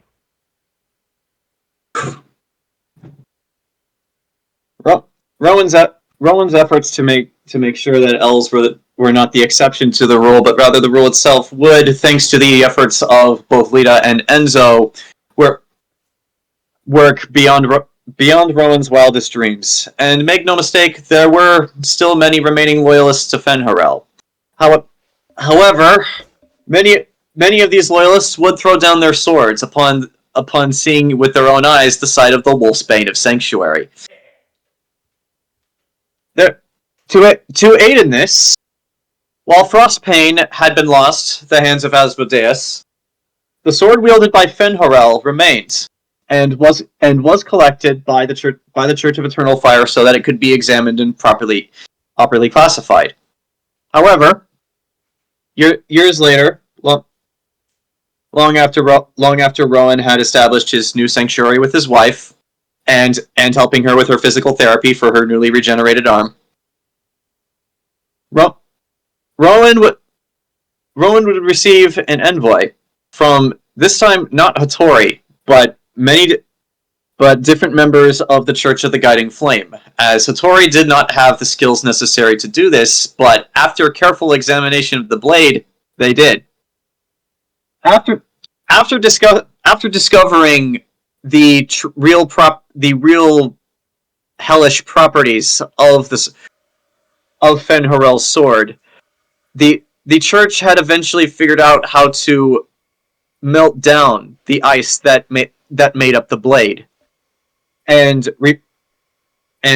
from the shards of from the liquid, I should say, of Fen Harel's sword came a new sword with a black hilted wolf head pommel. And not only that, because of the nature of the ice that was discovered by the church, their priests had worked to purify it. and bless the water, effectively making this a blade made out of holy water. And by extension, making this a holy sword. This would go on to strike much more fear into the remaining loyalists to Fenharel, as knowing that Rowan was the Wolfsbane of Sanctuary, and seeing his sword and recognizing that it was not Frostbane, they knew what it had to be, and many were not happy that one of the blades of the Anaris was melted down and made anew. But who are they to stop them? This did event. Actually, no, that didn't happen. But there would be many other elf knights over Syria's history, and half elves as well. However, none of them would measure up to the heroics or the sheer badassitude of Rowan Lazare. Many elves would claim that many elves would become knights, claiming that they would be the next Rowan Lazare. But let's be honest, none of them could measure up. All right. Let's see here. Gabrielle.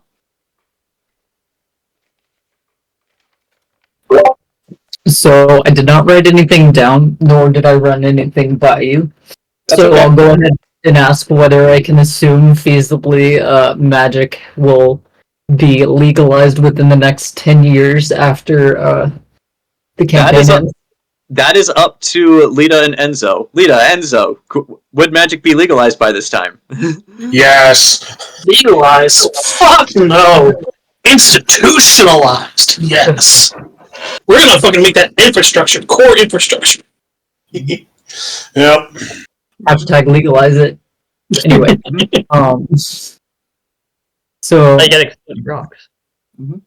Gabrielle would spend the first couple years after the campaign ends kind of traveling between her home where her brother is and the land that Lita gave her. In 2 years, she'll be 40, so she would throw a very big party. Everyone's invited, and at that party, she meets her future wife, who I have decided is a half-elf apothecary, named, what did I name her? Alani, and who's a bit older than her, but looks younger, because that's how elves be. And when Gabrielle is about 45, 46, they get married. Another big party. You're all invited. And Gabrielle dedicates much of her professional life still to politics, ensuring the rights of elves. I'm sure she works with Walpole quite a bit as well. And eventually, when magic is legalized, I want her to open kind of a little school or tutoring business. She doesn't charge, but named after her late aunt, who was the one who introduced her to magic. Her name was Miriam, so it would be the Miriam Lioncourt School of Magic.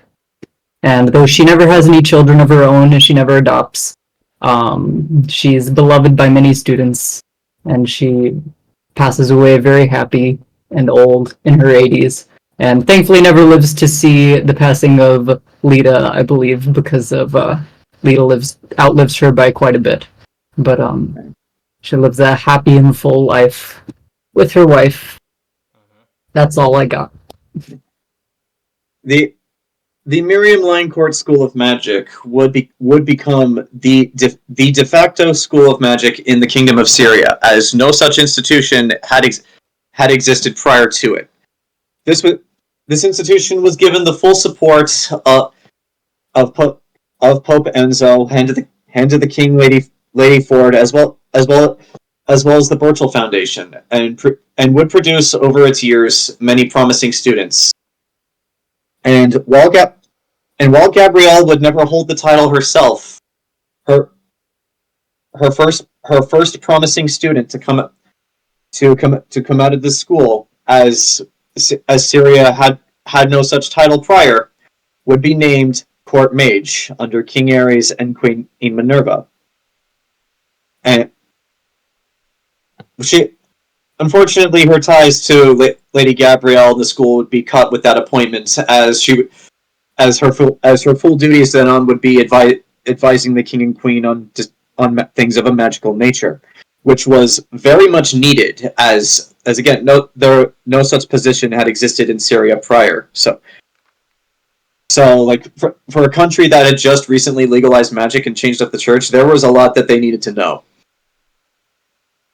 So, but the Miriam Lioncourt School of Magic would remain in Syria for many generations, and much like the Mage Academy down in Skarngard, that would become its northern equivalent. Nice. And Wonderful.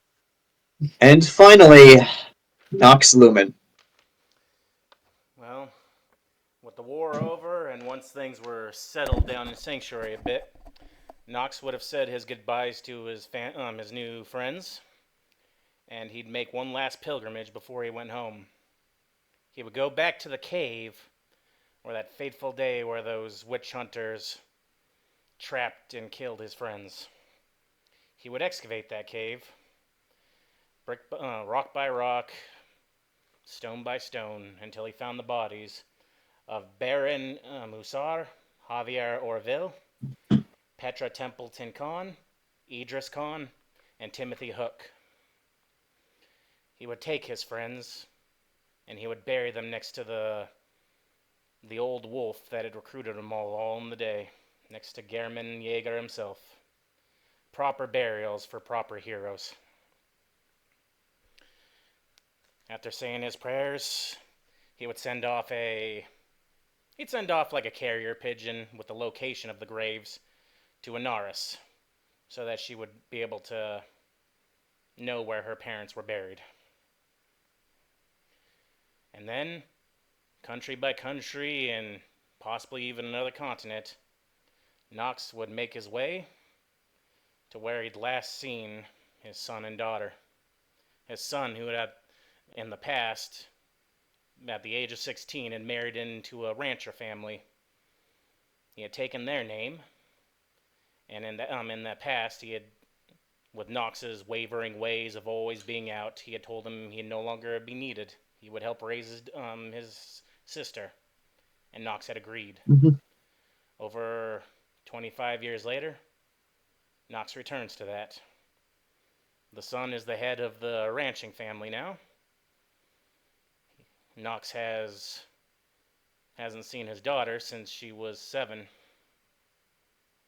Shyly, he reconnects with them, or tries to. It takes a bit with the son. The daughter, a little more open to it. And over time, he reconciles with his family. He gets on good graces with his son again. He meets the grandchildren he didn't know he had. And for the next 30-some-odd years, Nox grows old. He's a grandfather, a father. He doesn't fight. He doesn't kill. He lives. Nearing his 90th birthday, Nox Lumen passes away and is buried in the town where his family still resides. But that is not the end for his story. For Nox's tombstone resides there, his body still remains. For his hunt has only just begun. After discovering the potion of resurrection, something he swears never to allow anyone to ever know besides himself, he discovered an offshoot of that, something even grander, a grand discovery, if you will. Nox drank this potion, which he dubbed the Potion of Eternal Youth. And so, he began his new hunt in the shadows. For After fighting the devils and seeing how evil the so-called civilized people of every race could be, Nox realized that the future will require advancements in technology in addition to magic. Science was how he was able to make devils burn, how he was able to create resurrection. Ergo, the ability to kill devils and demons for good could be discovered. This kind of tech, though, would take centuries, if not millennia, to create. And so Nox ensured that he would be there for all of it. Working from the shadows, he ensures advancements in technology and science sprinkle throughout the cultures when necessary. Not only that, throughout the thousands and thousands of years, he created his own international secret society that fights the evils of the world, both supernatural and mortal born. And many times they were hidden in plain sight, behind and within other ventures he and what his friends had created.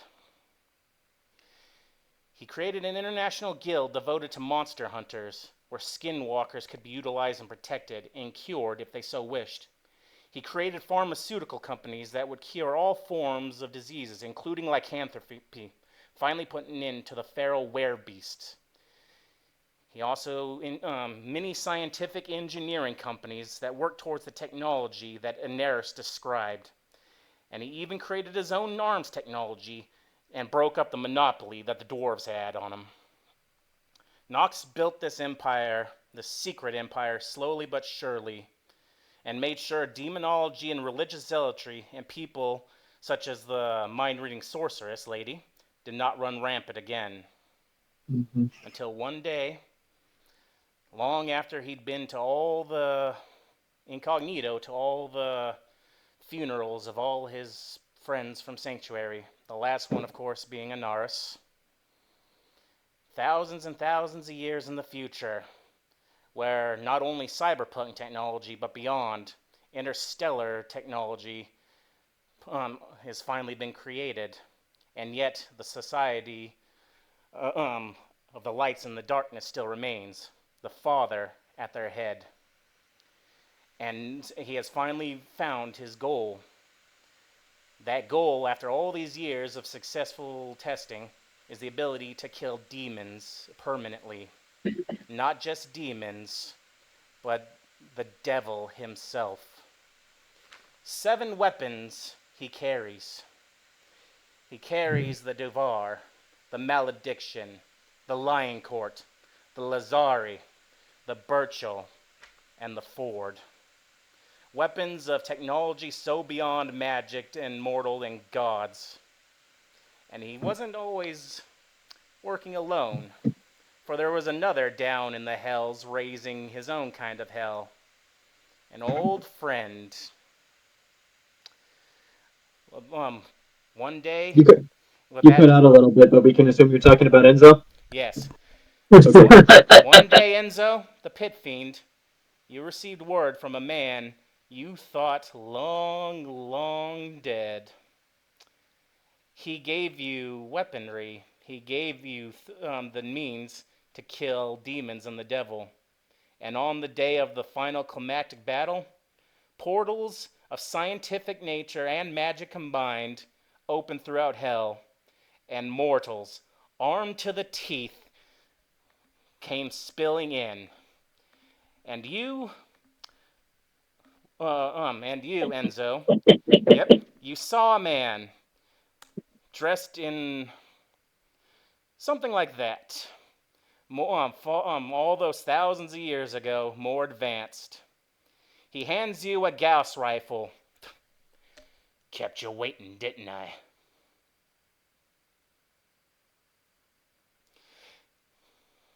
Hold on.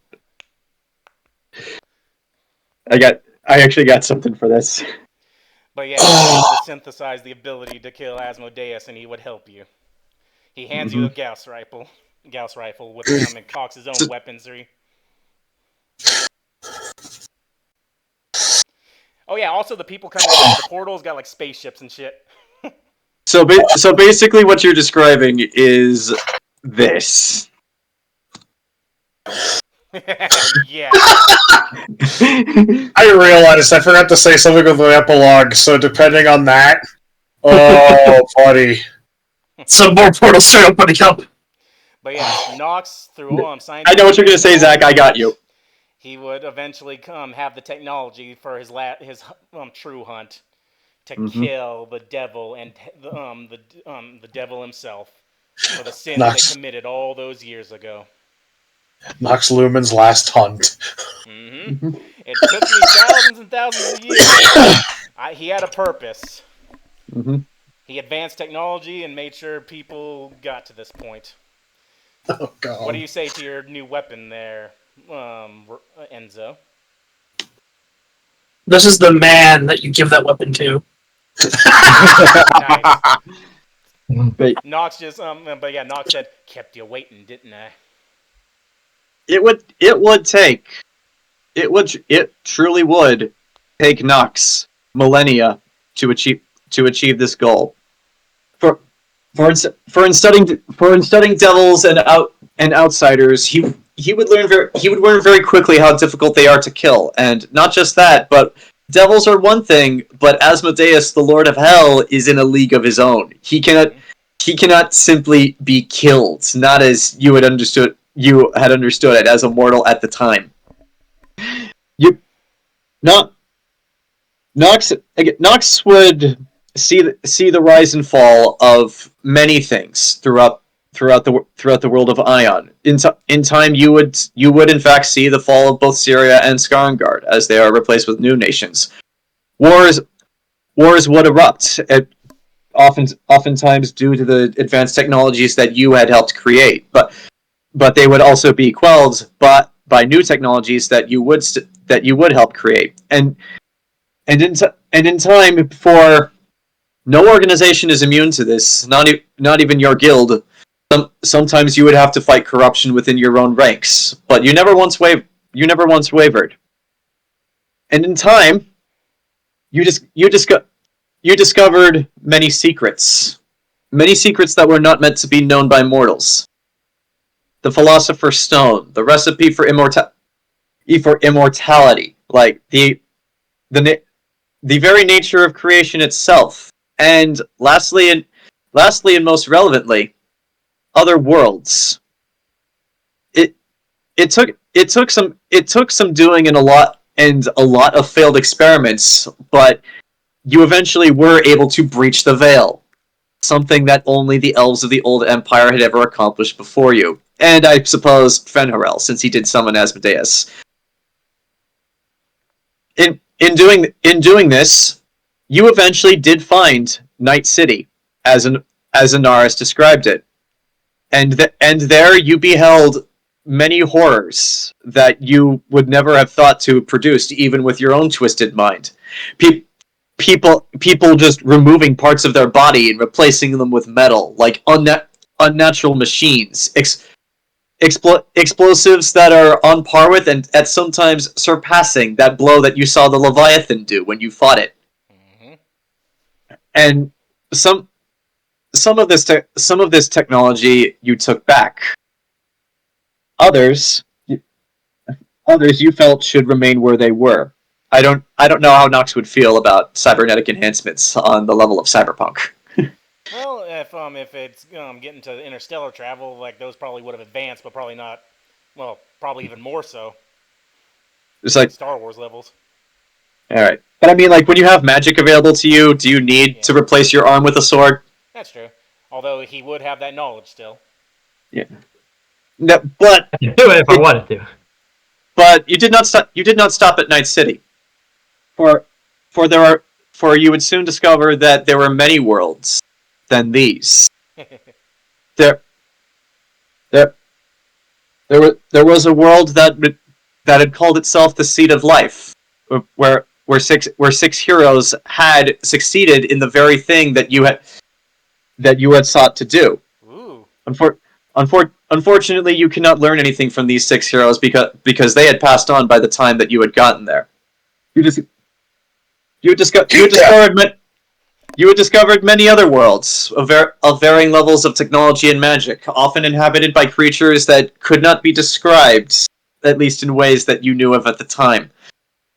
You also, much to your own horror at the time, discovered that the Creator and the Destroyer, Asmodeus as you know him, were not alone.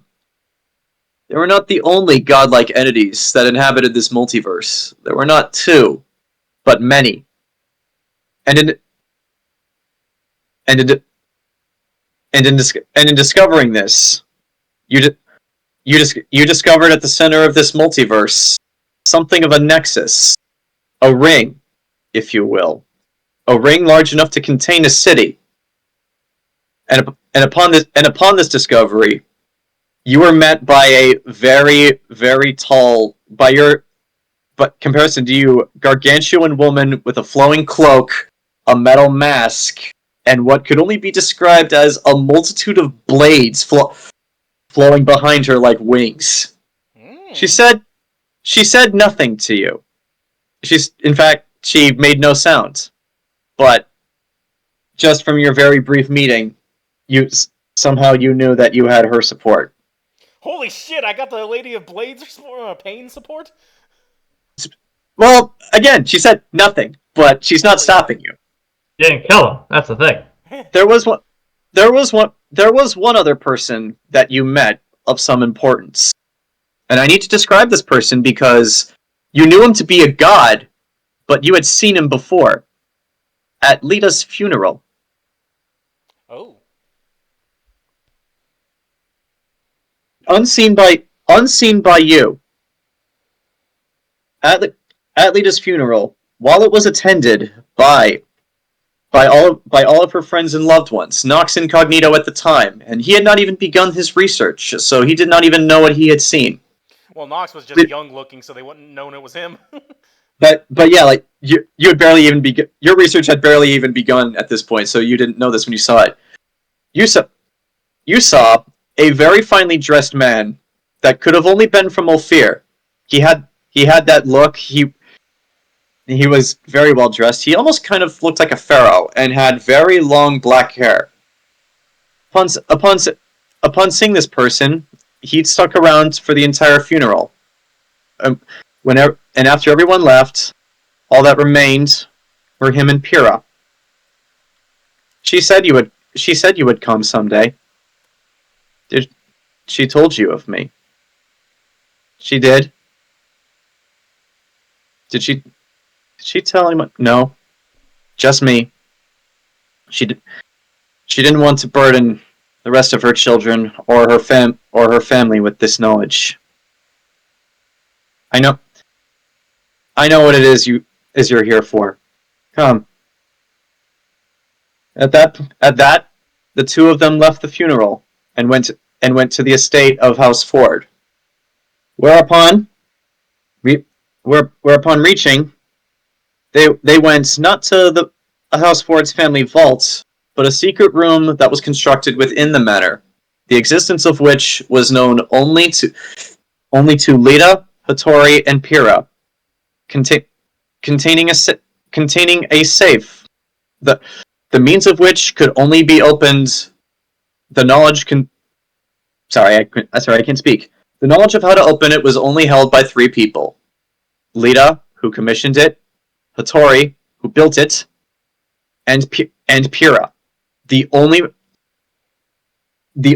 living person who knew how to open this. And so with the two of them there, she opened the safe for him, pulled out a small black lockbox, and handed it to him. I don't know what this is. She never disclosed that to me. But she told me you would come. And when you did, you would come for this. I hope whatever contract that was made between the two of you has now been fulfilled. The man from Ophir looks at the box for a moment, opens it up, looks inside, and seems satisfied. He's like, and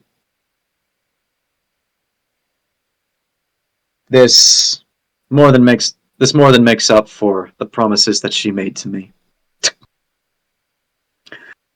Word of advice, young one. I'm not young, but By my standards, all of you are young. Word of advice. Being brave will carry you very far, but bravery and foolishness often go hand in hand. There are many lessons in the life of your adopted mother that you should take to heart, and actions she took that it would be best if you did not repeat. Many of the things she did were out of desperation, not bravery, and not necessarily love for others. Desperation can make even the best of us do even the most unspeakable of things. Just remember that in your travels. Pyrrha would never see this man again. Nox Lumen, however, millennia from now would, and as he had this, would be at that point. yeah, and you would learn one of his many names, and he would be while you would never trust this man, he would become an ally of yours in a sort of enemy of my enemy type deal with Asmodeus. His name, as you knew him, Nyarlathotep. I knew Oh it. crap! Hey, at least I allied with him. Oh no. Yeah. But yeah, that's just it. For now, you know you can't trust him. You know as soon as Asmodeus is gone, he'll probably turn around and stab you in the back. But you know him, and you probably know how to kill him too. One god at a time. Pyrrha would, inspired by the party, travel the world. As she had lived a very sheltered life prior to being taken from her home, and then meeting you guys and growing up amongst humans, she had come to the realization that she really was sheltered in more ways than one. There was so much of the world that she had never seen, and so much that even people back home just did not know and did not have perspective for, because they never leave their sanctuary cities. So she sought to correct this by seeing as much of the world as she could. This brought her many adventures. The first of which saw her return home to her own sanctuary village of Kilai, where she met her parents again, her real parents, both of whom by that time had moved on and found new partners. And upon seeing Pyrrha again, and after so many years, were honestly surprised that she still lived. After learning that Pyrrha was adopted by Lady Ford of the House of Ford, a known associate of Rowan Wolfsbane of Sanctuary, this created something of an issue where Pyrrha was imprisoned and was unable to leave Kilai for a time. However, in a sort of John Wick-esque fantasy action movie sort of adventure, she did eventually escape, and continued her travels. She would go many places: the Dwarven kingdoms, Ulfir, places that I never even begun to mention over the course of this campaign. And in time, she would help with the discovery of a new continent, which thanks to the Burchill Foundation's investments in scientific expeditions, would eventually lead, with her help, to the discovery of a new continent by a sailor by the name of Zebulon Cataton, which he would name Catatonia after himself. And on this continent, which after Zebulon's death was discovered, it was inhabited by the long-lost species thought to be extinct. A species that ruled the land and the sky, that come in many different chromatic colors. Ooh. But that is a story for another day.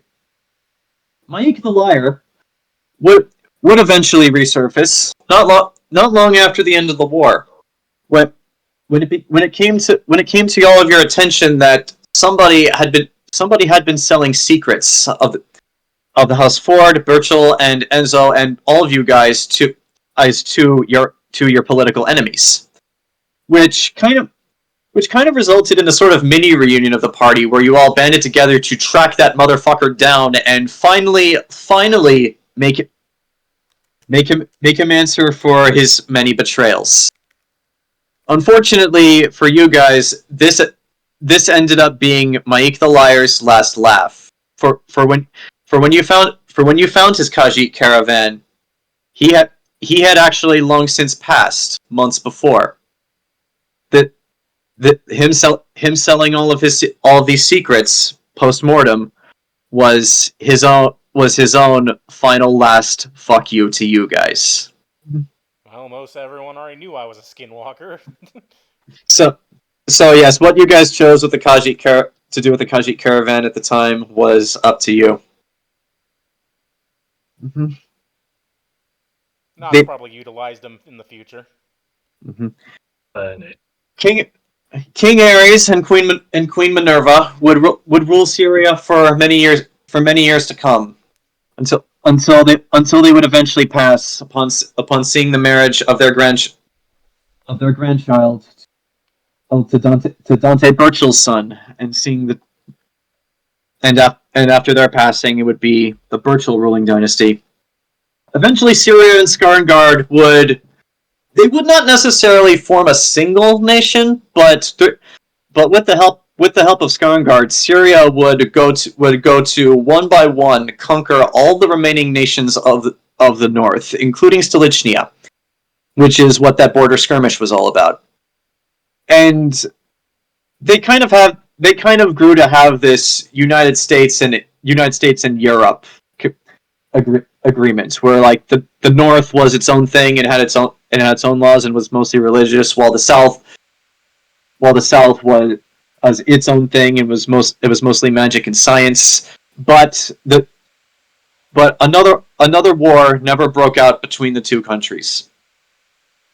Sympathizers to Fen Harel would remain, as it is unfortunately truly impossible, even with all the scientific discoveries Nox had made to completely eradicate racism.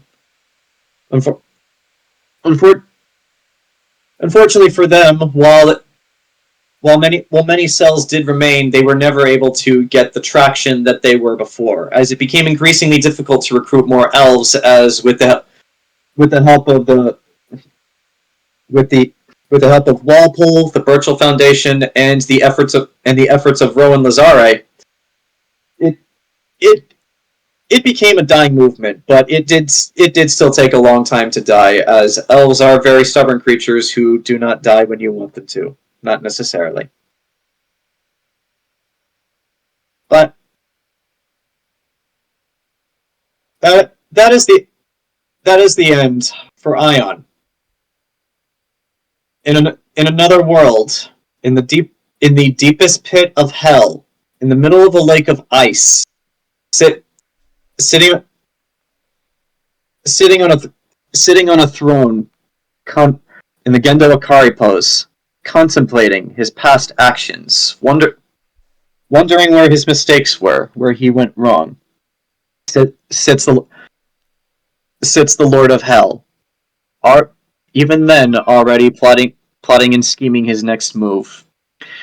His throne, by the way, surrounded by, I guess you could call them ice stalagmites that bear a very striking resemblance to the blades held by both Frostpain and Fen Harel's sword.